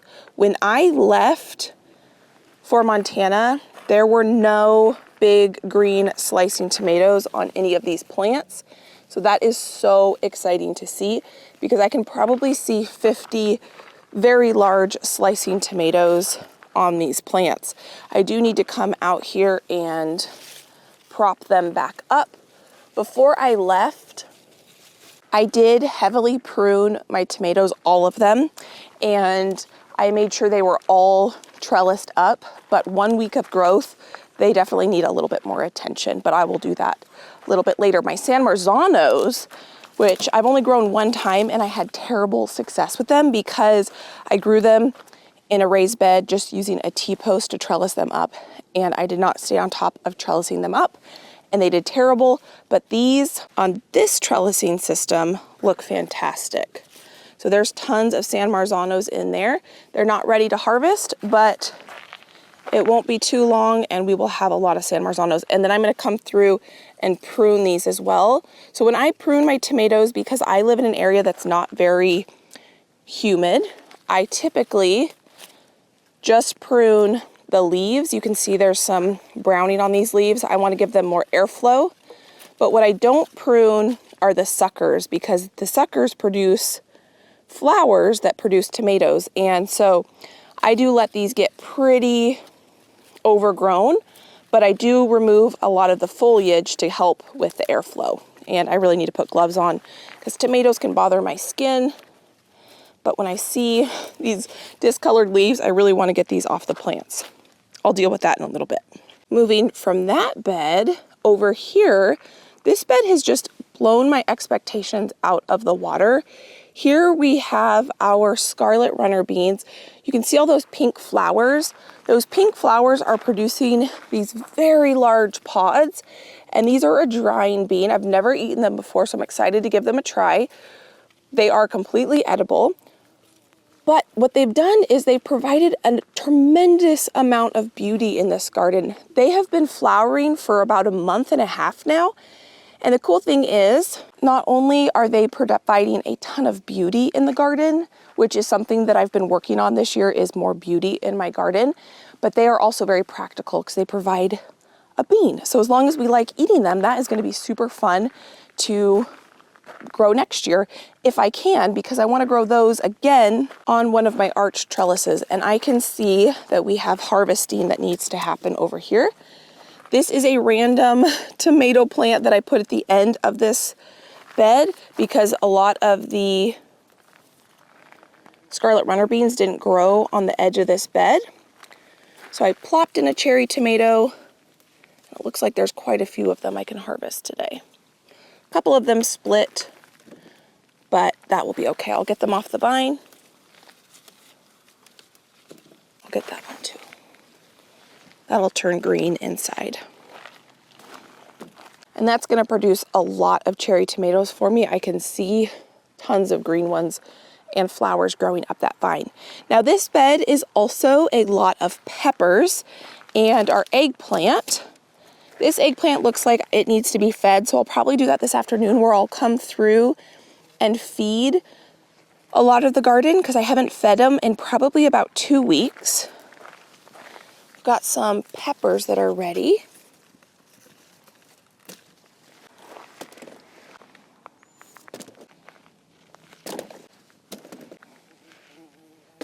One thing about not being here for a week is that there are some weeds that are popping up. So this is a huge weed right here, and it is about to go to seed. So I want to get this weed out of here ASAP. I'm glad that I didn't miss the opportunity to get this before it dropped the majority of its seed pods. It looks like there's a couple that have already produced seed, the flowers on here, but I'm going to go ahead and chuck this over the fence. My friend, this is the volunteer tomatillo plant that planted itself, and when we left, it probably was this tall. And look how incredibly tall it is with all these flowers on it. I think you need 2 tomatillos to cross-pollinate to create tomatillos. And I'm hoping that my tomatillo plants that I have over there are doing the job for this plant here, because this plant has more flowers on it than my tomatillo plants over there that I bought. This one planted itself. It's just amazing to me that I can start something indoors, 8 to 10 weeks before I plant it outside, and then one that plants itself can shoot up and be just as big and catch up to the ones that I spent time babying. It's just so funny how volunteers are so vigorous in the garden. Okay, so these peppers look incredible. Let's get some banana peppers. I harvested a lot of banana peppers before we left, and I popped them in the fridge. They are doing just fine in the fridge, so probably tomorrow I will do a big banana pepper preservation day. I will can them. But there are a few more that are ready to harvest here. Some of them are really little, but we'll go ahead and take those.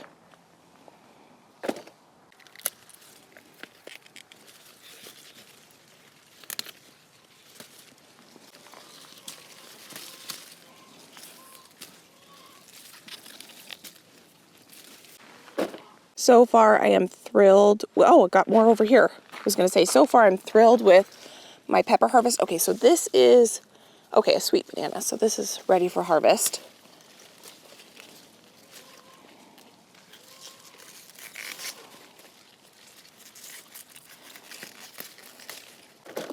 I am so happy with this pepper harvest. This feels like it's already a success. I've always had a hard time growing peppers, and at the beginning of the season, I did myself a disservice. I overcrowded this bed. You all know that last year I had landscape fabric down, and then this year I'm gardening without it, and I definitely like gardening without the landscape fabric better, but I couldn't contain myself and I kept planting, and I overcrowded these beds a little bit. And so I think I stunted my pepper plants just a bit, but I did remove a ton of the flowers that I planted, gave these peppers some more room, and now they're producing very well. I also have a cherry tomato plant along this edge of this bed, which I need to trellis up, and I got 2 more tomatoes. Now over here, this is absolutely bananas. Look at these cosmos. I have a couple different varieties of cosmos in here, and they have completely taken over this bed. And this definitely needs to be pruned back a little bit because they are huge. But these are some varieties I have never grown before. These are a double cosmo, and they just have a lot of petals. And I've got a couple different colors. I have a light pink and a darker pink. This is the variety I grew last year, and it's a little bit more kind of feminine and romantic, but it's super fun having all these different colors. So I'm gonna come and clean this up.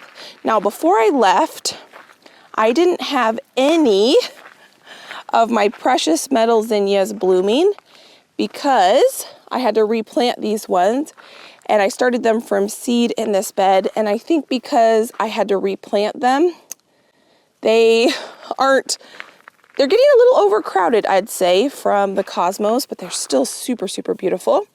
This bed is one whimsical flower bed. This was my vision of this bed. I was hoping the zinnias would pop out a little bit more in front, but I can cut back the cosmos. I will harvest a huge bouquet of those. And then we've got our beautiful eucalyptus in the front here. Now, this is not great. This is a big weed I can see that's starting to go to seed. I'm gonna go ahead and pull that right now before I forget. Grab as much of that plant as I can. I'm gonna toss this over the fence as well. This is a beautiful bed to me, but it does look like that my sweet peas are still hanging on and blooming, but I think I need to go ahead and pull those at some point this week because they have kind of done. You know what I might actually do, because I pulled the sweet peas already in the other bed. I'm gonna let these ones fully go to seed, and I think what I'll do is I'm not gonna be able to grow anything else on this arch trellis this year because we don't have enough time. So I'm just gonna let these go to seed, and I will harvest the seed, which will be kind of fun. So now we're gonna move over to this bed, and I've got cherry tomatoes over here that also need a little bit of coaxing up this trellis. I really like growing cherry tomatoes on these arch trellises. You can see how far up they've already gotten. And what I need to do is harvest quite a few tomatoes. There's definitely some ripe ones in here and lots of green ones. And I need to prune these as well. I want to get all of this discoloration out of here.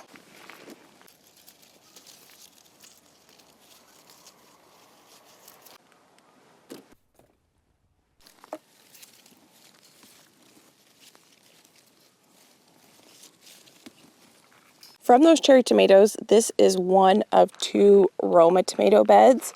I'm going to be making all my marinara sauce out of these Roma tomatoes. And I don't see any that are ripe yet, but I certainly see a lot of green ones. This was an experiment because I ran out of tomato gauges, and I thought, you know what, I'm going to try, with these 3 plants just to see what happens if I don't cage them up. And that might be a total fail, but we're just experimenting with a couple plants, and it looks like they are drooped over from the weight of the tomatoes, but we will see if that ends up being okay. I also have my cucumbers in here, and these are the first 2 cucumbers of the season, so we'll have that in there. I am very excited though about all those green tomatoes in there because there are a lot of green tomatoes. And I ran out of marinara sauce about 2.5 months ago because I made the best marinara sauce I have ever made, and we ate it up very, very quickly. And so I'm excited to go ahead and make that again with those Roma tomato plants. Here are our potatoes. I thought that they would be ready when we got back to harvest, and I think I'm right. So I'm gonna text my dad later today, and I am going to ask him if there's a day this week he wants to come and harvest potatoes with me because they have died back really well.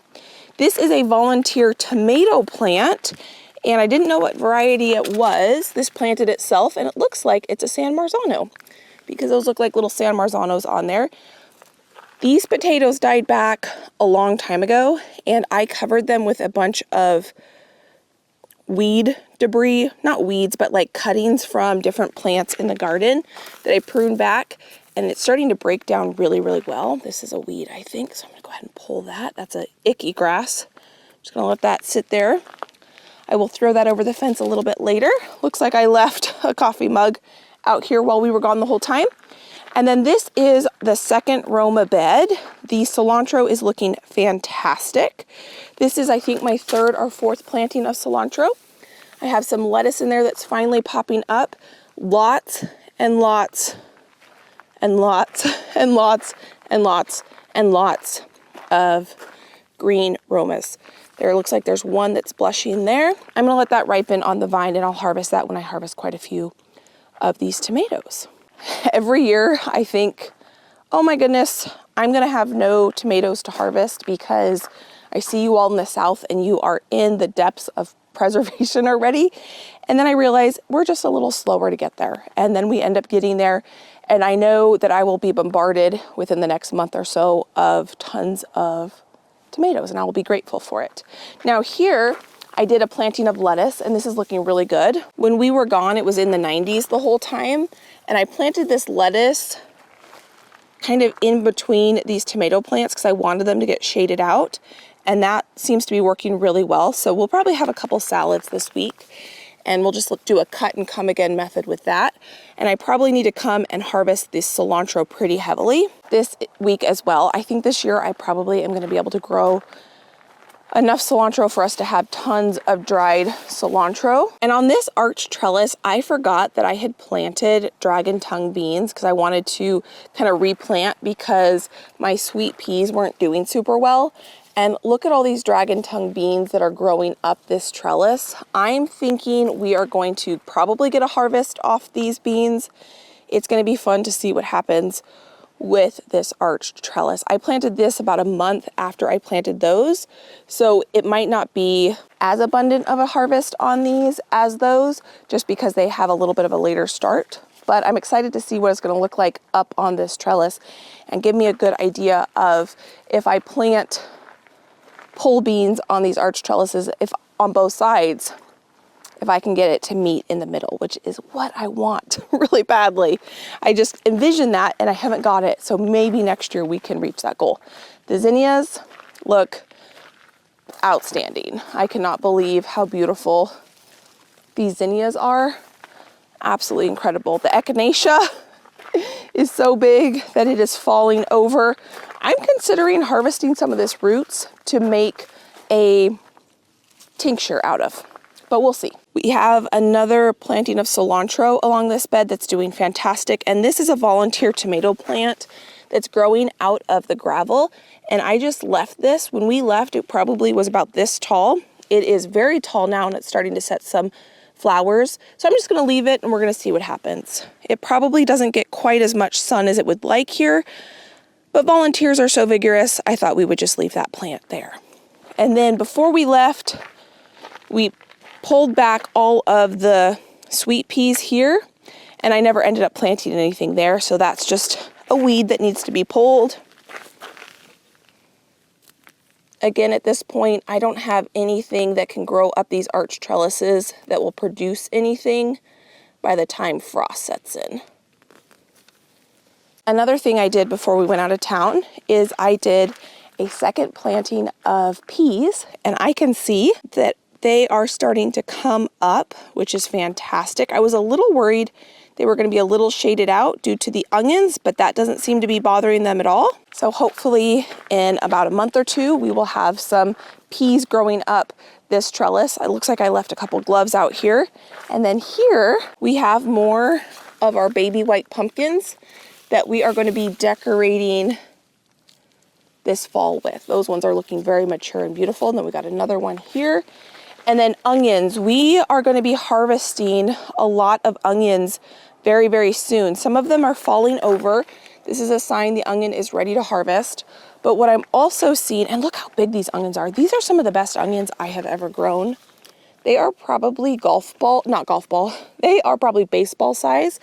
Normally I grow golf ball size onions, so I'm very happy with the size of these onions. But what I'm noticing with some of the varieties of onions I have is that they are setting flower, which means the onion thinks that it is on its second year and it will not store well. So if I pull this onion now and I try to cure this onion that is already set flower, then what will happen is the onion will go bad. Onions are biannuals, which means the first year you plant a seed, it grows, and the idea is that it's supposed to grow a bulb, and then the plant dies back. The next year, because it stored its energy in the bulb, the plant grows up, produces seed, and it produces seed every other year. So if I was to harvest this onion and try to store it for winter use, it will go bad pretty quickly. The onion is still perfectly good to eat, so I will just eat all the onions first that have gone to seed.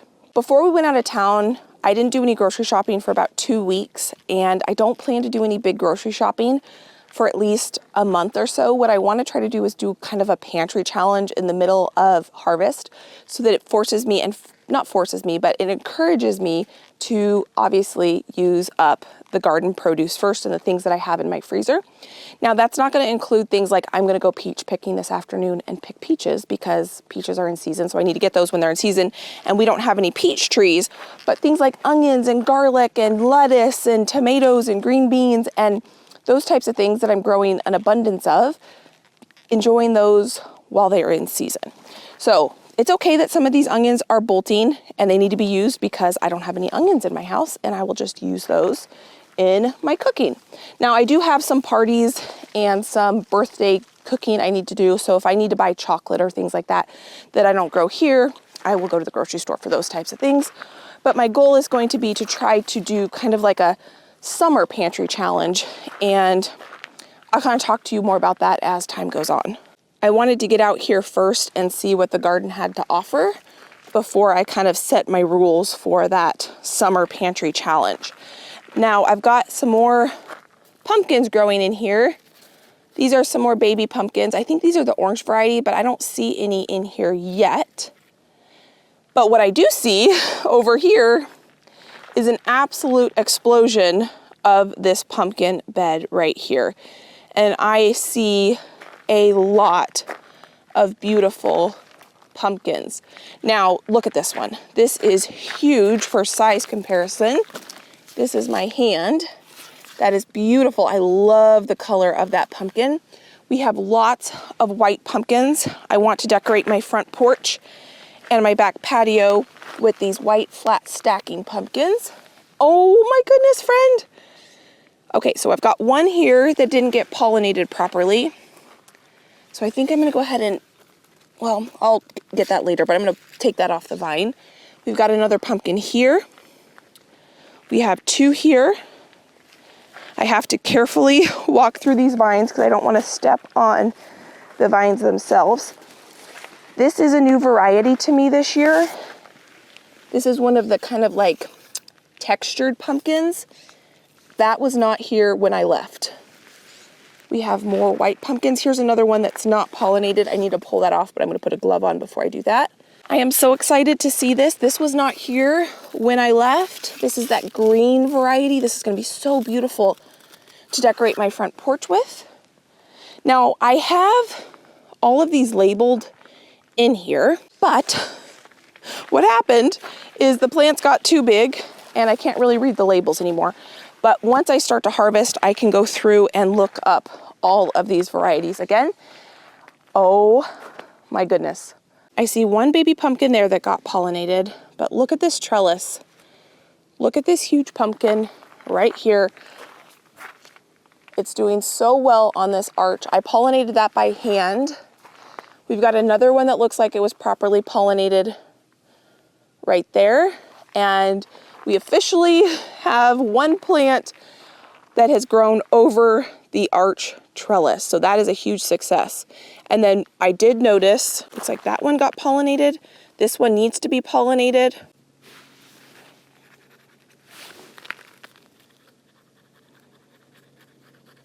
I don't know if we have time for that to grow out before it fully matures, but we will see. This was just a wee little pumpkin when I left. This is yet another one that is huge. That is so exciting. I've got a couple in here as well. I don't know what variety most of these are because I can't remember. There's a bee doing its job right there.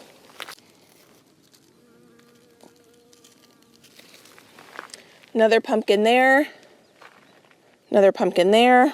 Pumpkins are one of my favorite things to grow, and I was a little worried that we weren't going to get a big pumpkin harvest because they kept dying. They weren't getting properly pollinated, even though I was out here pollinating things. That one I did hand pollinate, but I think we are going to get a good pumpkin harvest now at this point. So that is super successful, seeing that pumpkin grow on that trellis. That's something I've wanted, and it looks like it's happening. Now, what I can see over here, well, let's go over here first, because this is a really fun experiment that I've just had so much joy watching the process of this grow. This is our wheat that we planted, and we need all of the wheat to die back completely before we can harvest it. So these plants right here look like they are ready, but we have a lot of green left on a lot of them, and we need them all to die back before we can harvest them. And I'm really looking forward to harvesting this because I think this is just the most interesting experiment to date. I was researching when I was out of town if deer eat wheat, and they don't seem to bother wheat. So if this harvest is successful, Josh and I have already talked about it, that we want to plant a huge area of wheat down here in this field. I can't plant pumpkins or a lot of crops because down there the deer will just snack on it. I see deer on our property all the time, but if they don't bother wheat, then it might be fun to try to do a big harvest of wheat. Now here, my friend, oh my goodness, this is very classic. We have been enjoying zucchinis for about a week before we left. They had just started coming in, and it looks like we are going to be enjoying zucchinis for the next little bit. So let's go ahead and harvest these big ones. This one got stuck underneath the bed there.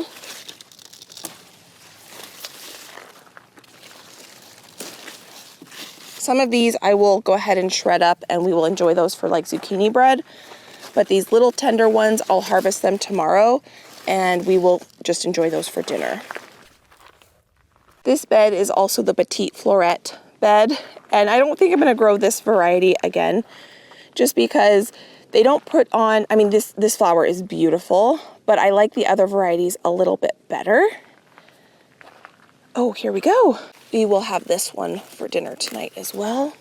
I love this variety of zucchini, and we might have this one or part of it for dinner tonight as well. Look at that, beautiful.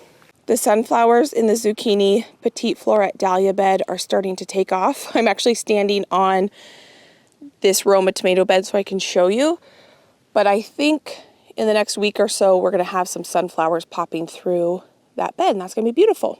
Now over here, I cannot believe what I am looking at over here. We have our Anaheim peppers, and I need to Google when I'm supposed to harvest these. These look really beautiful, and there's a ton of them on here. This one's red, so this one's for sure ready to harvest. Here's a bell pepper that's definitely ready to harvest. I have a ton of shishito peppers that are ready.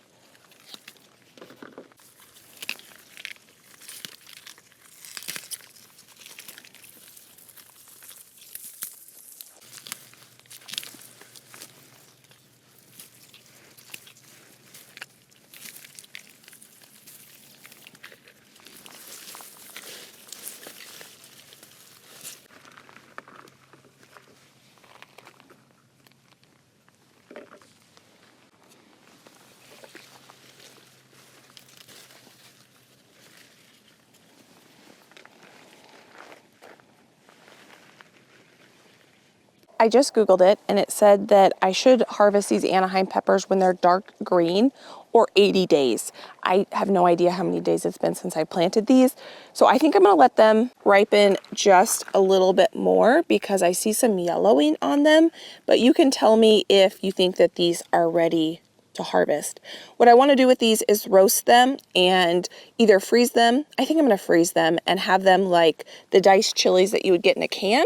So I want to make sure they are nice and ripe. So I'm not going to use those for fresh eating, so I don't mind letting them hang out on the vine a little bit longer. But we did just get this beautiful shishito pepper harvest. We will eat these fresh, or I will cook them, but we will eat them.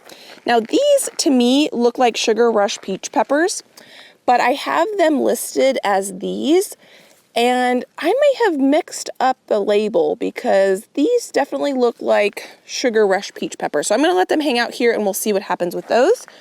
But I can see that I have poblanos that are ready. And I think what I'm gonna do with these poblano peppers, normally I dice these up and freeze them and I use them in fajitas and things like that throughout the winter. But I think what I wanna do with these is use these in making chili rellenos. I think that 4 of those would be perfect amount for my family for a dinner. I have a couple more over here. These ones are a little bit small, but I don't think they're gonna get any bigger. I think I'm gonna leave those and see what happens with those. But back here you can see these are dragon tongue beans.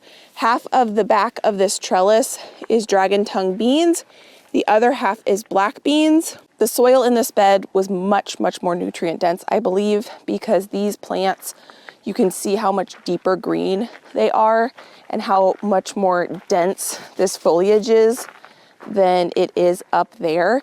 I have fed those with a liquid fertilizer, but it just shows that in the spring, before I plant anything next year, each bed is gonna get about 2 to 3 inches of compost so that all my plants can look like this absolute jungle of beans in here. Now again, this trellis is way too short for these beans, so they are growing up and over, and where they're down here, I see tons of pods. They are absolutely loaded, but I'm not sure if up here, because it's gonna be too crowded out, that I'm not gonna get a huge harvest. But there are a lot of flowers on here, so we'll just see what this ends up happening. Like here you can see a baby bean there, and how beautiful this trellis is. I want all my trellises to look this dense and lush. So that just tells me compost, compost, compost. Super happy though with how this pepper bed and bean bed is looking so far. Now over here, we definitely have things that are ready to harvest. I did a very heavy harvest on this right before we left.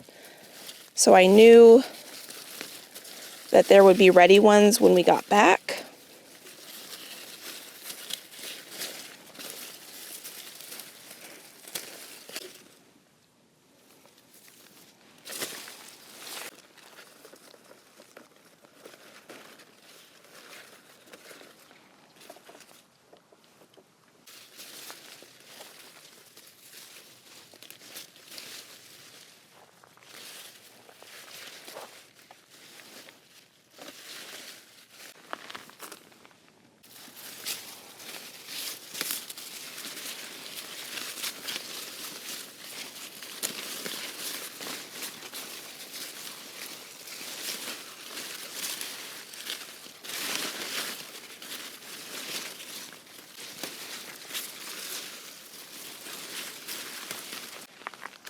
I just have a tiny little patch of green beans right here. This is jade green beans.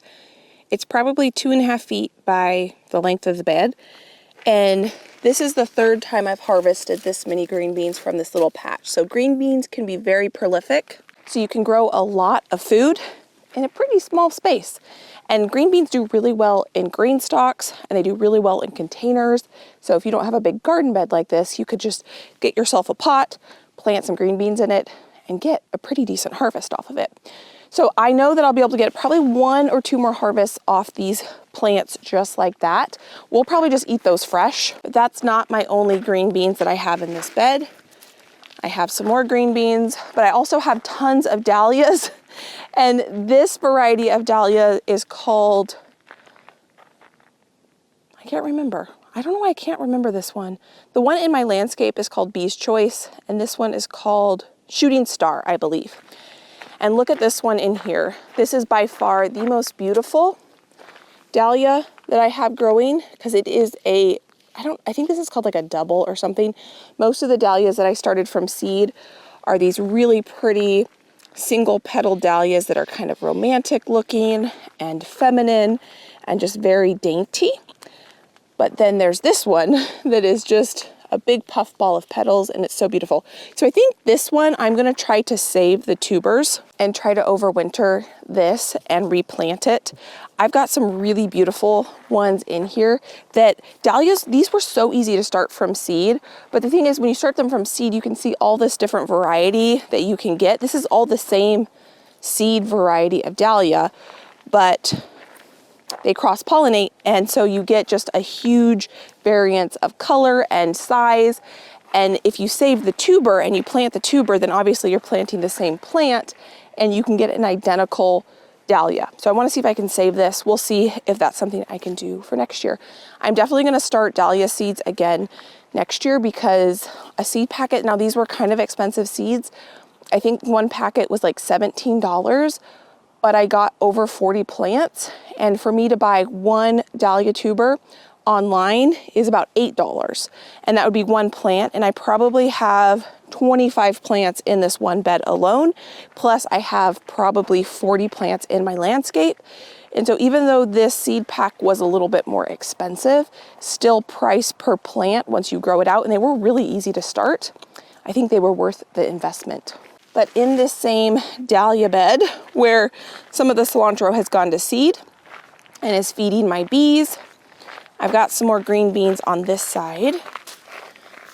Oh, yep, there's a lot in there. In the green bean dahlia bed, those sunflowers are about to bloom, which will be really beautiful. I mean, we've just got such beauty in this bed. These are so beautiful. So that is the green bean harvest for today. Again, this area is a small area. It's about 2 feet by the length of the bed, which is 4 feet. And we got a lot of green beans with a lot more baby ones on there that we'll be able to harvest shortly. Now from this bed, we have our onion and celery bed. And this variety of onions are Walla Wallas, and so many of them have gone to seed. I'm gonna harvest this one. But some of them haven't, like this beautiful big one. This is a softball size. It is huge. And so when I need an onion, I'll just come out and harvest the one that has gone to seed. They're absolutely beautiful. Some of the best onions I have ever grown. Look at those beauties. And then in here we have carrots. And we had carrots in the other bed too. I forgot to mention that. I don't know if these are ready. You can sometimes take your finger and rub it around the soil, and you can see kind of the diameter of the carrot, and that is pretty skinny. So I'm gonna cover that back up, and we'll let that continue to grow. On the back side of this onion bed, we have our celery root, and I can see that they are starting to bulb up. So that's gonna be fun. I've never had success growing celery root before, and it is absolutely delicious. And then over here, we have celery. And my celery has done the worst it's ever done. I've always had pretty good success growing celery, and this year they're doing okay. They actually look pretty good. I did cut them back all the way to the ground before we left to try to give them a fresh start, and that seems to help. Now, when I grow celery, in the past, it's had a very strong flavor. So I tend to use it more in stocks and things like that than actually in my cooking, because I haven't been able to grow a mild flavor celery. And so it works really well as a flavoring agent. But so I'm okay that it's not doing like absolutely fantastic, but I am excited that the celery root is doing fantastic because I do love celery root. Now this bed, this is another pumpkin bed with zinnias in it. The zinnias are doing fantastic, but the pumpkins are not doing so great. We do have quite a few pumpkins in here, but what's happened is a lot of them have been pretty damaged. I think this is a bunny. I'm not exactly sure what's damaging them, or a bird maybe pecking at them, but I've had a lot of damage on these pumpkins in this bed. This pumpkin's not gonna make it because it's got damage all the way through the skin. A bunch of them did not get fully pollinated. Like that one is just gonna mold on the vine, so I need to take that off. This one looks pretty good. I think it's probably protected because it's up here on the bed. But these ones down here, like that one I don't think got fully pollinated because that's a really soft spot. Now this is a green pumpkin that looks actually really good. This one doesn't look too bad. Well, actually, I don't know, maybe it's okay. That one didn't get fully pollinated. This one looks really good. We'll see if anything comes of that one. We've got a couple up here on the trellis that look really good. And then there are some random pumpkins over here. There's a white one, an orange one. This actually looks like the best out of any of the ones that we have over here. Another green one and some other random ones. Couple in there. This one got a lot of damage on it too. I'll just let it grow and see what happens. And then it looks like it just put on a new baby pumpkin here. My only guess with this bed is why it's not doing near as well as the one over there is that one I had put compost and manure down right before I planted. And this bed here, I put the compost and manure last fall.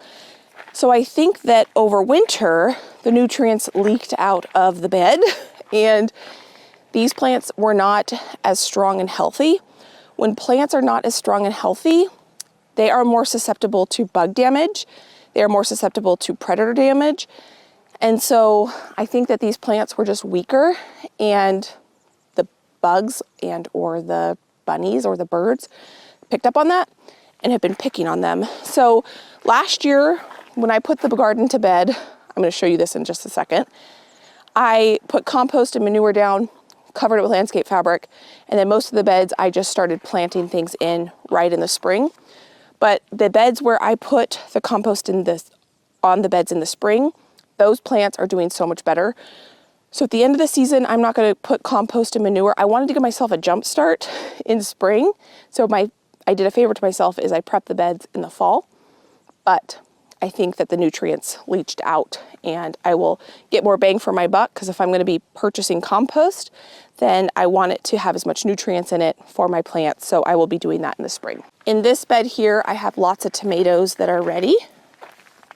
So I'm going to grab these real quick. These are so delicious. Lots of green ones, but there are also lots of ripe ones. And I do need to trellis this up.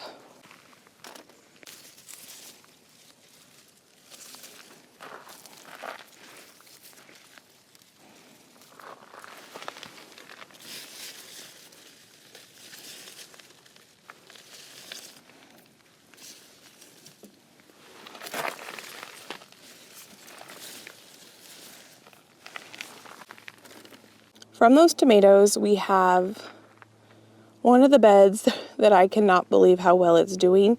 This is the black bean bed, but this is the bush bean variety. And these beans, or bean plants, I should say, are absolutely loaded. They look so good. Now you're starting to see some yellowing and dying back. That's because that's what these plants do. Once these have completely kind of died back and dried out, I will harvest the black beans.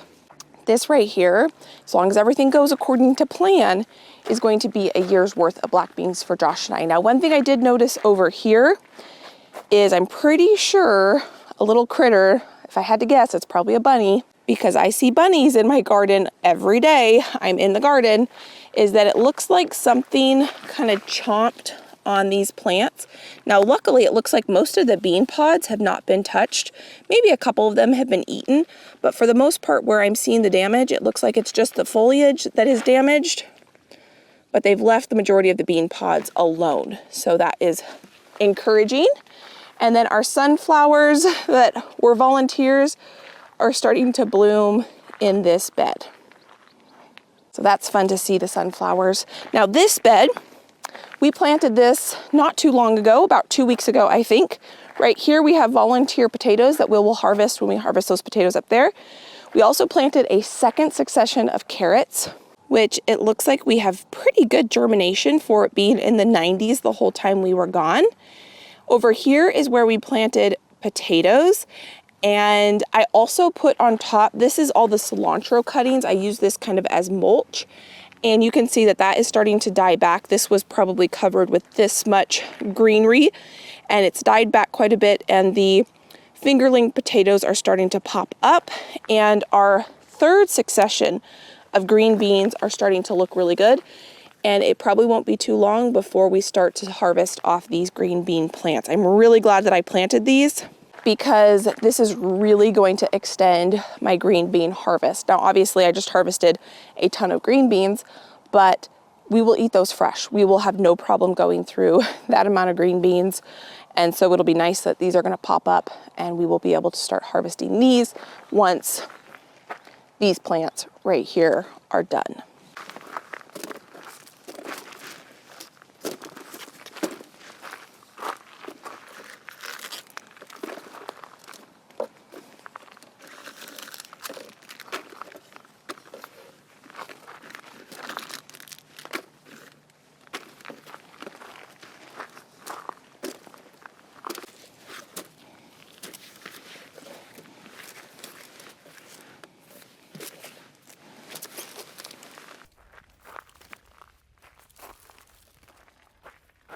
So here is today's harvest. I've got one more big harvest I need to go do today, but we've got 2 of my favorite zucchinis. You can see how even though they're big, they stay really tender. And then we got 1, 2, 3, 4, 5 very large zucchinis. A couple onions just for eating this week. I need to come up with a meal plan. I've got many more onions where that came from. Lots of peppers. I think I'm definitely going to do chili rellenos. I wanted to do that last year with the poblano peppers, and I never got to it. Lots of shishito peppers, lots of green beans, lots of cherry tomatoes. I'll probably make a quick salsa with that with some onion and cilantro. Lots of banana peppers, which I'm probably going to can into pickled banana peppers, and lots of bell peppers. I just brought this up here, and I'll deal with it in a little bit. Next, what I want to do is go get some blueberries. Before I get the blueberries, though, I wanted to show you. Look at this. These are all of the petunias and snapdragons that we started together, and a couple of the pansies we started together. That is a volunteer nasturtium up there, and I just can't believe how big these flowers got. These are the dahlias that we started together. This plant is huge. This variety of dahlia in here is the Bee's Choice, and they are starting to bloom and just get really, really big. Here you can really see just how different these are the petunias we started together. Each individual variety looks like. Here are the dahlias we started together, the petunias we started together, more dahlias. This one I think is absolutely stunning. I might try to save the tubers on these ones. I'm gonna have to go through and mark which tubers I want to dig up and try to save. Oh, hello there. I also want to leave some in the ground because some people around here say you can overwinter dahlias. Some people say you can't. So I figured, see how pretty that is? All those flowers we started together. Some of them I bought I think that the violas or pansies, some of those we bought at Lowe's, but all the petunias we started, this petunia, I started here with you all. These ones here. This is one of my favorite dahlias. It's kind of random which color they pop up, so it's kind of cool that some of my favorite ones are right up here by the patio. But I think I'm going to try overwintering some just in the ground, and then some I'm going to dig up the tubers and just experiment. Even the ones that I don't love, like I love them all, but even the ones that aren't my favorite colors, I might dig them up and just see what happens. So now I'm going to go harvest all the blueberries I can. From here you can probably see the blue that's popping out on these plants. I have probably gotten about 3 or 4 gallons of blueberries off these plants already. Let me show you this real quick. The bees look fantastic. My flower patches, I've got a couple little sunflowers there, but I kind of gave up on these areas because They were getting mowed down by little rabbits that live right in there, and or deer. So I kind of stopped watering them, and my beautiful wildflower patches that dream kind of disappeared. I'm going to try to harvest as many as I can. They are the best tasting they have tasted all year because they have just been ripening on the bush, and they are so incredibly delicious. We came out yesterday and ate a bunch of them for dessert. So I'm going to spend about 20 minutes out here or so picking as many blueberries as I can in that amount of time. And then as a family, we're going to head to a peach farm and we are going to pick this year's peaches that we're going to eat. Good morning, friend. It is early and foggy, and we are going to head out into the garden and fill these 3 baskets with goodies.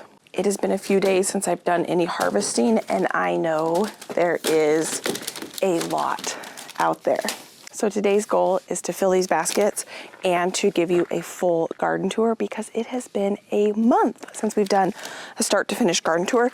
So first thing I want to show you is these green stock pots. I am working on rooting out strawberry plants, and I can feel when I kind of tug on these plants that they are starting to root out, which is pretty exciting.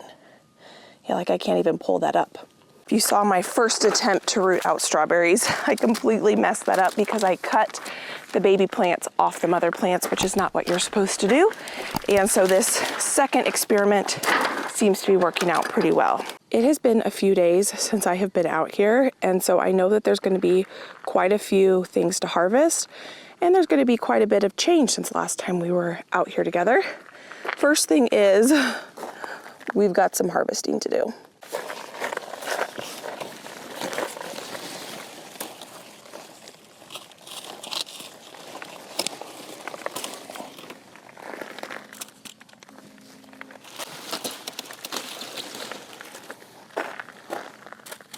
A funny thing about my zucchini plants is they were really slow to start, and they have all just bounced back and are producing a ton of beautiful zucchini. I still have a tiny one on there. I'm gonna let that one grow a little bit more. But this bed is blowing my expectations out of the water. We have harvested a ton of pepper plants already off these jalapeno plants. The Rebecca has started to bloom and is looking just beautiful. I've harvested so many of these flowers.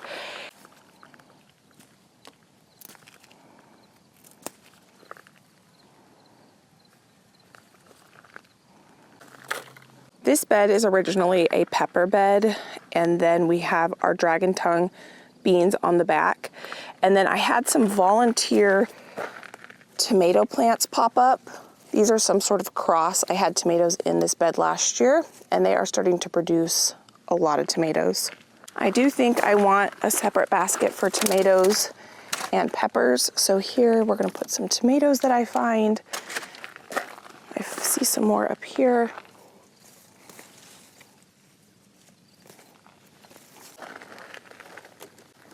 I'm just gonna grab all the peppers that I see that are ready in this bed.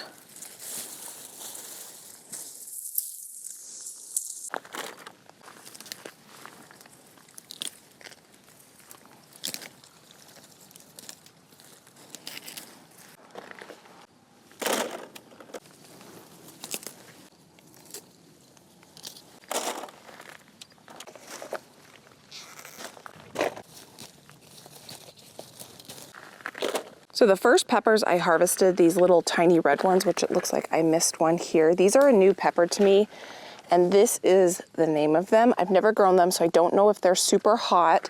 I'm hoping they're really hot because I haven't been able to make a really hot sauce in quite some time.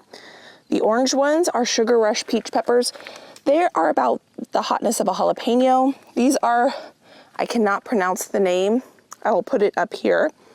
They're super beautiful. They're not too hot, but they have a delicious flavor. And then these right here are serranos, and they are the hottest ones I've grown so far this year, which is fantastic. Hot sauce is one of my favorite things to grow. Now, I'm hoping that what's gonna happen by harvesting all these peppers is there still are some flowers on here that will get a second flush of peppers. We don't usually start harvesting peppers till September. It is now September, and sometimes depending on the variety, I can get another flush of peppers. Now back here, we have our rattlesnake pole beans. These can be used as green beans or as a drying bean, kind of like a pinto bean. And this has been an experiment for me this year. And I can see a lot of them that are actually ready to harvest, but the pods are a little bit damp because of the moisture in the air right now. It's supposed to be pretty hot this week, so I'm gonna come out here sometime this week when it's been really hot and dry and harvest all the ones I can. I'm gonna open these up and show you. I can feel that they're dry in there. So these are the first ones I'm opening this year. Yeah, I do think I want these to dry a little bit more before I harvest all of them. But this is what they look like. So they do look kind of like a pinto bean. And I'm excited to try them and see if they are as delicious as a pinto bean. Oh, see, that's what these ones look like. They're really beautiful. So I'm just gonna set these here and I'll come back for them. They are the same variety, or they should be, but they do look a little different. So that is gonna be a big project in and of itself. I'm gonna leave this really large zucchini, maybe this one here too, and we'll come back for these. And let's grab these 2 baskets and head to our next bed. Now this bed is super fun because this is one of the 2 snapdragon beds that we planted out together, and I had come out here and mowed all the snapdragons back because they were going to seed, which I didn't want, and they have put on a second flush of snapdragons. Now I can see there's definitely disease happening in here. I'm pretty sure this is a fungal disease. I need to Google it and find out. I think I planted these snapdragons a little too close together. I won't plant them in this bed next year, but I do like my proof of concept of having a big snapdragon bed. I am still harvesting tons and tons of snapdragons off these plants. Now, what I'm gonna do is come around here and I'm gonna start harvesting some tomatoes. There are some absolutely massive big green tomatoes in here that are not ready for harvest, but there are plenty. I'm about to walk into a spider web. There we go. There are plenty of ones that are ready for harvest. The tomatillos are kind of outgrowing this bed. I kind of stopped trellising them up. They just kind of got away from me a little bit, and I think they're gonna do just fine. Here's a tomatillo that is ready to harvest. You really know a tomatillo is ready to harvest when it's on the ground. This one was on the ground. Or you know they're ready to harvest when they kind of split out of their paper husk. So this one's ready.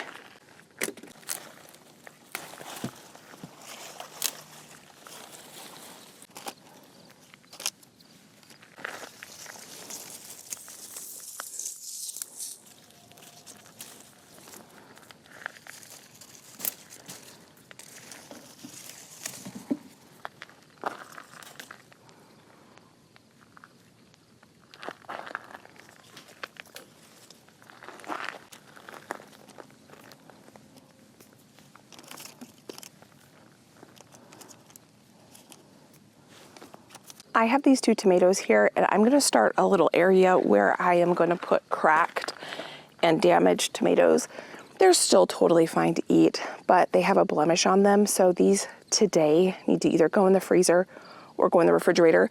I am planning to do a big tomato processing day here coming up pretty soon, so I just want to put those there because I know that I don't want to just set these on my counter and have them go bad because they're on my counter, because a lot of these tomatoes will just be put on the counter until I get to them. And I don't want fruit flies, and I don't want just them to start molding because they have cracks in them. Which I don't think they will. I think I'm gonna grab this one. And I see one more in here.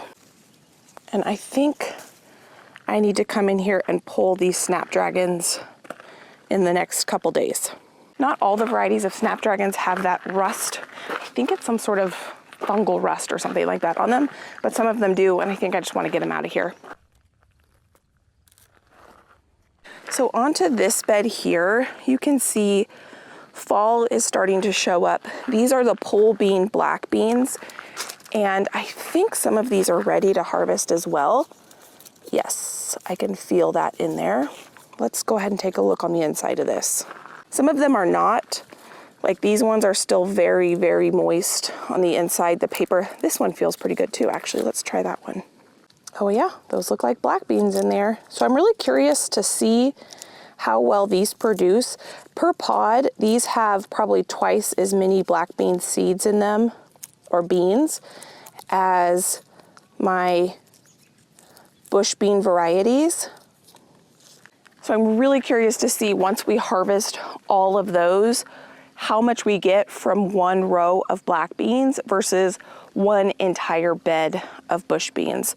I do plan, if this goes well, to grow a lot more vertical next year because I just think it's so fun and beautiful. I like having these really tall trellises of black beans. And hopefully I will have healthier soils so it'll actually fill out this trellis a little bit more. It was a little bit fuller, but you can see some of the leaves are starting to drop. Now here we have our sweet potatoes. They're starting to fill out this bed, but I just don't think that anything's gonna happen there. This is a cauliflower plant I let go to seed because the pollinators love brassica flowers. Here are some seed pods here. Maybe I'll try collecting seed, I'm not sure. We've got some dill. These green beans are done for the year. It looks like maybe I might get a couple more. I do see one little baby one here, but oh, lots of slugs on there. This bed has just struggled with slugs unlike any other bed I've ever had. I have carrots in here, and oh, there's a honeybee right there. And let's see, that's a pretty good sized carrot. So I'm gonna harvest all the carrots on a different day, but I do have a little bit of carrots there. This is kind of nothing, and then we've got some status flowers here. But I'm really excited to harvest the black beans when we get to that. So now we're over here. Oh my goodness, okay. Yes, these snapdragons are done. You can see the disease that has taken over them. I have gotten a lot of snapdragons from that second wave of snapdragons. You can see, now I'm not a flower farmer, so I can harvest some of these ones and still bring them inside and be fine. You know, if I was a flower farmer, I wouldn't want any of that damage on the leaves, but I don't think I want that permeating the bed. So I'm putting this on my thing to do this week, is to go ahead and just, I don't know, maybe I'm gonna have to take a year off growing snapdragons, or at least up on this upper part of the bed. I'm not sure, because this doesn't look good. I think I planted those snapdragons a little too close together. But back here, even with all of that kind of disease on my snapdragons, these tomato plants look incredible. I harvested my first really large tomato this big last week, and now I can see a lot of these are ready. These are called Old German. That one for sure is ready. So let's go ahead and grab all of these ripe tomato plants, or tomatoes. I already know I'm gonna need this basket, so I'm gonna go ahead and grab it now.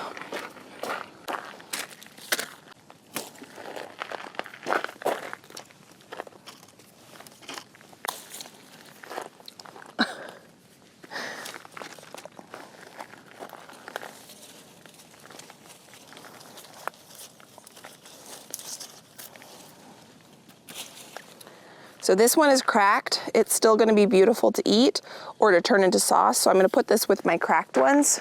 They're all the way over there. So I'm just gonna start a second area of cracked tomatoes right here, but it's still really beautiful.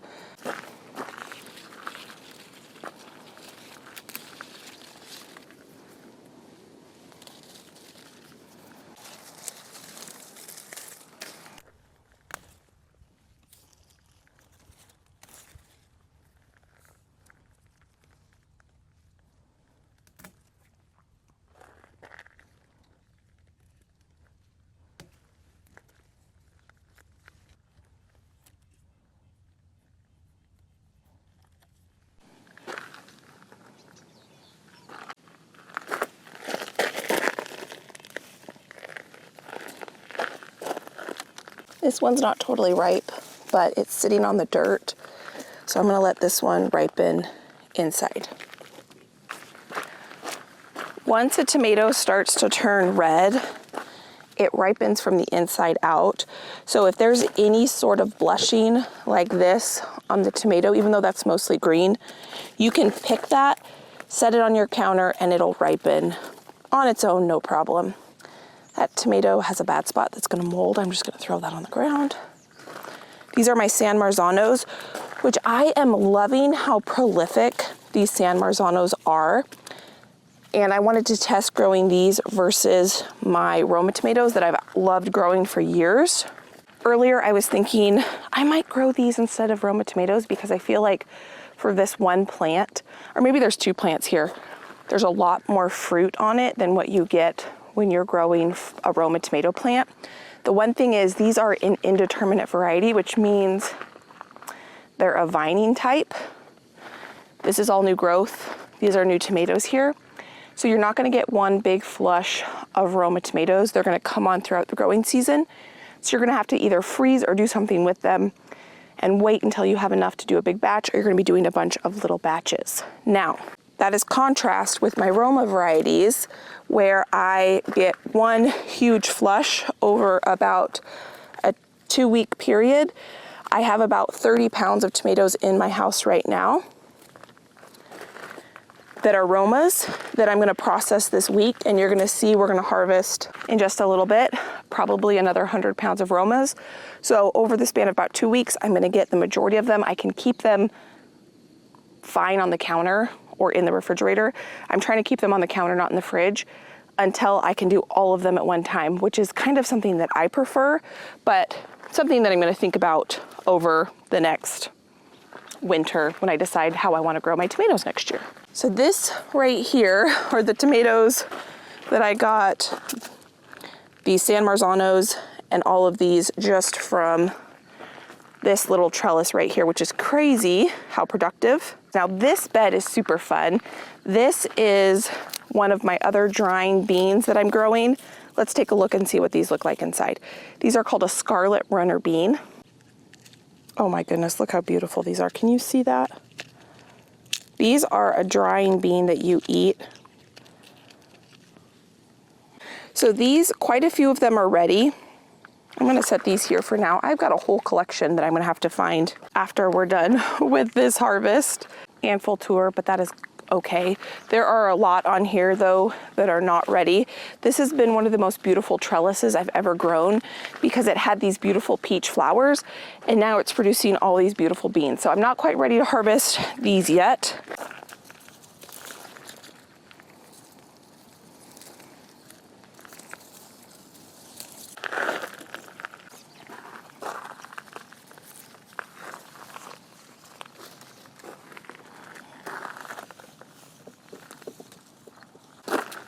So we have officially gone through the entire first row and harvested a tremendous amount. Now we're gonna come down to the second row of beds. Now this back part of this bed was all cosmos, and they got so tall that when we had that windstorm, they all fell over, and you and I came out here and we cut them way back, and they're looking a lot better. They're actually starting to flower again, which last time I was out here, there were no flowers. I think the key to cosmos is to keep them pruned back so that they're more manageable. And I will only probably grow dwarf Cosmo varieties next year. Here are our precious metal zinnias that are just starting to flower actually, because those Cosmos took over this bed, overcrowded it a little bit, but now they are blooming. And then our eucalyptus just looks fantastic. I have been harvesting so much eucalyptus, and I was saying I'm only gonna grow this variety of eucalyptus next year, but I've been really enjoying having the different sizes of eucalyptus depending on what size bouquet. Some of them I want the smaller, kind of more petite eucalyptus. This is book leaf eucalyptus here. And then sometimes I want these bigger eucalyptus branches. So I might grow multiple different varieties of eucalyptus. This is silver dollar eucalyptus, and this right here is baby blue eucalyptus. The amount of flowers I've grown in this garden this year has been tremendous and very successful. I will be doing this again in years to come because I have enjoyed it, and my friends, I have invited them to come and harvest bouquets whenever they want. They just text me and say, hey, I'm coming over, I'm gonna get a bouquet. They grab a couple veggies, we hang out, and it is very awesome. So I definitely want to try to grow this many flowers for next year. So we are now in this bed, which has a lot of goodies that we are going to pick right now. First off, this cherry tomato trellis is one of my favorite things in the garden, and I've got a lot of cherry tomatoes, but I want to get more than the cherry tomatoes are all of these Roma tomatoes in here. And it looks like I've got one cucumber. Cucumbers have not been my best friend this year in the garden, but I am getting enough to enjoy fresh, which is great because we don't eat a ton of cucumbers, so I don't need a lot of them, but we like to have a fresh one every here and there, and we like to have tzatziki sauce. So even though they haven't been producing very much, they've kind of been producing the exact amount we need. See all that red in there? We're gonna go ahead and get that out of these beds right now. But we need a basket, and let's go ahead. I'm gonna fill this basket.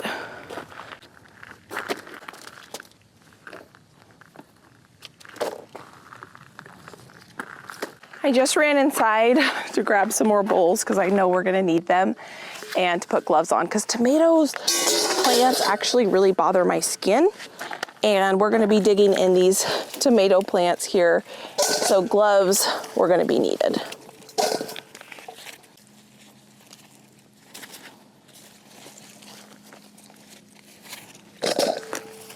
So some of these tomatoes have slug damage on them, and I know it's slug damage because I can see the slugs here. So if I see any that are starting to ripen, I'm gonna pull them so I don't lose them.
This is so weird. I have never ever struggled with slugs on my tomatoes before. I mean, obviously I shouldn't have my tomatoes laying on the ground like this. They should definitely be trellised up. But even on the tomatoes that I don't have laying on the ground, the ones that I have trellised, I've got some slug damage on some of the tomatoes, which is very, very odd. So that's why I'm harvesting even these ones that are just starting to blush, because I will just have them ripen inside. They will be safer inside than out here where slugs can get them. And I was worried that I wasn't gonna have enough tomatoes, but this is not even all the tomatoes from this one bed. Obviously we got that other bowl. There's probably about this many more tomatoes just in this bed alone. And we've got a whole nother bed filled with Roma tomatoes. My goal was to come out here and get all of the tomatoes that were ripe, but I think what I'm gonna have to do is actually go inside before we can harvest the other bed, dump these off. I need to finally get my tomato ripening table out, and then we can fill these bowls and baskets back up. So let's just keep looking and seeing all the other goodies that we have out here so we can kind of assess if I need to grab even more baskets. So here we had the potatoes, and I planted dill. There were more dill that I thought was up, but it looks like I only have one right here.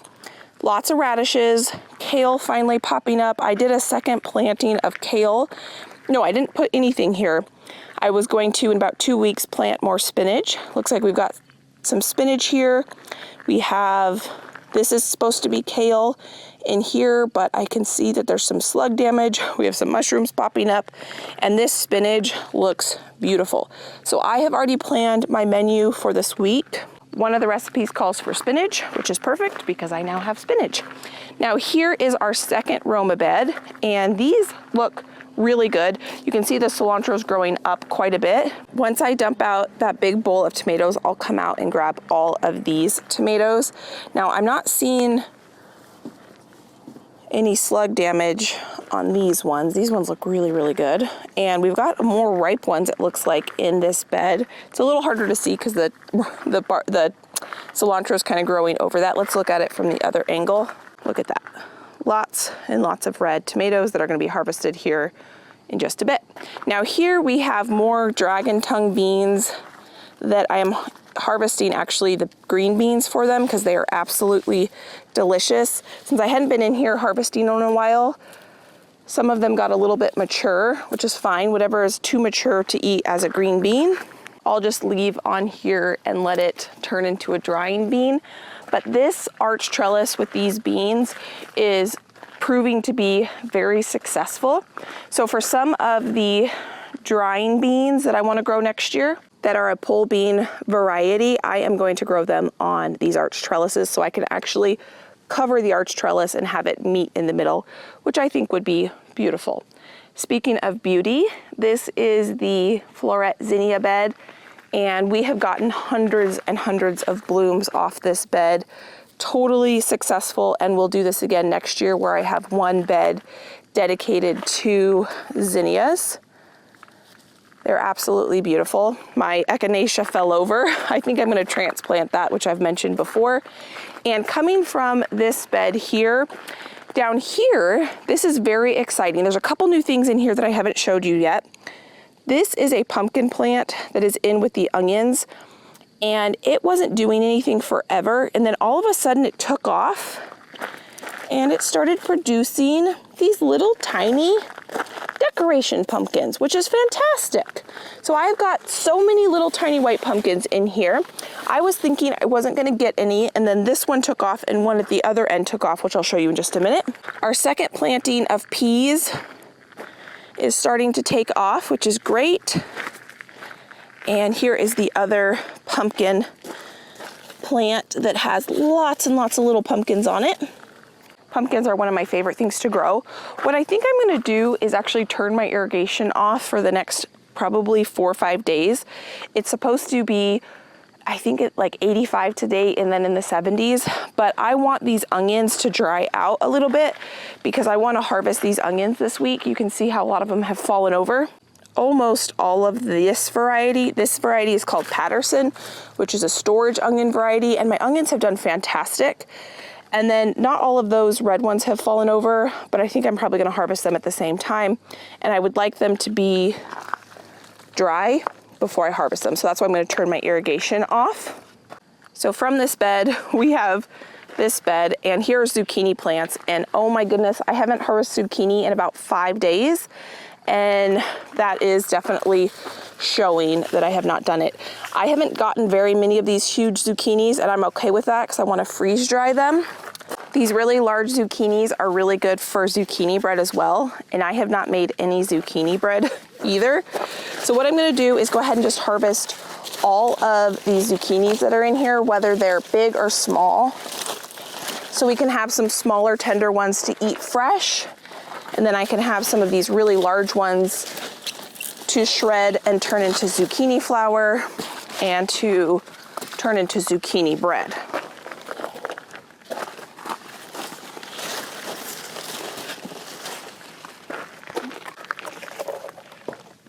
So these massive zucchinis are what can happen if you don't even check your plants for just a couple days, but absolutely thrilled with having some really big ones and then some more tender ones to eat fresh. So these are the zucchini plants right here. They are thriving and doing so well. I probably should prune them. And as I'm talking to you, I can see one of my pumpkins is growing into the zucchini, and there is a baby pumpkin plant. That does not have time to grow into anything in particular, but I just think that's kind of fun. Now here you can really see where some of the damage happened when we had a huge storm. I had dahlias in here, tons of them fell over. My sunflowers fell over, but they're still producing and doing just fine. Now, what I didn't realize and what I should have done is once they fell over, I should have chopped the tops off and kind of hoisted them back up, and they would have stood back up and produced a ton of branch sunflowers. I didn't do that because I didn't know I could do that. And so they fell over, but even though they fell over, they're still producing tons of beautiful sunflowers. You can see this is the stem of the sunflower. It turned back up and it's producing sunflowers into the walkway, which I think is beautiful, and it's still providing food for the bees. I can see about 10 bees in this bed right now. One just went into that zucchini flower, and I am thrilled with that. So I've got one more zucchini plant over here, and let's see, oh, there's one right here. For some reason, these two plants did not do as well as the two on the other end, but that's okay. They're still producing. I have plans for next year to increase the soil health to have everything produce really well. Just gonna put this over here. So from this bed, we have this bed, which I'm thrilled with. I cannot believe how many peppers we have gotten from this bed alone. I had come out and harvested all of the Anaheims, and in a matter of about a week and a half, 2 weeks maybe, we are already getting a huge second flush of Anaheim peppers. I can see a couple weeds in here that I want to get. I'm just gonna let that dry out there. I'll take care of that later. I also have some carrots in here that I can harvest. Look at these. Okay, so I thought maybe I mislabeled these as Sugar Rush peach peppers, but I have never gotten my Sugar Rush peach peppers to turn this orange. This is what I labeled them as, and I thought maybe I labeled them wrong, and maybe I didn't, because those are beautiful. Should we try one? Hopefully it doesn't just scald me. Oh my goodness.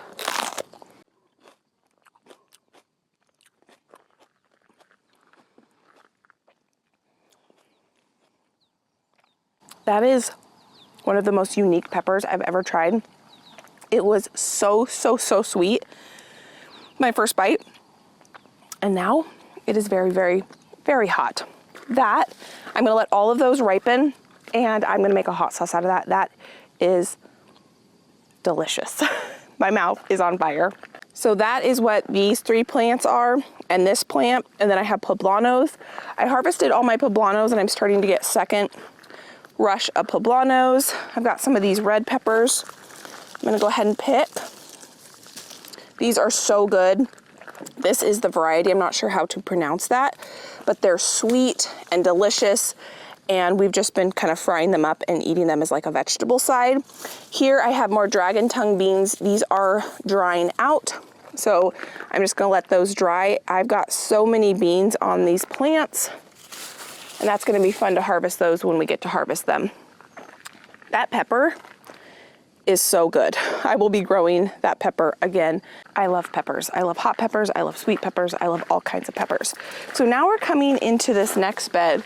This is another bed that had lots of damage. There was just a honeybee that went by me with that storm that we had. Lots of my dahlias fell over, but they're still producing. So I've still been harvesting flowers off these dahlias, even though you can see they have all fallen over.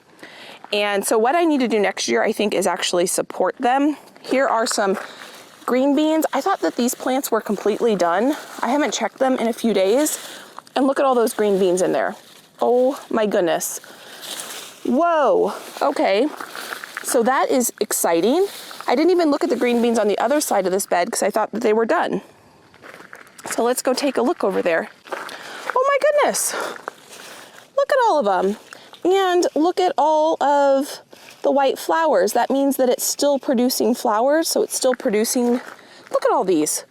I thought I was done harvesting off these plants.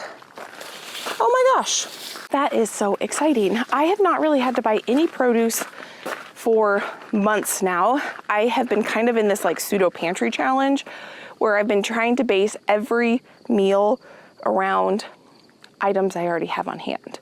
So I have had to buy things like mushrooms and limes and lemons and things that I don't grow. But even the fruits we've been eating, like peaches and blueberries, we've been trying to eat the things that are in season that either I'm growing or that I can buy from a local farmer at this point.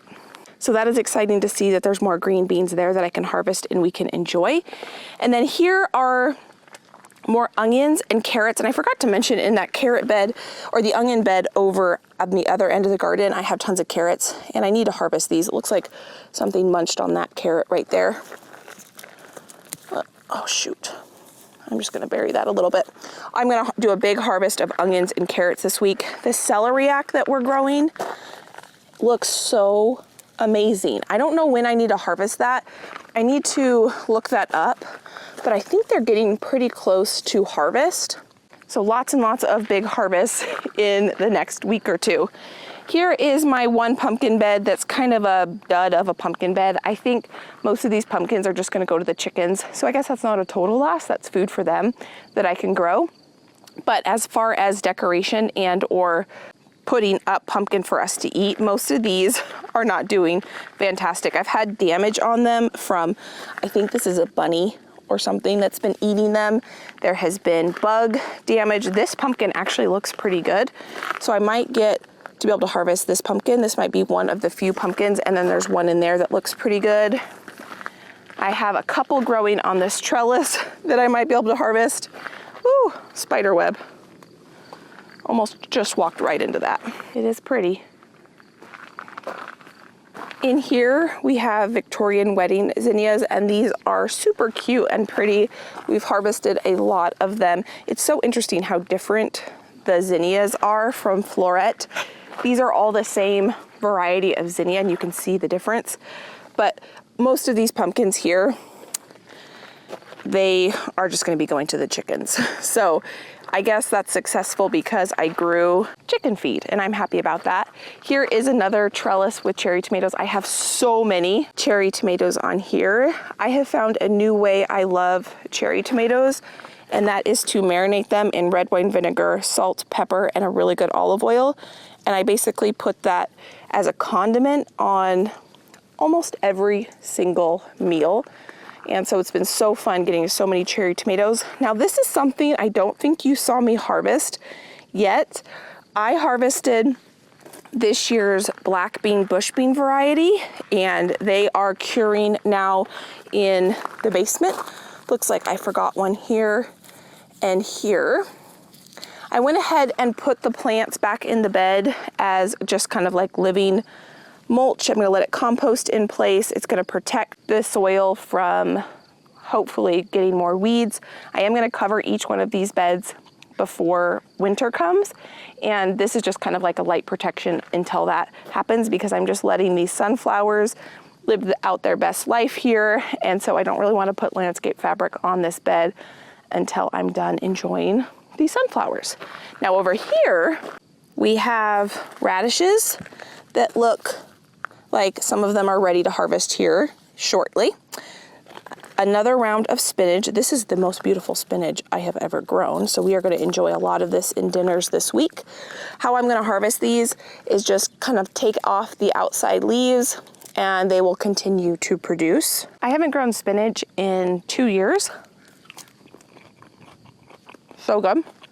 It's supposed to be, I think, in like the mid 80s today, and then in the 70s from here on out. So that spinach is gonna do really well. I'm gonna plant, I think, one more round of spinach, or maybe two, and hopefully we will be able to enjoy spinach until at least November, because we'll have multiple rounds. It's not gonna get too hot, and I'm gonna harvest around the outside of the plant, so it'll continue to produce spinach on the inside here, just like how I like to harvest lettuce. This was another round of carrots. This is our second succession of fingerling potatoes and our second succession of green beans. And we have tons of flowers. Each one of these flowers hopefully is going to turn into a green bean. And you can see one of our honeybees is doing its job, or I guess it could be a neighbor's honeybee. I'm not sure. But we will be in green beans until hopefully at least late October. I did not plant enough green beans this year to put any green beans up that I that I know of. I'm pretty sure all the green beans so far, we've just been eating them fresh. And I'm okay with that because I canned green beans for the first time last year, and it was very hard for us to go through them. I don't buy canned green beans, and so they tasted really good, but I just didn't gravitate toward using them. And frozen green beans we like a lot, but again, it felt like a chore to go through them. So what I kind of focused on this year was kind of pulling back a little bit on the green beans, focusing on growing the things that I like to put up, like tomatoes, and then just really focusing on enjoying the green beans when they're in season. We eat green beans probably 3 times a week, and I probably eat them more because I eat them for breakfast too. And so the idea is I'm going to enjoy them while I can, and then I won't miss them. And if I want to buy them, you know, frozen or canned or fresh in the winter, I can. But I didn't want to go through the effort of putting them up myself just because it felt like a chore to go through them. And I don't want that. I want to enjoy everything I take time to put up and put on my pantry shelf or put in my freezer. I want to be excited about using it. So this year I just took a step back from putting up green beans. And one thing I don't have a problem going through is zucchini. And I can see this flower is about to be pollinated, but because there is a bee in there, but I missed this zucchini earlier. So I'm gonna go ahead and grab this one, and we've got one more zucchini. Now this experiment, you know, my friend, I think it might be a little bit of a flop. It has brought me a lot of joy watching it grow. So it's not been, I guess, a total flop because that is value in and of itself. But when it comes to the harvest, I'm gonna set this here for a second. It is yet to be determined if I'm going to be able to harvest this and actually get more than I planted. This is our wheat crop. So again, we had a big storm. A lot of the wheat fell over. I could not get it to stand back up. I tried. Many of you said if you just leave it, it'll stand back up on its own. It never did. And I think some of the wheat in here, yeah, I think that looks kind of moldy. I'm not really sure. Some of this up here looks really good. So I don't know, maybe it'll become chicken feed. I'm not exactly sure. I think I probably planted them too close together. And so when they fell over, they were too heavy on themselves. And so they couldn't stand back up. That could be part of the problem. So we'll see what ends up happening with this harvest. But what I do know is going to be a successful harvest is the pumpkin patch. Now, I've got one huge pumpkin in here that I cannot wait to harvest. They're not ready to harvest quite yet. And this I am noticing for the first time. This is a little pumpkin here that last time I was out here, I did not see that one there. So that's going to be fun to see if that amounts to anything. Now we've got this trellis with one beautiful pumpkin on it. And if I only get one pumpkin off this trellis, I'm considering this a massive success. Some of you said what I should do is actually support this pumpkin. But what I read is if you just leave it be, it will support itself. So I have not done that. I probably should. But so far this pumpkin seems to be doing just fine. I actually try not to touch it. I try to just leave it alone. And probably in the next 3 or 4 weeks, we are gonna harvest that pumpkin. Here you can really see the difference between this pumpkin bed.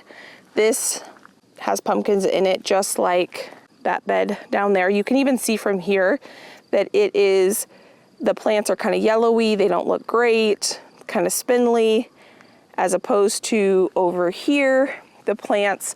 Now, some of them are actually starting to die back. If I had showed you this a week ago, they all would have looked like super green and lush like this. But the plants themselves are, 4 times the size. They're growing out into this fence, and there's actually a pumpkin growing out of the fence. And there are probably 20 pumpkins in this area just from this one bed alone. This plant looks super healthy. It actually has a baby female pumpkin on there. I just cannot believe how many pumpkins we are going to get from this one bed. There's a pumpkin there. Some of these plants are starting to die back, but we still have lots of pumpkins. There's probably about 6 pumpkins inside this jungle too. So here you can really see a difference, how lush this looks just from this one bed as opposed to that other bed. All of these plants here, I planted in this bed and I've just let them grow out of the bed. This one bed is 4 feet by 16 feet, and I have probably 12 plants in there, and I'm probably gonna get about 20 pumpkins from this one plant. So you can grow a lot of pumpkins as long as the soil's healthy and the plants are healthy in a small amount of space. Obviously, it's taking up this space of this walkway, but the actual soil dimensions that these plants are in is 4 feet by 16 feet. Now, what I did different, if you're new with this bed versus the other bed, is last fall, all but 2 of the beds, I put compost and manure, and then I covered them with landscape fabric. And then this spring, I planted directly into them. This bed was a bed that I had planted out of fall crop in, and I let those plants just live there all winter because I was harvesting cilantro up until February when we had a week freeze. The cilantro was doing fine out here, and then it died back when we had the freeze. And so this bed, in the spring before I planted these pumpkins, I put the manure and compost right before I planted the plants. I think that made the biggest difference. So that kind of experiment that I didn't mean to have happen between putting the compost on the beds last fall versus the spring really opened my eyes to the importance of soil health. Now, I've always known that it is important to have soil health, but this is just like, boom, like soil health is so important. And I was listening to some gardeners on Instagram talking about soil health, and one thing they said that really resonated with me is focus on soil health, not plant health. So that's one thing that I'm going to be focusing on next year, is putting attention to the soil and not just feeding the plants with fertilizer, because I do use an organic fish fertilizer on my plants. I haven't in probably a month and a half, but when they first started growing, I was fertilizing everything once a week with an organic fish emulsion. But I think I want to start focusing on healthy soil, which is something that I've always known, but you know, you can only focus on so many things at one time. So that is all of the beds. I am going to be next year, I've been thinking about this, I'm going to be moving all of these trellises and totally, I think, reconfiguring the layout of these beds. The success of these squash has really got me thinking of, instead of just doing arch trellises from one end of the bed to the other end of the bed, what if I put trellises from one bed to another bed? We'll see. I'm just starting to have success with growing things up, arch trellises there and there for the first time. So we'll see what I end up doing. But what I need to do now is bring all those tomatoes inside, lay them out so that I can come out and harvest all of these tomatoes.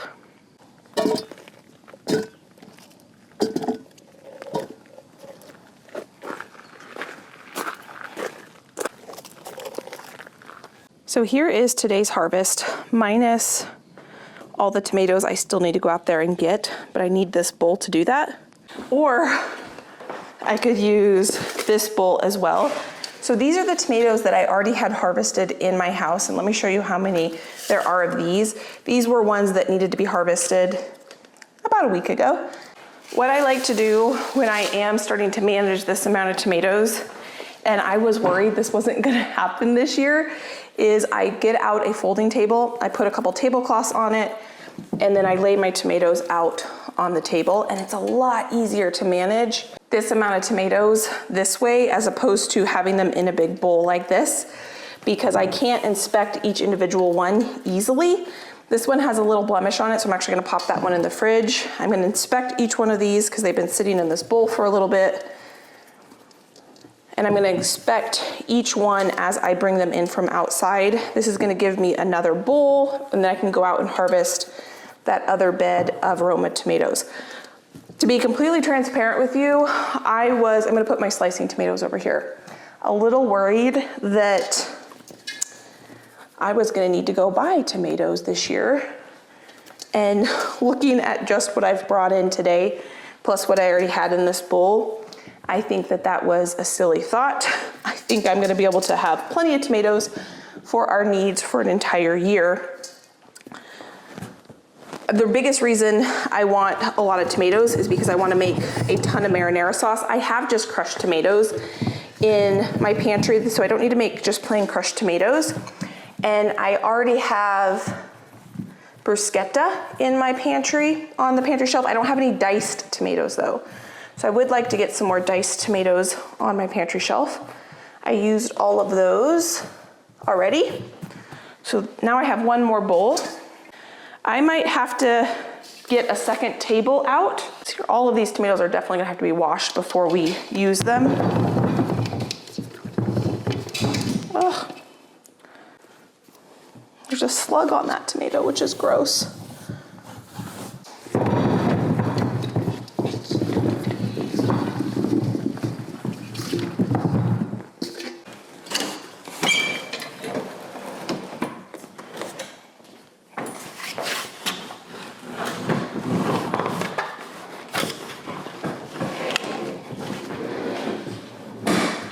Well, my friend, we need 2 tables. This is an amazing problem, not problem, an amazing development. I did not expect this. Awesome.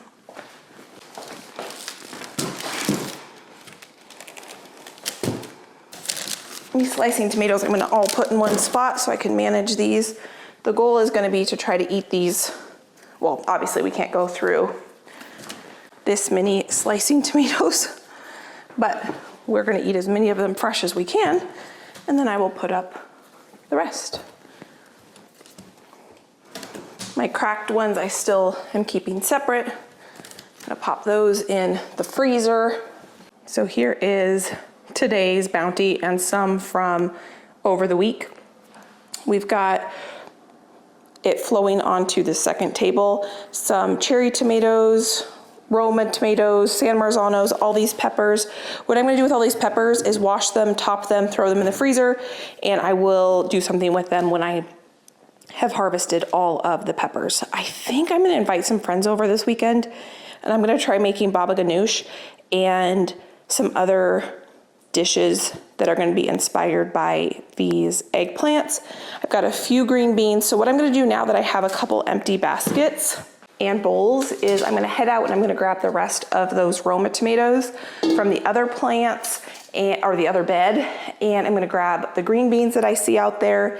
And I need to bring in the zucchinis that are laying out here. So huge harvest today. Way bigger than I was expecting. This is my bowl of damaged tomatoes, ones that either cracked on the vine or have a bug hole in them. So what I'm gonna do is wash them, and I'm probably just going to take the core out and throw those into the freezer. So I do have a couple trays of tomatoes actually already in my freezer as Roma tomatoes were coming in, and I couldn't eat them fast enough. I have been washing them, cutting them in half, taking the stem off and de-seeding them and freezing them flat so that I can roast them and I can make the roasted marinara sauce that I want to make with the majority of these tomatoes. I do need most of these to ripen up quite a bit, and the ones that I'm going to go head out into the garden and harvest, and I will show you all of the tomatoes that I get from the garden so you can just see how big today's harvest is going to be. So if you're new, welcome. Please consider subscribing if you want to see me take these tomatoes and turn them into something delicious we can eat all fall, winter, and hopefully into the spring and early summer. And if you've been here before, I want to thank you for taking time yet again out of your day to spend time with me. I greatly appreciate every single one of you, and because of you, we get to build this beautiful community, and so I'm just grateful for every single one of you. Well, good morning, friend. It is early, and I have one basket here. We're gonna head out into the garden and do a full October garden tour. The garden is still producing abundantly, even though I am not putting very much input into it now. Tomatoes are done, and I am kind of ready to settle into fall, but I am still blown away by the abundance that's coming out of the garden, and I want to share that with you. First off, I want to show you these pumpkins. We harvested these the other day with my dad, and I did start to clean up all the annuals that I had around here. I had planted a ton of petunias all in the landscape, and they were starting to die back, so I pulled those out. I've pulled out some of the petunias from my pots. Now these green stalks that I'm transplanting the strawberries in are looking fantastic, and this planter might just live here. Now these strawberries are dying back because strawberry leaves do die back in the fall, and the ones though that are rooting out look great. For a long time, I was not ready to accept fall, and now I feel like I am ready to accept fall, and I am ready to start putting the garden to bed. I'm not going to put it to bed all at once. It's going to be a gradual journey to get there, but I'm ready to kind of embrace that and embrace the fall baking cozy season. And I want to show you this. We planted a bunch of dahlias in here. I forgot to pull one petunia plant, and I will clean that up later. But lots has changed since last time we were out here together. One you probably saw, or if you didn't, my dad and mom came over and we did a big harvest here. Here's a good example. I've not been very on top of watering these pots. We've had a little bit of rain, but not too much. And you can see the petunias, they're done. So I just need to pull those out. But my parents came and helped me harvest all of the pole beans that were ready. And not only did they help me harvest, they helped me clean it up, which is huge help. And so we had our rattlesnake pole beans here that we're gonna turn into pinto beans, or we're gonna attempt that and try them together. I haven't done that yet because they're drying in the basement. My mom harvested a ton of peppers, and there's still a couple in here that I can pull. I am dehydrating these red hot peppers, and we're gonna make a hot honey with them. I've never made a hot honey before, and I thought that that would be fun with these little red hot chili peppers. So I just throw these in the dehydrator, and we will do a fun project with them when we have enough of them. Oh, I see my mom missed a jalapeno. I'm gonna grab that. Oh, and there's a slug on it, gross. I need to make some more cowboy candy for my brother and my dad for Christmas.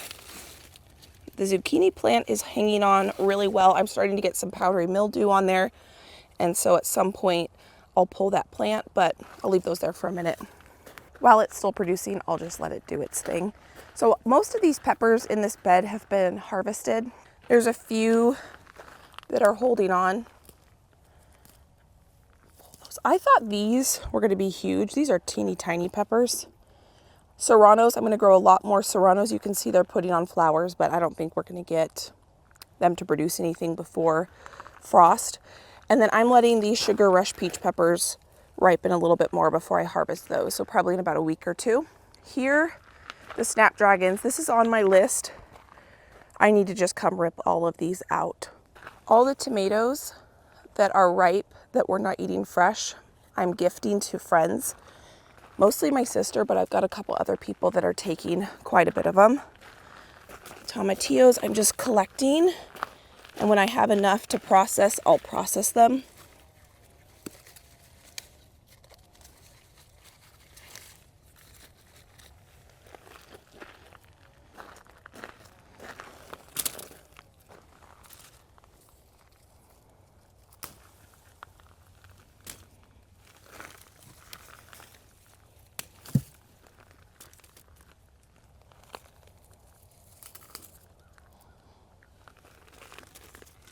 I will get quite a few more tomatoes off these plants, and I'm just shocked how many tomatoes I was able to get from just 2 tall trellises in the back of 2 beds, plus our 2 Roma beds.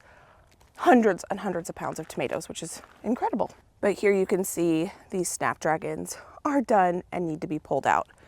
Over here, we have a trellis that's empty. That's one my parents helped me harvest the black bean pole beans from. A huge harvest.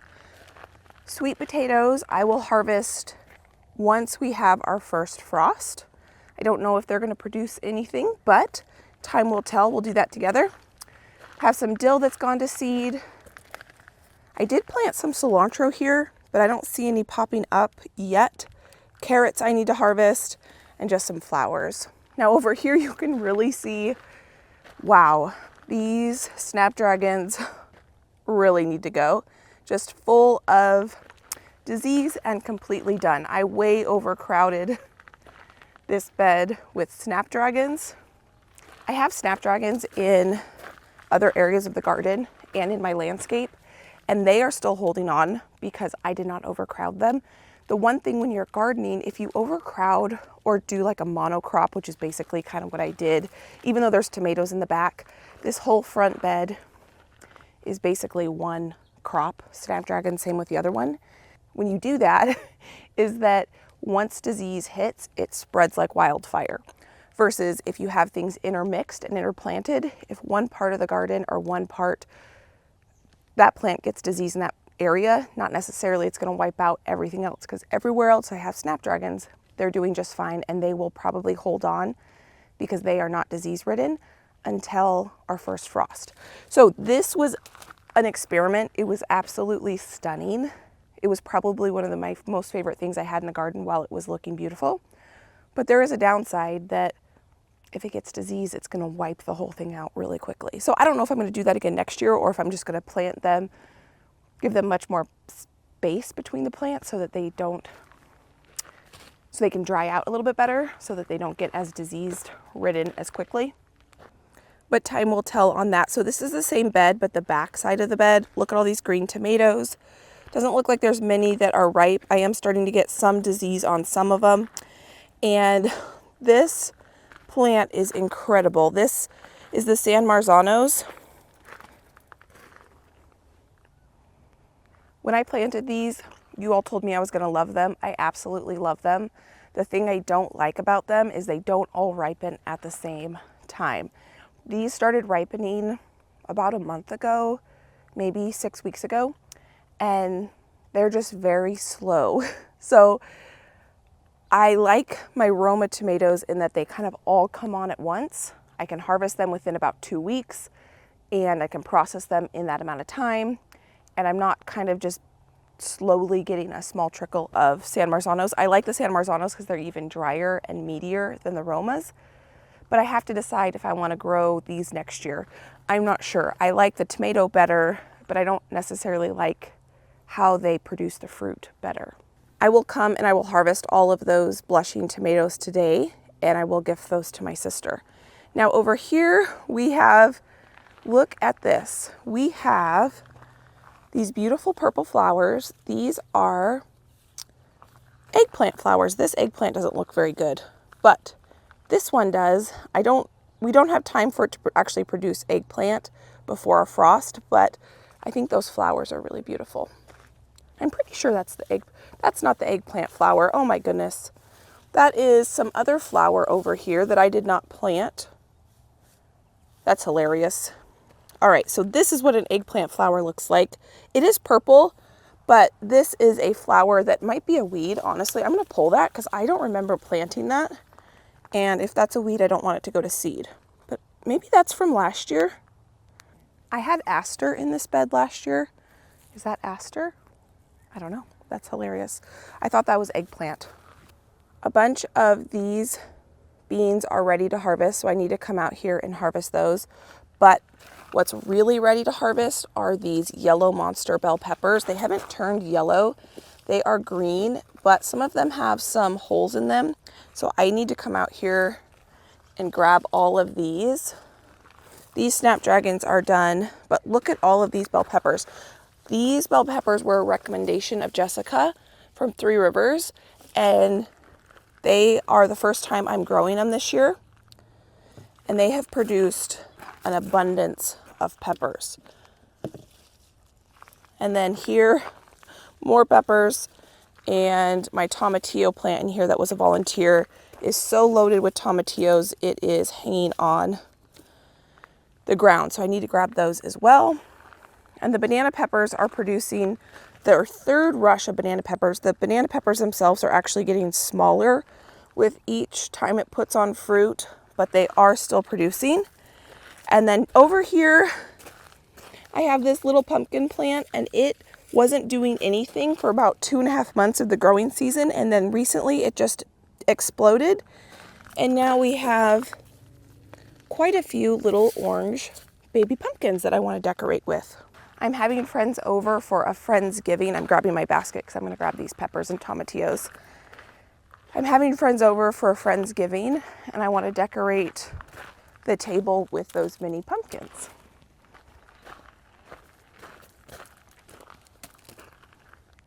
I think I'm going to come out here a little bit later actually and grab those. We're going to keep going through the garden.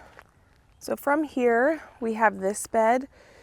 This bed kind of ended up becoming a disaster when we had a windstorm.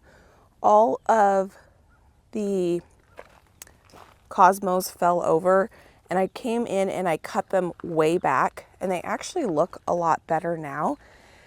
The eucalyptus is doing beautifully and the cosmos, these white cosmos, are starting to climb up this trellis, which I think is absolutely stunning. I will always have eucalyptus in my garden and I don't know if I want to grow all those varieties of cosmos. I've got a couple different ones. These are called double click cosmos and you can see they have kind of like tubed petals, which is really interesting and beautiful. But my favorite cosmos still are these white ones. I think they're so feminine and beautiful. So I will always have these ones in my garden and I will probably only ever grow the dwarf varieties. But then I look at this and that is absolutely stunning. So I don't know. There's also this variety of cosmo. I don't know the name of this. I think it's just a double click cosmo. It's kind of like a puffy one. Here's a good example of the difference between the single petal and this like snowball one. And I think the snowball one's beautiful, but I still just, this one has my heart. The sweet peas are still hanging on. I'm gonna collect seeds. Oh, it looks like this one popped open. Uh-oh. Okay, well, maybe I'm not gonna collect any seeds. Maybe I'll have to do that this afternoon. Grab these ones that have not split open. That's the problem. If you wait too long to collect seed, the pod will open because it's trying to produce seed to fall on the ground to reproduce itself. So I won't be able to get as many as I thought, but that's okay. Now here is a arch trellis with cherry tomatoes on it that's doing fantastic. Look how tall that is up on there. I will be getting cherry tomatoes off these plants for probably another month or so. Now that I've done my big tomato, oh, there's a bunny that just ran off. My big tomato processing day with all these Roma tomato plants that I had in this bed, that's what I feel like I needed in order to accept fall. And that has happened, so I'm ready for fall. This bed, my parents came over when we harvested the black beans and pole beans, and I went ahead and I pulled out all the Roma tomatoes that were in here. The things that I've left in here are flowers and the tomato cages I need to come out and get. But these straw flowers and the status is holding on. This is a great drying flower. I want to use some of these flowers in some of the arrangements for the next party we're gonna have, and then I'll probably come in and clear this out. It is so nice that my parents were able to help me clean up some of these beds because it is a lot of work to get this garden ready for fall. Speaking of fall, I did not really plant a fall crop. I didn't plant broccoli or cabbage or anything like that because I knew that by the time we got to this point, I would be tired and I would be ready to start putting the garden to bed. But I did plant this bed out in kind of a fall crop. Here we have cilantro that's starting to come up. Arugula. This is the first time I'm growing arugula and it is so delicious. I just threw in a seed pack and we've been harvesting the cut and come again method. So I don't cut the whole plant off. I just grab leaves and we've been using this as a pizza topping and in salads and it's so yummy.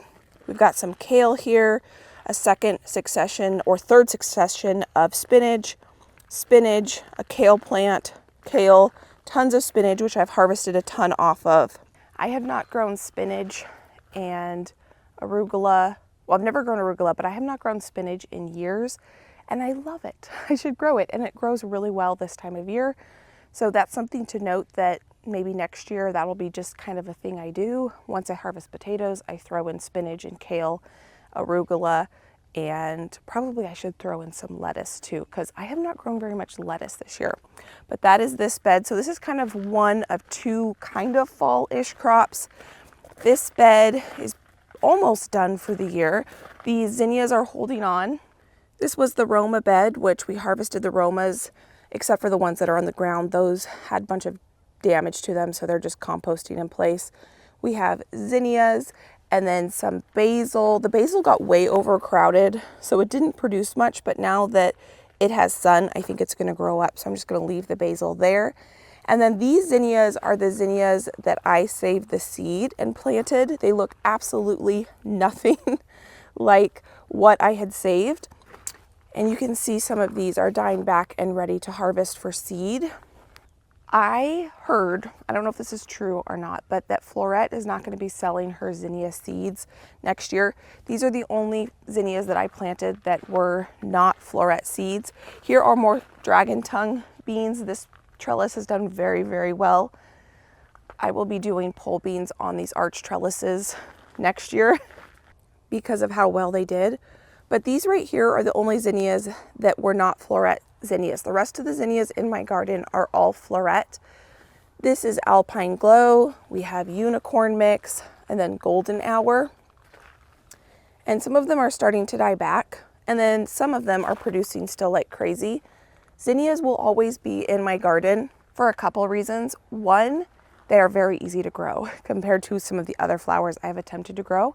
And two, the vase life on these is almost 2 weeks. So whenever I harvest a bouquet and bring it into my house, which is multiple times a week because I have them all over my house, zinnias will last forever. They have the longest vase life. And so the nice thing about them is they just last forever. And so if I do a bouquet of just zinnias, usually it will sit and look beautiful for at least a week and a half, which is nice because then that's a little less of having to update my bouquet. So if you don't have a huge space to grow and you want zinnias to cut and bring into your house, this would be a great one because the more you cut them, the more they produce. And you don't need as many flowers because they just last so long in your house. And I heard that Florette might not be selling seed next year. So what I'm gonna do is I'm gonna let these plants hang out here for a long time. And I am going to then come and harvest a bunch of zinnia seeds. Now they're not going to be true to type. So they're not going to be, you know, Alpine Glow exclusively and Unicorn Mix. But what I will have is Florette crossbred of all her zinnias, which I think they're all beautiful. There wasn't one because I was trying to think if I'm going to buy zinnia seeds from Florette next year, which variety would I buy? And a lot of them look pretty similar to me and they're all absolutely beautiful. So if they all crossbreed and I plant them and they produce some sort of cross, I'm okay with that because I think they're going to be beautiful. And so I'm going to try to get a ton of seed and see if I can save the seed. I'll take you along for that and try to grow them out next year.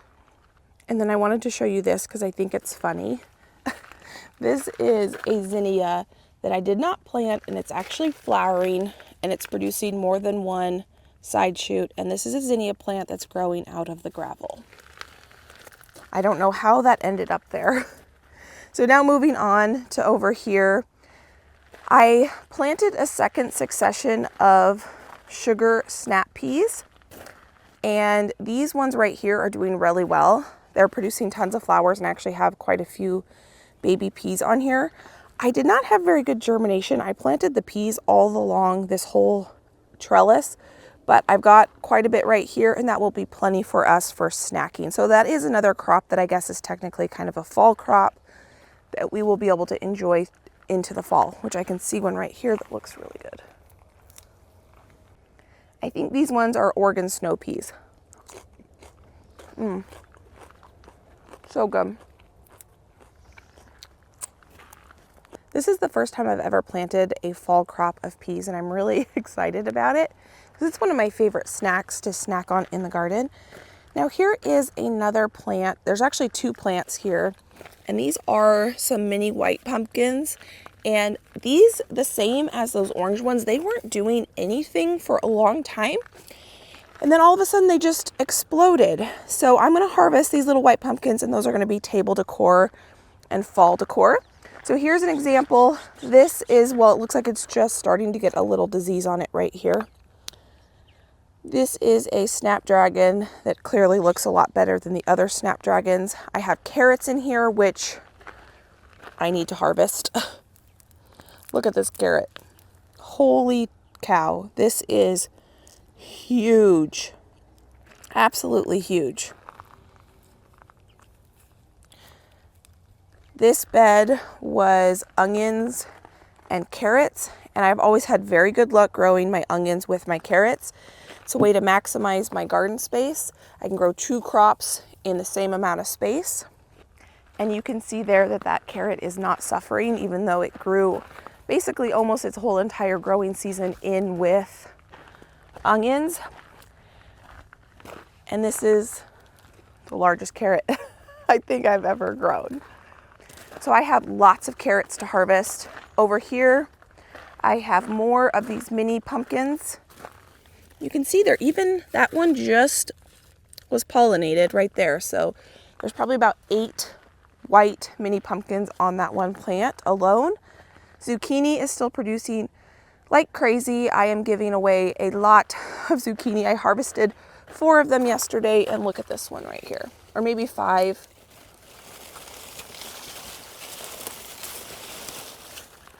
Beautiful. I am not putting up any more zucchini, so what we aren't eating, I am gifting, and it's super fun to be able to gift the gift of zucchini, and people are happy to have it because I haven't had a crazy amount like last year. It's not so much that I'm like literally drowning in zucchini. It's enough to where I can keep on top of it, harvest them, and people are excited about eating them. And then when I can't find a new home for the zucchini, my chickens eat them and they're happy to eat them. I probably will plant again the same amount of zucchinis because it seems to be a good amount to gift, eat, and give to the chickens, which oh my goodness, okay. Well, the chickens are probably gonna get this one. I almost missed that. Yeah, I'll give the chickens that one. But these ones will either eat or I'll give away. Because I just harvested 5 zucchinis yesterday. And then I've got 1, 2, 3, 4, 5, 6 here that will be ready in probably 4 days. These are the Anaheim chilies coming from that zinnia and zucchini bed over here. I already did 1 huge harvest of these, and you can see they are doing fantastic, and they are putting on a second huge flush, and they even have a ton of flowers. Now these flowers aren't going to be able to produce before frost, but huge second flush of Anaheims. These are delicious. These are a high crystal, I think is how you pronounce these. They are very, very hot, and these are producing a lot. I was kind of waiting for a bunch of them to turn red so that I'll probably harvest all these red ones today, throw them in the freezer, and then when I get back, I will harvest these when they're red, and I'm going to turn those into hot sauce. The flavor on these peppers is super unique. It is very, very sweet and then very, very spicy. So I think it's going to turn into a delicious hot sauce. If you're wondering what all of this kind of dying greenery around the pepper plants is, that's cilantro that I pulled up and I'm just letting compost in place. Huge, beautiful poblano peppers on here from the second flush. I already harvested a ton of poblanos, getting a second flush of those. Over here, we have green beans. I've talked about these green beans before. I just cannot believe the second, third, fifth, sixth flush of green beans we're getting on these plants. I've probably gotten, I don't know, 8 gallons of green beans between these plants over here and the little green beans that we have over here, which are now getting just kind of fallen over. Look at all these green beans. I cannot believe we had green beans last night. We eat so many green beans. Now here you can see this, what is this called? Dahlia patch. I don't know if I'm going to put dahlias in my garden beds next year. They have done so well, way better in my landscape than they've done in my garden beds. So I'm definitely going to grow dahlias next year, and I'm going to leave quite a few of the tubers in the ground and just see what they do if they overwinter. We get much colder here than we did at our last house, so I don't think they will. So I'm going to dig some up at some point in the next couple weeks, try to overwinter them, and I'm going to start a bunch from seed next year because they were very easy to grow and way more affordable to start dahlias from seed than to buy the tubers. The one thing is when you start them from seed, you just get a whole random array, which is fine with me because it's been fun to see the different ones. I definitely have my favorites, different colors and shapes more than others. But for the easiness of growing them and the bang for your buck, I will grow them again next year. I just don't think I'm going to put them in my garden beds. Here we have more snapdragons. You can see these still look a lot better than the other snapdragons. Just starting to see some disease come on them. So I should rip these out. The celeriac is looking beautiful. I'm going to be harvesting this in about a week. And we are going to have a celeriac potato gratin for Friendsgiving. And I can't wait to share that with you because it will be absolutely delicious. I have carrots in the front here I need to harvest. And then here we just have some beautiful celery. See how beautiful that is. My goal with that celery is to hopefully be able to harvest it and put it into a Thanksgiving stuffing. So here, this is the second pumpkin patch. My parents and I did not harvest this whole pumpkin patch. We harvested a few of them. That right there is a pumpkin that has no hole on the seed. So that's a pumpkin that you would eat for pepitas. So I need to harvest that at some point and open that up with you all. But I think I'm just letting it mature. My mom did take one of those home to decorate her house with. That's one right there too. And I said, when you're done with it, let's open it together. So maybe on Thanksgiving, we'll open it and see if we can get some pepitas out of it. These are the zinnias from Floret that are called Victorian Wedding. And one thing that's a little different about the Victorian Wedding zinnias is they're a lot smaller. So they're pretty petite little zinnias, which I think are beautiful. And the only thing is they take a lot more to fill out a vase, but it's kind of fun to have the different size zinnias in a bouquet. Like, look how teeny tiny that is. That's so little. And again, I am going to, once we have a lot more of the seed pods that have died back and are dry, I want to harvest them when they're dry. You really want to harvest, I was watching videos on it, zinnias when not only has the flower died back and is brown, but the stem is brown. So like this, but you also want them to be dry. So I'm going to come out here when it's dry and I have a bunch of died back zinnias and I'm going to harvest them. And hopefully we can grow zinnias from seed next year and hopefully I don't have to, well, I don't know. Maybe I'll want particular colors or something, so I'll pick up a couple seed packs because of that. But I think it would be cool to grow mostly from seed that we saved. But then if they don't end up germinating, then I'll need to pick up some zinnia seeds because I will always have zinnias in my garden. This was the black bean bed, and it's kind of funny because I've got a couple black bean plants that are growing from the seed that I had left behind. And look at this. This is an anemone. This is growing from the corum that was left behind. Anemones are cold-loving crops, so I wonder if this would produce a flower before fall. I did just order from Flower Hill Farm. I will link her website down below if she still has anemones and ranunculus corums available.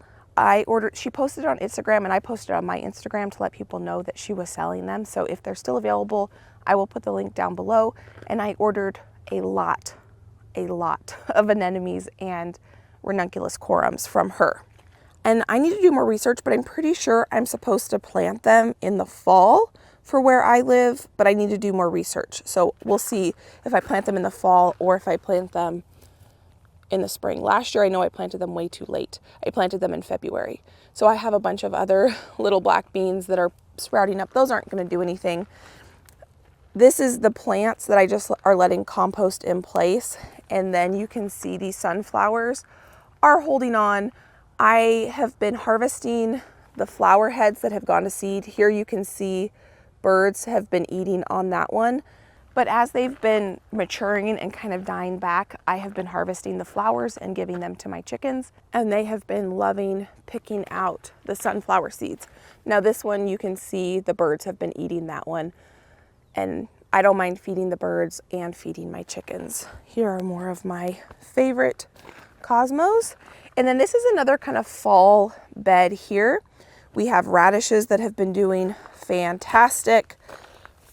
Super great. That's a perfect amount of radishes for me. I've been able to gift some. My mom had a bunch. I have a family friend who I give a bunch of radishes to. spinach here, a second rush of carrots. Oh, I forgot to mention that variety of carrot that I pulled, that really large carrot, that is a Bolero carrot, if you're interested in the variety. These right here are fingerling potatoes. This is a second crop, and so we're gonna see how well that does. Green beans. I need to come out here today and harvest green beans. These are Blue Lake green beans. These are Blue Lake bush beans. And this is my fall crop of green beans. I planted these, I think July 16th, and they are producing really well. Blue Lake are not my favorite. I do really like them. My favorite are jade green beans, but I wanted to use up this seed because I bought this a long time ago. We will eat them, enjoy them, but jade are my favorite. I will buy more jade seed for next year. And then here is the wheat crop, which I harvested, and it's just downstairs waiting for me to have some time to deal with it before I want to deal with the dried black beans and the dried wheat. Those are totally fine just sitting down in my basement until I can get to them.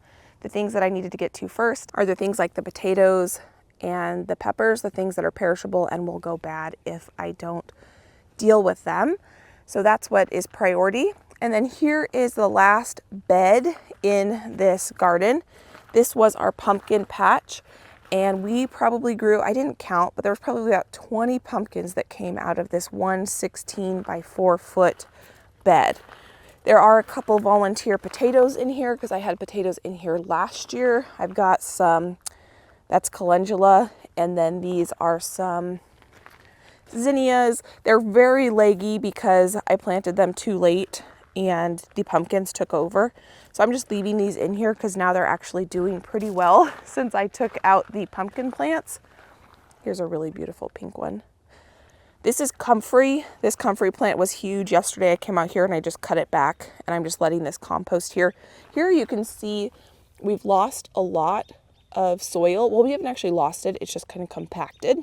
So next year there's probably about, oh, that's a lot. This is probably one of the ones that's compacted the most. There's probably about 5 inches or so there that from the soil to the top of the bed. I probably won't fill that totally next year, but next year what my goal is, I was at the farmer's market talking to an organic farmer and he had the most beautiful produce I have seen in a very long time. And I was asking him where he gets his organic compost. He told me where he got it. I don't remember the name of it now, but when I order it next year, I will share it with you.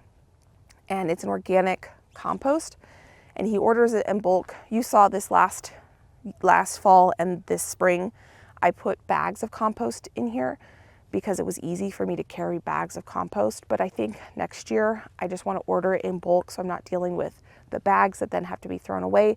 The nice thing about bags is it's very easy for me to bring them down here and get them in the bed. But I am going to order probably, I don't know, 12 or 20 yards of bulk compost, have it dropped off, and then I will shovel it into a wheelbarrow, wheelbarrow it down here and put it into these beds. I've actually been thinking about, you can get battery powered wheelbarrows because this is a very steep hill. And so I was thinking about buying, I don't know, because my side-by-side doesn't get down here very well. It's just too tight of corners to get down here. So if you guys have heard of any good brands of electric wheelbarrows, I am looking into them. And I think that that would be a really convenient way, or a more convenient way to get large amount of compost down here from, because I obviously would have to have the compost delivered up at my driveway and then I've got to get it down here. So that's what I'm thinking about. So let me know what your thoughts are. And I could use the electric wheelbarrow when I'm harvesting pumpkins and tomatoes and onions and carrots and things like that as well. So that, my friend, is an early, very early October garden tour. It is still very abundant and productive. I have some big projects ahead of me today. I've got to come in and get that carrot, the zucchinis, those tomatoes, and I've got to do some harvesting today and some cleanup today. I think I'm going to do that today. I haven't decided. It is early. The sun is not even fully up yet. It's just trying to come up over, I guess technically it is up, but it's just trying to come over these trees. So I have the whole day ahead of me to figure out what I am doing with this garden. I'm just sitting here looking at it. It's a good thing to kind of noodle over and figure out what I'm going to do. Again, I am so grateful for my parents for helping me do some of these big harvests and cleanups, because that was a lot of work, and it would have been a whole lot more work if I did it by myself. Oh, I want to share with you one last thing. I got the question about my fruit trees and if I had processed apples or not yet. And I don't know if you're new or if you were here I think it was February, we had a massive ice storm. I think that destroyed the blossoms on the apple trees. I got a couple apples on the trees, but they were riddled with bug damage. So I'm just letting the deers eat the apples. We got about 2 pears off the trees. And so I'm just giving those trees, the apples and the pears and stuff, to the deer. They're just falling off and the deer are eating them and enjoying them because they weren't really worth saving for us. I have a lot of apple products that I put up last year, so I don't really need any. I'm not even going to buy any from, like, any bulk numbers from a local farm. My friend and I are going to go to some apple farms just to go enjoy a fall activity, but I don't need to put up any apples this year because I already have enough apples from last year. So that's kind of the one thing about gardening is there's kind of trends. Last year was a very big apple year for me, and this year is not, but I was able to put up enough apples for not only last year, but for this coming year as well. Speaking of dahlias, these 2 varieties, actually all these varieties of dahlias in here are the same variety. They are Beast Choice. They are my favorite floret zinnia. This one right here, this orange and yellow one, I absolutely love because some of them have a little bit more pink in them. But my favorite one, let me show it to you. And I want to save the tubers from this one. It's the same variety, but I just love it. It's got a extra set of petals on the inside. It's this pinky coral color. It's pink but orange. It's a salmon color. And I love it. I did not realize how much I love pink and orange until this year when I grew those pink and orange ranunculus. So next year I plan to grow a lot more pink and orange flowers because I love pink and orange. I didn't know that about me. I thought I liked more of like the deeper burgundies and maroons, but I even grew pink and orange right here. Calibrachoa and petunias. So next year I'm going to plant a lot more orange and pink flowers. I even grew a pink pumpkin. So my friend, that is the full October garden tour. The blueberries are now officially done. We didn't actually put up any blueberries because we ate all the blueberries. That was a really fun thing to do, was go out and harvest blueberries from the couple of places we have blueberries. And now we are kind of in this fall harvest and cleanup mode, and I'm ready for it. I'm ready to settle into some colder weather. I'm ready to do some baking. My mom and I are already planning holiday dinners, and so it's a fun time of year for me now that I feel like I'm accepting fall and ready for fall. Hello friends, welcome back. My mom Susan, Hi there. my dad Mark, and Josh, we are going to do a big harvest today, and we're going to start putting the garden to bed. This is probably one of the last really beautiful days, so we are going to work as long and as hard as we can, and then we will call it a day, but we're going to see as much as we can get done. So maybe you and I, Mom. Yes. Do you want to do carrots, or Dad, do you want to do carrots? Carrots. Okay, Dad wants to do carrots. What we're going to do once all the beds are cleaned out is we're actually going to cover them with landscape fabric.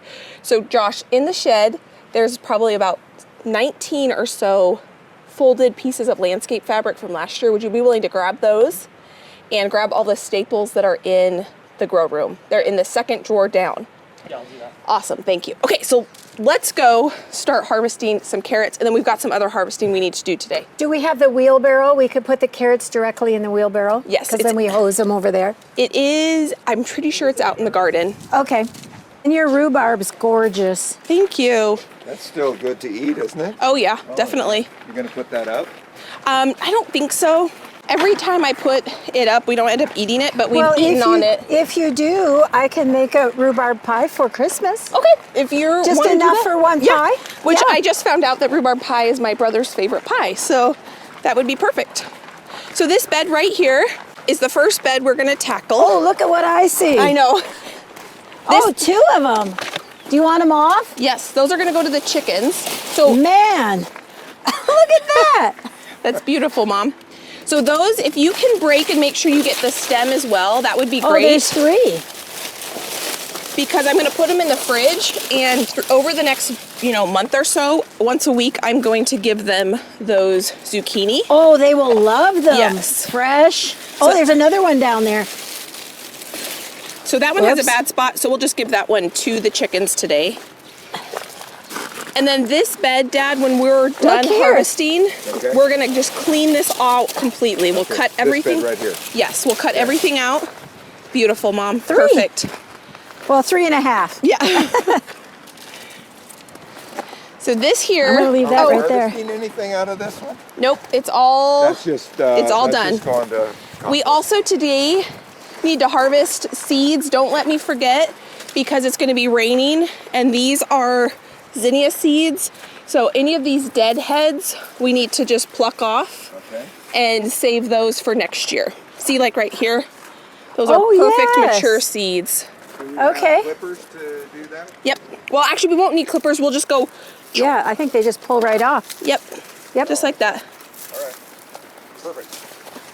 Okay, I'll do those, and then I'll meet you wherever go. you are. Whoa, See? yeah, they Yep. all fall apart. Yes. So you want to make sure they're nice and dead and dried, because Oh, they are. these are the seeds right here. These little black. Yeah. These. We need to winnow. Yep, that's exactly. So, Mom, there's 4 different varieties of zinnias. So I you wanna wanna get a variety you get of them? all of them, yeah. Okay. Perfect. And it is sunny out here, but it's a little cold and a little windy, so we are Hence bundled. my hoodie and my hat. Yes. Okay, so I guess we're doing this first. So just deal. grab handfuls of them, and we'll just mix them all up. Some of them don't come off, and they're the ones that aren't ready. You want all of these harvested? No, just a good mixture. That's my parents over there. I'm gonna grab some of these. Here we are. There they. Gonna grab these. No, these aren't seeds. Come over here, Dad. There's a lot over here, Okay. and they're actually full heads. Yeah, they break up. They break off really easy. See, like down here, that's perfect. And you have peas blooming. Sweet peas. Oh my goodness, look at all these.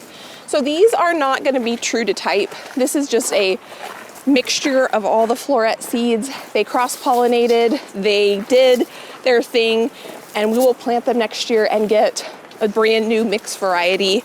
I know that these are not going to be true to type, but I liked all of floret seeds, so I think it'll be fun to see the Acre Homestead floret hybrid mixture. And there are thousands of seeds in By here. true to form, what do you mean? That they're not separated by yellow ones and orange ones. But what's form? Is that the True variety? to type. Yeah, so I have 4 different varieties here, and zinnias will cross-pollinate if you don't specifically Separate them? separate them or specifically breed them, like a tomato Yeah, will cross-pollinate. So same thing. So they're Okay. I don't know what these will look like. They'll They'll be just pretty. be yeah. They'll be pretty because it was a Are bunch these of them too? no. That's called Oh, Rebecca. look, cute. Are we taking these all down too? Yeah, sadly, if we can clean this bed up, that would be. So we're doing both these too. Yep. Sure. And then since we're doing zinnias, I have zinnias in a few other places. Oh yeah, direct wanna- me. I want it. This bed right here, you'll see. Okay. So if you want to grab some zinnia heads off that would Are be these great. zinnias over here too? Nope, those are coneflower or cosmos, not cosmos. Okay. Those are No, those aren't cosmos. they are echinacea. If they don't have very many there, Mom, Yeah, they're not breaking apart. you know where the pumpkin bed is? Yes? The one that's way over there? Yes? There's zinnias in that bed too. You want this to be filled? Yeah, that's perfect. You want more? We're probably good with that. There's no way I'm going to use that many seeds. And we'll start Cleaning beds. taking beds out. Well, it's up to you. What would you rather do? Would you rather clean Harvest beds? carrots first. Okay. and then- So we're gonna get the last of the zinnia seeds, then we're gonna harvest carrots, then we're gonna start cleaning these beds. So are there dry ones over here, Mom? No. Okay. Oh yeah, there's a few here. So the reason I want to get these today is it hasn't rained in like a week, and it had rained for the previous 2 weeks. So I wanted to wait for them to dry out to harvest them. And then we're supposed to get rain for the next week. Saturday it's supposed to rain, so I wanted to get out here and get these. I could keep these zinnias out here for much longer, for probably another 3 or 4 weeks, but we kind of got to take a look at how pretty these are. Mom, we might have to pick a couple bouquets before we say goodbye to the zinnias. Oh, here's a pumpkin. here's- The pepita one. Yep. That doesn't have. Marks on it? Yeah. We can harvest the pumpkins today too. So this variety of zinnia is called, this is- Pumpkin's gonna go to the chickens?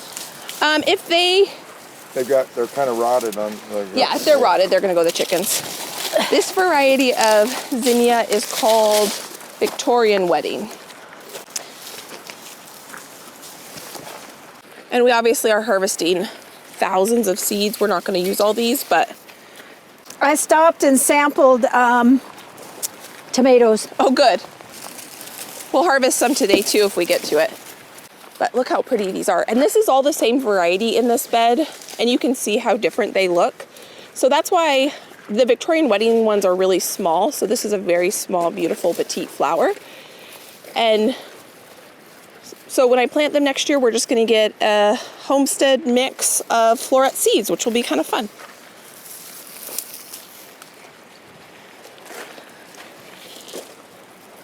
Josh is gonna do, while we go harvest carrots, is he's gonna harvest this tomato plant. It's actually 2. And then he's gonna go ahead and tear this whole tomato plant out. And he's also going to, Josh, when you're done with the tomatoes, would you be willing to pull out all of these sunflower stalks and the cosmos over there? So the rest of this bed can be cleaned out. This whole bed? Yep. Okay. Thank you. Mom, Yes. since we're doing seeds, Yes. these are dahlia seeds. Film that. Do you want to go ahead and harvest a bunch of dahlia seeds as well? So the ones that are dry like this, grab the other bowl and we'll harvest those. Oh, another ladybug. Oh, 2 of them. 3 of them there. 3. I saw some down there on the zucchini leaves too. That's They have a amazing. lovely Oh, there's harvest. 5. 6. Oh, you want to make Healthy sure garden. they go. We got a Yeah. Yeah, we'll healthy just garden leave these here. out in the sun they'll and fly let away. them fly away. Okay, So, I need Mom- to get the other bowl.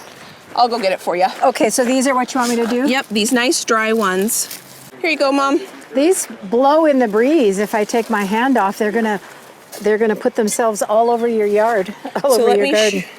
I'm pretty sure there should be, maybe these ones don't. Oh yeah, there's the seed right there.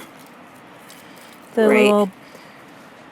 Oh, that was the seed right there. That was on Yeah, my- they're quite So blowy.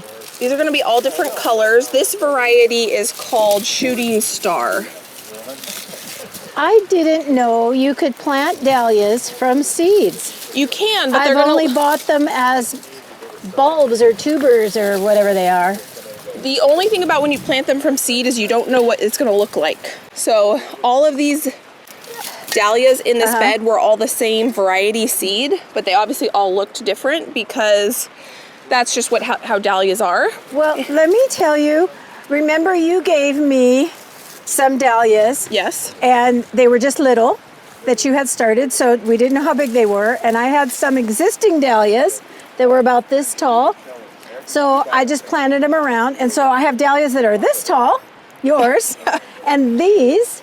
And so we've been saving popsicle sticks. The grandkids love popsicles. So probably this weekend I'll stake them all and say whether they're tall or short. And when they die back, then I'll move the tall ones to the back of the bed and the short ones to the front. Yeah, these ones are very tall. A lot of them fell over in a windstorm we had. Oh, I saw on Facebook someone who grows dahlias, and what they said they do is they put a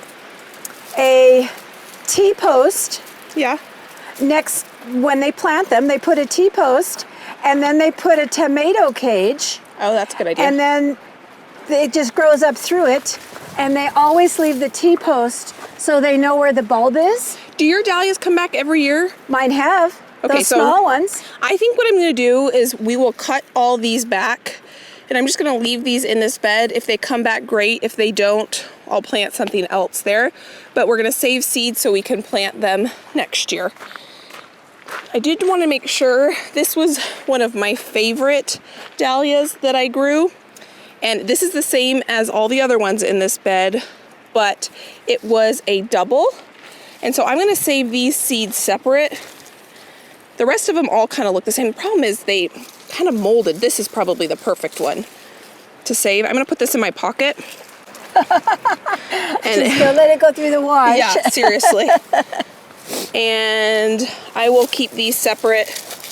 These ones I think may have like potentially molded together. I think that was the best one I was able to save. I can stand in here because this is all coming out, right? Oh yeah. Oh, good idea, Mom.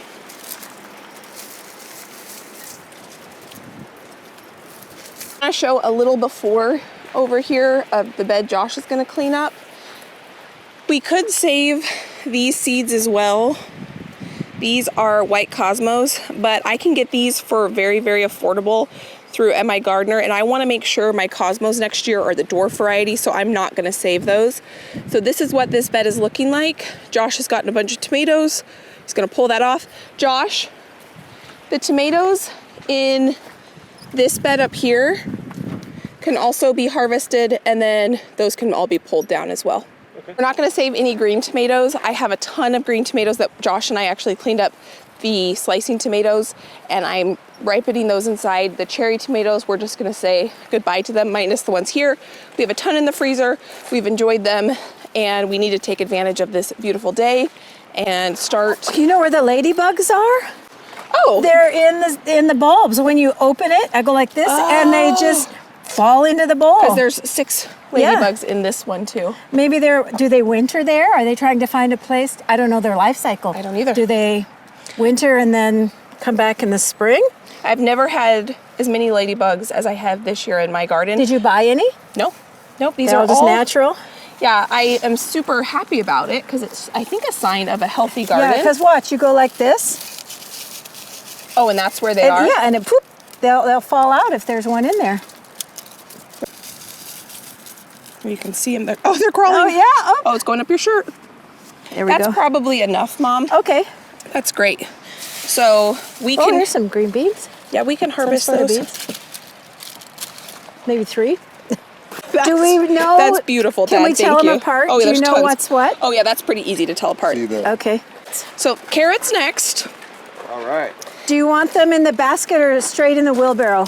You know, I I think we think should. Josh has the wheelbarrow. Yeah, so what we can do is pull them up. Let's break the tops off. And oh lay my them on the side. And Just we leave 'em will here? leave the tops in this bed. Okay. I've already, yep, that's perfect. I've already harvested a lot of them, and we've been eating them. So the nice thing about harvesting carrots is the bed basically cleans itself.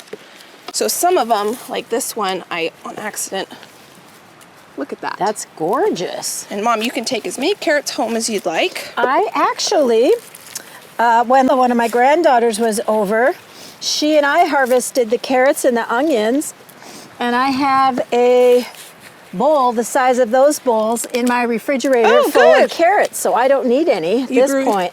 That's amazing. Our garden, we're down to Swiss chard and pruning the grapes, and that's it. It's been put to bed. That's a good feeling, isn't it? Yeah. It's fun when it starts and it's nice Now, when it's over. Do we amend it now with some supper in the spring? We're gonna do it in the spring. Last fall, I amended all my beds except 2. And then in the spring, the 2 beds that I didn't amend because I had fall crops in them, I amended them in the spring, and I could tell a big difference. So you know how this pumpkin bed right here Yep. did really well? That one I amended in the spring versus Okay, the other so one. the spring is the time to do it? Yeah. I think a lot of the nutrients leached out. I wondered over- if that happened. Yeah, I'm pretty sure. Oh my goodness, look at this one. You want this onion in? This is a store-bought carrot size. Yeah. Hey, Becky, What? be careful about the sunflower roots. Nope, if you take, Cut them, just lop them. just lop them. Also, do you want that? Sure, you can put That's that. fine. Should I put it in here? Sure. Oh, here we got an onion. Nice. So I'm gonna let the carrot tops just compost in place. Yesterday, I just gave my chickens a ton of scraps, so they won't be able to eat all this carrot tops if I give them the tops. I could make pesto out of it, I was but gonna say, I saw somebody make pesto out of it. I don't love it. Oh, I then think don't it has, bother. yeah, I think it has too strong of a flavor, but a lot of people really do like it, so it's a good option. I mean, you could do 50-50 if you happen That's to a good have a point, bunch yeah. of basil. So instead of feeding my chickens these carrot tops, which they wouldn't end up eating, they would just compost in their coop, I'm gonna feed these carrot tops back to this soil. I love harvesting things out of the ground. It's treasures. It's like a treasure hunt, isn't Yeah. it? Oh man. Potatoes and carrots. The carrots by the irrigation hose are huge. It must reflect about the amount of water they get as well. Yeah. Check that out. That's huge.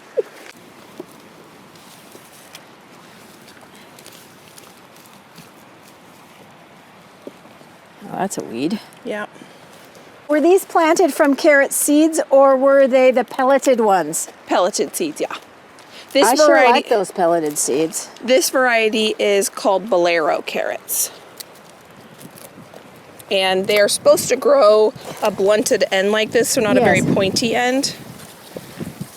Well, if you have extra pelleted carrots seeds, I would take some for next year because you can't buy just an envelope of them. At least I've never seen them that way.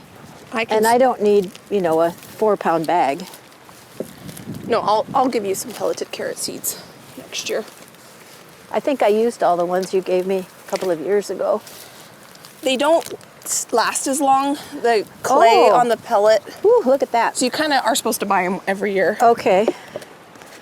Maybe, I don't know, I had the best ones this year. Mom, I think I found the smallest pumpkin I grew. Oh, look at that! It looks like a gumball. Yeah, I will definitely keep that and bring that inside. That'll be a fun thing. I'm gonna take this out. This is a, Snapdragon? yep, and it's done. Mine are still blooming. Okay, I think you got all these Yeah, carrots over here. I have done that. I try to keep it orderly so, because Mom? if you knock the tops off, you don't know where they are. Would you be willing to Pull get the weed? that? Yeah. So Josh, I'm pretty sure, grabbed the landscape fabric. So I'm gonna go ahead and grab that and we'll get this bed covered. We can harvest all of these sugar snap peas. I'm ready to call those done too for the year.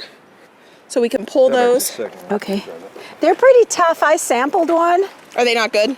Well, it was a real fat one because I didn't know if they were shelling peas or sugar snaps, and it was really tough. Not good?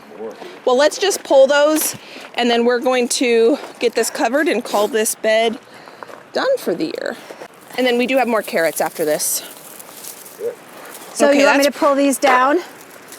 Yep, those can be pulled down. And you don't want them in the bed, right? You can put them in the bed, actually. Okay, all these peas Yeah. aren't going to go to seed here? I don't think they're mature enough. Oh, okay. Okay, I'm gonna go grab a thing of landscape fabric. Mom, did you harvest all these pumpkins? I did. Those are so cute. Yes, these are the ones with the pumpkin papillas. Yeah, pepitas. And this one is still good. This one has a hole. Well, I think for Thanksgiving we should try cracking We should. those and We putting should. them on some roast vegetables or Yes, something. I have one you gave me on my porch. Yeah, that's so And fun. so we'll sacrifice that one. Okay, so Josh grabbed for us all the landscape fabric and a ton of staples. So the first bed gonna be covered for the year.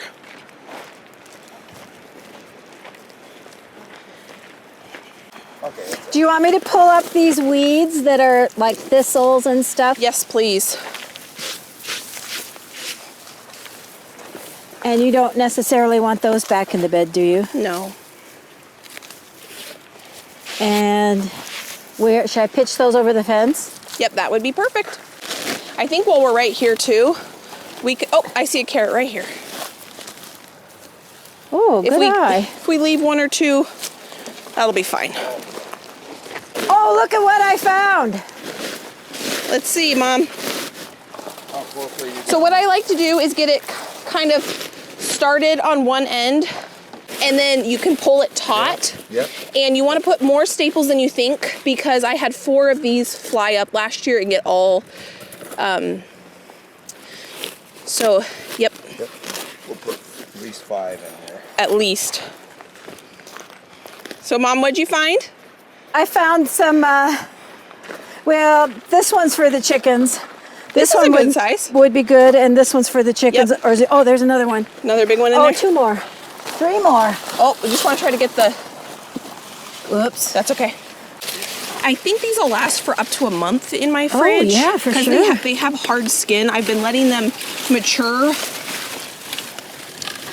And so we're just gonna, I was letting these go Here, can purposely you pile for, it on here, and I'll go put them with the rest of the ones for the chickens. I was growing them purposely for, is there any more in there? Here. Look For at it. this. They'll be happy chickens. So cute. I'm just gonna try this. Yeah. It might be an heirloom, like Oh, it is. hybrid. But it was on the cherry tomato plant, which is I don't know what interesting. variety it is because I bought that plant at the farmer's market. You can try it? This is the only one like this. Oh, really? Yeah. It's striped too. Is it It's a tasty? good tomato. Is it good tomato? Want the other half? No, thank you. I'll take the other half. Yeah, but I love tomatoes. I don't actually like just biting into a tomato. It's a good tomato. That's a very good flavor. That's a tasty tomato. It is the end of October and we are still getting tomatoes. I think next, let's go ahead and just get this bed covered while we're right Okay, you here. want me to pull it out? Yep, Pull everything out? Steaks. more steak. Oh yeah, let me get you more steaks. Yeah, so these zinnias can just be, come out. Weeds can come out, and then I'm Do gonna you grab break them off? You're gonna leave them in there? Let me pull get it you up? scissors. You're gonna leave them in there? Oh, they come up pretty easy. And then throw them in there. This is comfrey. So let me go get some landscape fabric for this. Okay, Mom, I you want to take saved this the- out of the bed? I saved the steaks. What do you call them? Staples? Staples. Over Landscape. there. I'm doing, the landscape fabric has 2 colors. It has orange stripes and white stripes. And for no other reason than aesthetic purposes, we're gonna put the orange stripes down. While my dad is working on covering that bed with fabric, my mom and I are starting to remove zucchini plants. They actually come up pretty easy. Yep. And all these can just be pulled up too. Okay, That's so, a dahlia, but Yes. I couldn't tell. so the dahlias we're gonna cut at the base. Okay, well, I didn't realize that's That's what it okay. was. I'll bury them. You wanna bury it even deeper. Okay. Pulled up the zucchini vine, and Oh my goodness. it was heavy. This vine was really heavy. Right here. So this one broke off because I didn't even know it was there. Well, But the chickens can eat that, but the rest of these are... I don't know if you guys can tell, but these are very hard. They're not quite hard as a pumpkin, but they've been maturing for about a month. And so, They're the grandpa and grandmas of the zucchini world. yes. I'm gonna take this staple and Yeah. use it to staple. Becky, do you want these carrots harvested? Yes. They look like this big. Yeah, I do. I'll bring you the carrot basket. Ah, they're short. All right, first bed to be completely covered for the season. Yes. So my mom is just having fun tearing things out. Josh will come through with the wheelbarrow and clean things up. We only have 1 set of nippers, so we're having to take turns using, oh, Josh is snacking, I can see him. He said that was an al dente. Oh, Mom, those look great. They're short and wide. See, that variety is called Royal Chantney. That is from M.I. Gardner. They're, You can tell the very difference. wide, but very short. Yep. And pointy, and there's yet another ladybug. So those can just go in here, Mom. Okay, I'll take the tops off. Oh, yeah. And then, Dad? Do you want to, when you're done with that, harvest the sweet potatoes? Okay. This right here is sweet potatoes. So we're gonna go ahead This is sweet potatoes? Yep. Oh, cool. My mother-in-law and I planted the same ones on the same day. She said they were not very big, but we'll see. We'll harvest them and see what we get. Well, if they're if they're big enough to steam or roast, we could do them for Thanksgiving. That's true. Oh, I see some in there. Okay, I'm gonna wait for my dad. I think, Dad, what I'm gonna do is go grab a pitchfork so we can get underneath them. It looks like there's random carrots other places. Yeah, I do have. Shall I go get those too? Yep. Yeah, these are carrots over here too. And this pepper plant can come out too, Okay. and then we can cover this bed. All right. Oh, those are little. Oh, these are long and skinny.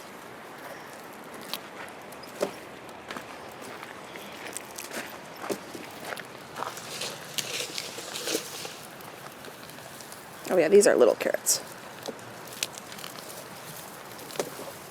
Oh, not too bad size actually. Great for snacking. Yeah. Or roasting. I made Mom last time I had friends over, which I think we should do some sort of variation of this for Thanksgiving. Yeah. I made a garlic yogurt sauce and I put that Ooh. on the bottom. I roasted carrots, I put that on the top, and then I made a huge medley of pistachios and herbs. Oh, that and that sounds went on the really top. good. It was so good. That sounds really good.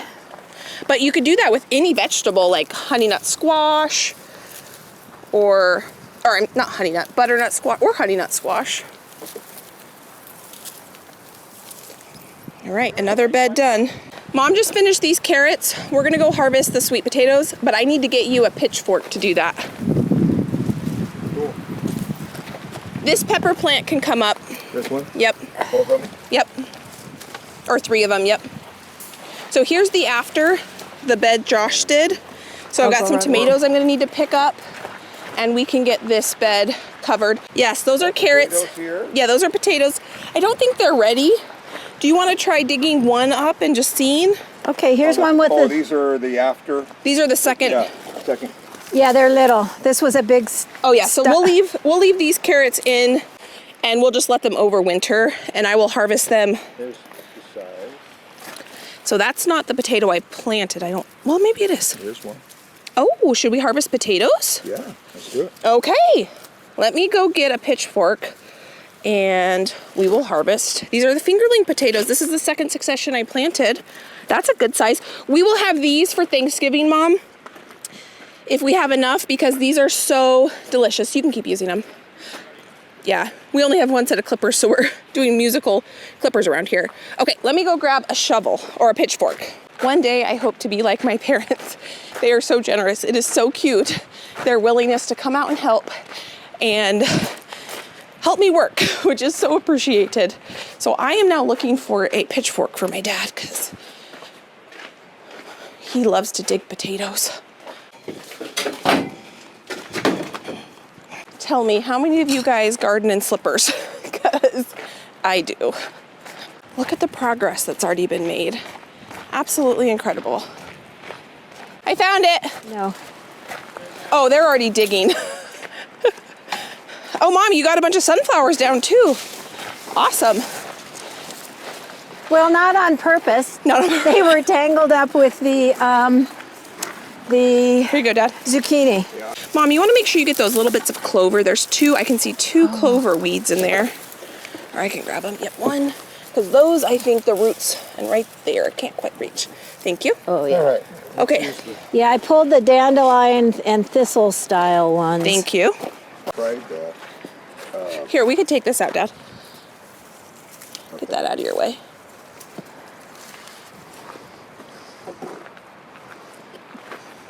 You probably just... Oh, these radishes. Yep. You can take some more if you want, Mom. I still have some from when I took before. Shall I pull them? No, actually, those will be fine in the ground. Okay. I've been giving them to a friend who really likes them. Well, those are big enough you could roast. I've seen roasted. Don't see any. Oh, Well, those are little. Well, not quite enough for our Thanksgiving because we'll probably be 25 people, but enough that we'll be able to have a dinner for Josh and I. I have plenty of potatoes though, so we will still eat homegrown potatoes, just not this variety. And then after this, Dad, we can go, oh, there's a good one. We can go look at the sweet potato. Oh, I see one right there, yep. They were very surface level, weren't they? Yeah, they were. I was doing it by hand. Yeah, there wasn't much. Nope. Most of them were right there. Yep. I think planting them in the spring is better than planting them in the midsummer. Okay. So off to sweet potatoes. There's quite a few green beans in here. This green bean patch has given me so many green beans. Once you're done picking those, Mom, we will just cut them back and call this area done for the year. Okay. Oh, wow. Josh finished it. Good job. So all the cages can come out and all these flowers can just be cut back at the base and we will cover. So we'll leave the roots in. And I'm just dumping the flowers. Yep. We're going to call this bed done for the year as well. I'm just walking by and I see more zinnia heads that could be harvested. That's not the zinnia bowl. Where's the zinnia bowl? There it is. Look at that. It's a family affair. These green beans would go great in a stir fry. Yeah, that would be a really good. I did a stir fry the other day with green beans, carrots, onions, and chard Oh, from yummy. my garden. And then I did a soup, vegetable, beef, barley soup Oh, yum. with all those same vegetables. Hey, is that our original bed? That was our potato bed that I planted garlic in. We then had, my mom and I planted spinach there. Where is the Sweet potatoes are right up there. Okay, Okay, so I just put these cages on the ground. Be very careful not to trip over them. Because do you they're want hard me to to see. cut these sunflowers now that I have clippers? Yep. Mom, you can also cut all these flowers back if you want. Josh, these can stack inside each other and they can go in this shed, the garden shed. And Mom, Yeah? you can also cut all this back too if you want. Okay. And we're gonna go harvest sweet potatoes. Mom, do you wanna come help do sweet potatoes? Okay. We're halfway. So the sweet potatoes are these plants here. Yeah, So it's, all the way. yep, Then we'll just cut this down. yep. The lavender we can just leave and we'll cover this bed and just leave the lavender in the corner. We'll do. Okay, do you want these flowers cut too? Yep. Oh, these smell so good. You can The do something lavender with can those? stay, Okay. but the, Just cut them off at the ground. yep. All right, Dad, here we go. I just wanted to show you we're still using the same pitchfork that's a little bent. So Yeah. We use it till it dies. Mom, you can cut all the way at the root if you want. Oh. Okay. Oh, here's something breaking in there. And just put them on the ground and we'll clean it up. There you go. This is my sweet potato. Uh-oh. It looks like a spaghetti. Yeah, we might just be turning this bed. We're doing a fall. Oh yeah, here's my sweet potatoes. This is living in the Pacific Northwest trying to grow a sweet So do we potato. have to pull it all up or just pull No. it out? Okay. I don't even think, here's a beautiful worm. I think what we should just do, Oh, there you go. yeah, I don't think that. I think we just pull the, yeah. Okay. No records are being broken with these sweet potatoes. We can just let these vines just compost in place here. Yep, that looks great, Mom. Well, Josh, I have to say that you are more determined than I. I usually only get 4 of those stacked together before I call it. I was thinking next year I might invest in the square collapsible ones. So many of you all told me they're so much easier to manage, but these I've been using all my garden season. They were left from the previous owner of our last house. Now we know why they left them. Well, I think they left them because she wasn't having a garden at the next one. Oof, sorry. Sorry. This is left from last year. That's an old kale plant.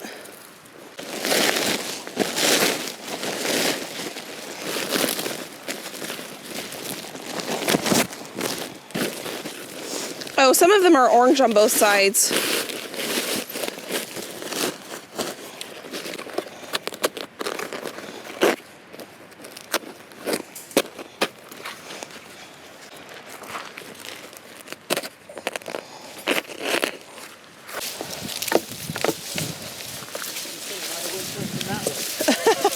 Oh, the green beans.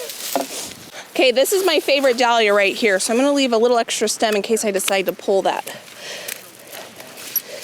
Well, there might be dahlias coming up here just from all the seed that's fallen. Oh, absolutely. So Dad, what would you like to do? Would you like to start harvesting those beans? Where are they? These ones up here? We didn't Can I get have to... the clippers? Yes, here you go, Mom. Okay, I'm gonna go help Dad harvest. The progress that's being made is absolutely incredible. So this bed, Josh finished. My mom is finishing this bed. Josh got this bed finished, he's covering it. My dad covered this bed. I covered this bed. And we did decide we're gonna put the irrigation underneath the fabric because come spring, I'm gonna take all this up anyway. Might as well keep the irrigation a little bit more protected. So now what we're gonna do, because we only have one more thing we need to harvest and then the rest is just cleanup. So what we're gonna do is harvest the thing that has to be harvested today because I want it to be harvested when it's dry. And that is these beans. So we are out of baskets, so I'm gonna go run and grab a box so we can put these in a box. So I cleaned this bed up the other day, but we didn't put landscape fabric on it yet because we needed to get these down first. Mom, you did it. This was really hard. You did a great job. These babies are tough and thick, but I think I got them all.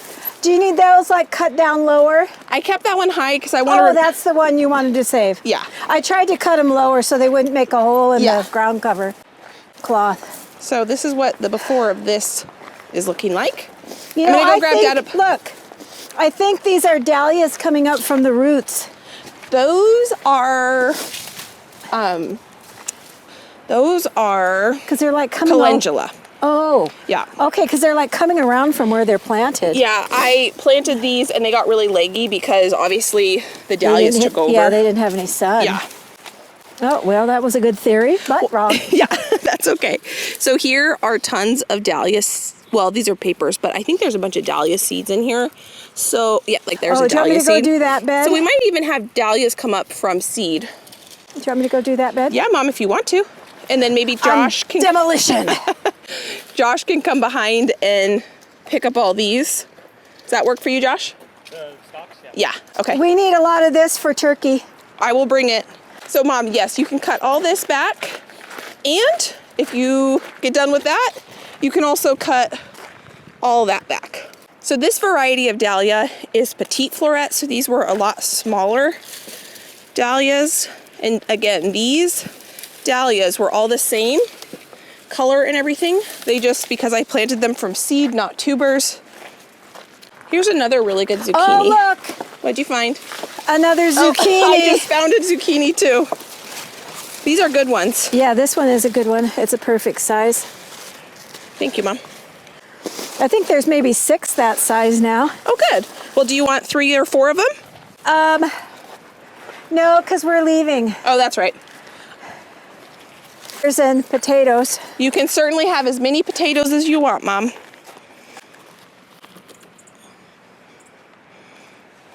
So these are all dahlias too. These varieties up here in my landscape, as I'm going to get my dad a box, are called Bee's Choice. And I can see about 20 bees, honeybees in here. And I'm just gonna leave these and I'm not gonna touch these for a while. The bees are still really enjoying them. I'm actually getting more flowers on them now that it's cooler than I was when it was summer. There's about 8 bees right there. And I'm thinking, I don't know, I might just leave all the dahlias in the garden, see what happens, and just let them be. I don't know. Time will tell. But right now I gotta find a box. The dahlias up here in the landscape were my favorite dahlia. I can see there's some seed that can be harvested off that really beautiful one and this really beautiful one. So I'm gonna pull those later today because once it starts raining, it's not supposed to stop. And I wanna harvest those seeds when they have been basically drying for the past week. All right, we are making some crazy serious progress out here. Oh, wow, Mom. Were these easier to pull up than the last ones? Because you already have this bed halfway done. It wasn't as dense. Oh, Wasn't that nearly as dense. yeah, good job. Dad, you're making great progress. Are And these? this was easy. I started on this side and just dropped it right here so we can pick those up, and then we'll go to the other side. Were these easier to pull than the last ones? Oh yeah, way Way easier? Okay. Yes, very, very easy. Here's some more. Those, yeah. So I dropped this box off and he quickly filled it and he's only halfway done. So then I went and grabbed him 2 more baskets. And what we're gonna do in this bed is when my dad pulls the vines off, he is just gonna put the vines directly into the bed. I'll let those compost in place. We will cover all of this, and then in spring, they will have been composted over winter, and that'll be totally fine. I do see some weeds here though that I'm gonna pull.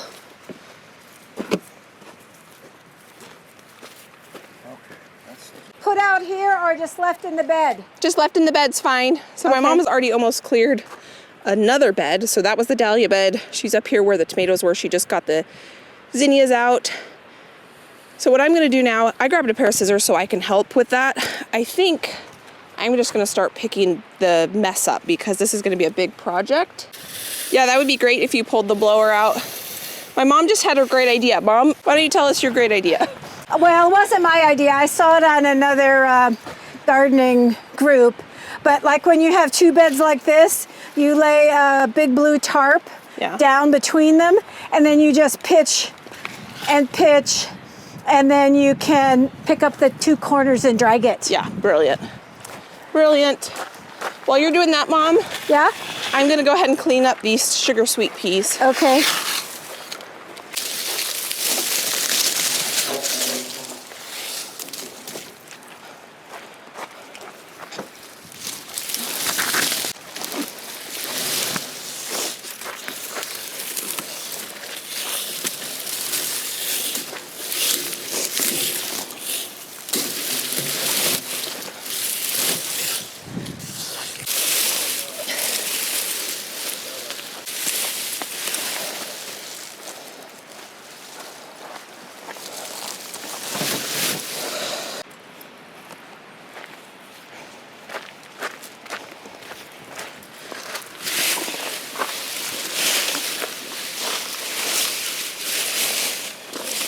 Oh, there's one.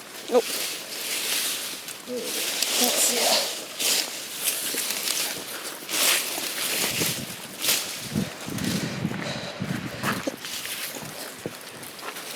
Oh, that's just 2. Okay.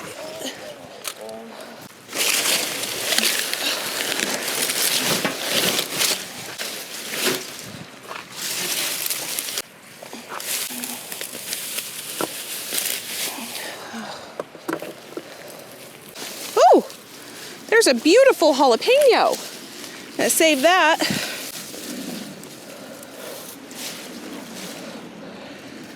I got this bed almost completely done. Josh is taking the wheelbarrow. We are gonna take a break. We've been at this for, I don't know. When I went inside to get the boxes, it had been 2 hours almost exactly. So we're probably at 2.5 hours, and it's warm out here and we're working hard. So everyone needs a water break. We have made some serious progress. Obviously, when we're all done, I'll show you all the progress that has been made. I was just telling Josh that last year I did this all by myself. I put the entire garden to bed by myself, and it took me, I think, like 4 or 5 solid days to do it.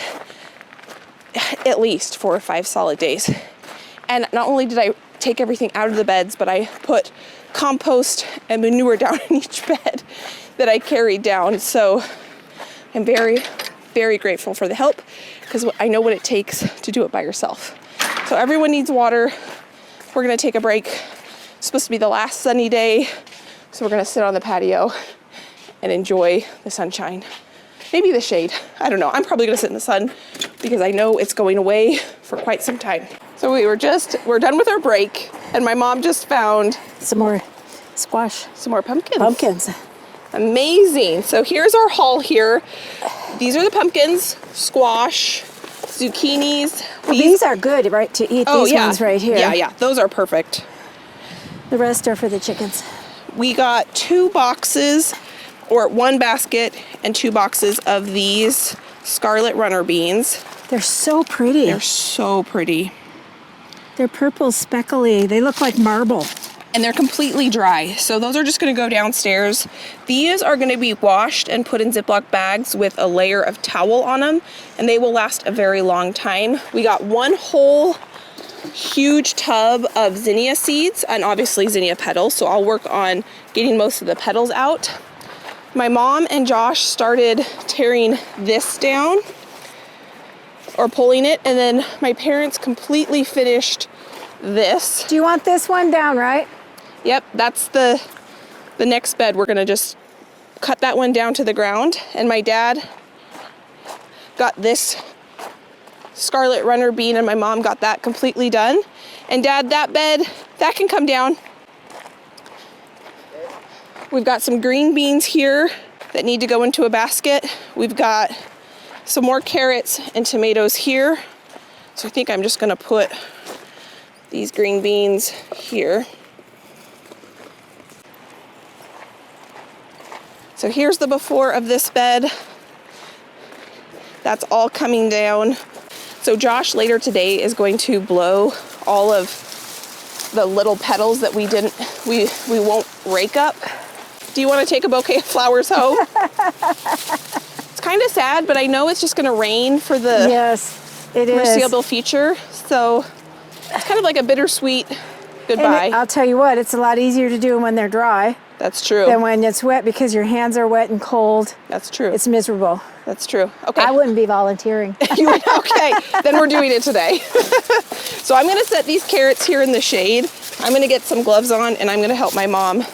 Are you just breaking them are you I pulling am, them? because these scissors don't cut them at all, Okay. and Dad has the clippers. The nippers? Okay. I will start helping you with this. So here it is, the after. The whole garden feels so much less, well, I wouldn't say it felt claustrophobic, but it just feels so much more open. So now I'm gonna wheelbarrow this, dump it, meet my mom over there. When I was telling Josh what the plan for this day was, he was saying, I think we can put the whole garden to bed in one day with the help of your parents and you and me. And I was thinking, I don't think so. I know how long it took me to do it last year, and I did it by myself. And I was thinking this was going to be basically a harvest and then maybe clean up like 2 or 3 beds like we did last time my parents were over. But we worked and we got it done. I cannot believe Josh was right that in one afternoon, I think it took us a total of like 4.5 hours. We got every last little bit. Well, not every last little bit. We got most of everything harvested. I'm leaving quite a few carrots in the ground, the celeriac and the celery, and I will see what that's like to overwinter some of those crops, and I'll just run out there and harvest as needed. Obviously, there's some perennials still out in the garden, but all of the other annuals are basically ripped out of the garden. Josh even got the walkways blown. I really didn't want all of this organic matter just sitting on the walkways to compost, and this worked out perfect. The fact that it was dry for the previous 4 or 5 days was a huge blessing. We would not have been able to tackle this big project and get it done if everything was wet and heavy. And so the timing on this just worked out perfect. So Josh blows, my mom and I go through and kind of rake up the big things. The blower was not able to get the big sticks or like the tomatoes or things like that. So my mom was going around like raking little piles. I was going around her and picking them up and putting all of that organic matter in a compost out in our woods. I am so grateful for Josh and my parents. They are such a blessing. And we did it. My parents, Josh, and I were able to get this garden completely put to bed in basically 3 hours. Yay! Between our break and when we got started, it's been 3.5 hours since they got here, so technically less than that. All the beds are covered except for 4, and Josh and I could not figure out why we were missing so many landscape fabrics, and that is because the wind destroyed a few of them. That's why we put so many staples in. So I'm gonna need to order 1 more roll of landscape fabric to get them, all of them completely covered, but everything is put to bed, and here is our final harvest of 2024, minus some herbs and things and flowers that I still have in the main garden or like in my landscape. But out of the main garden, this is what we got. a few more pumpkins, the pepita pumpkins, which we'll open up together and we'll have for Thanksgiving.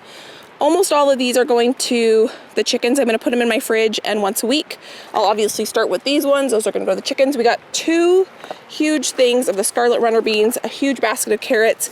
There's some potatoes inside. I guess I put inside thousands and thousands and thousands of zinnia seeds, dahlia seeds. Oh, those are more zucchini. We'll eat those zucchinis.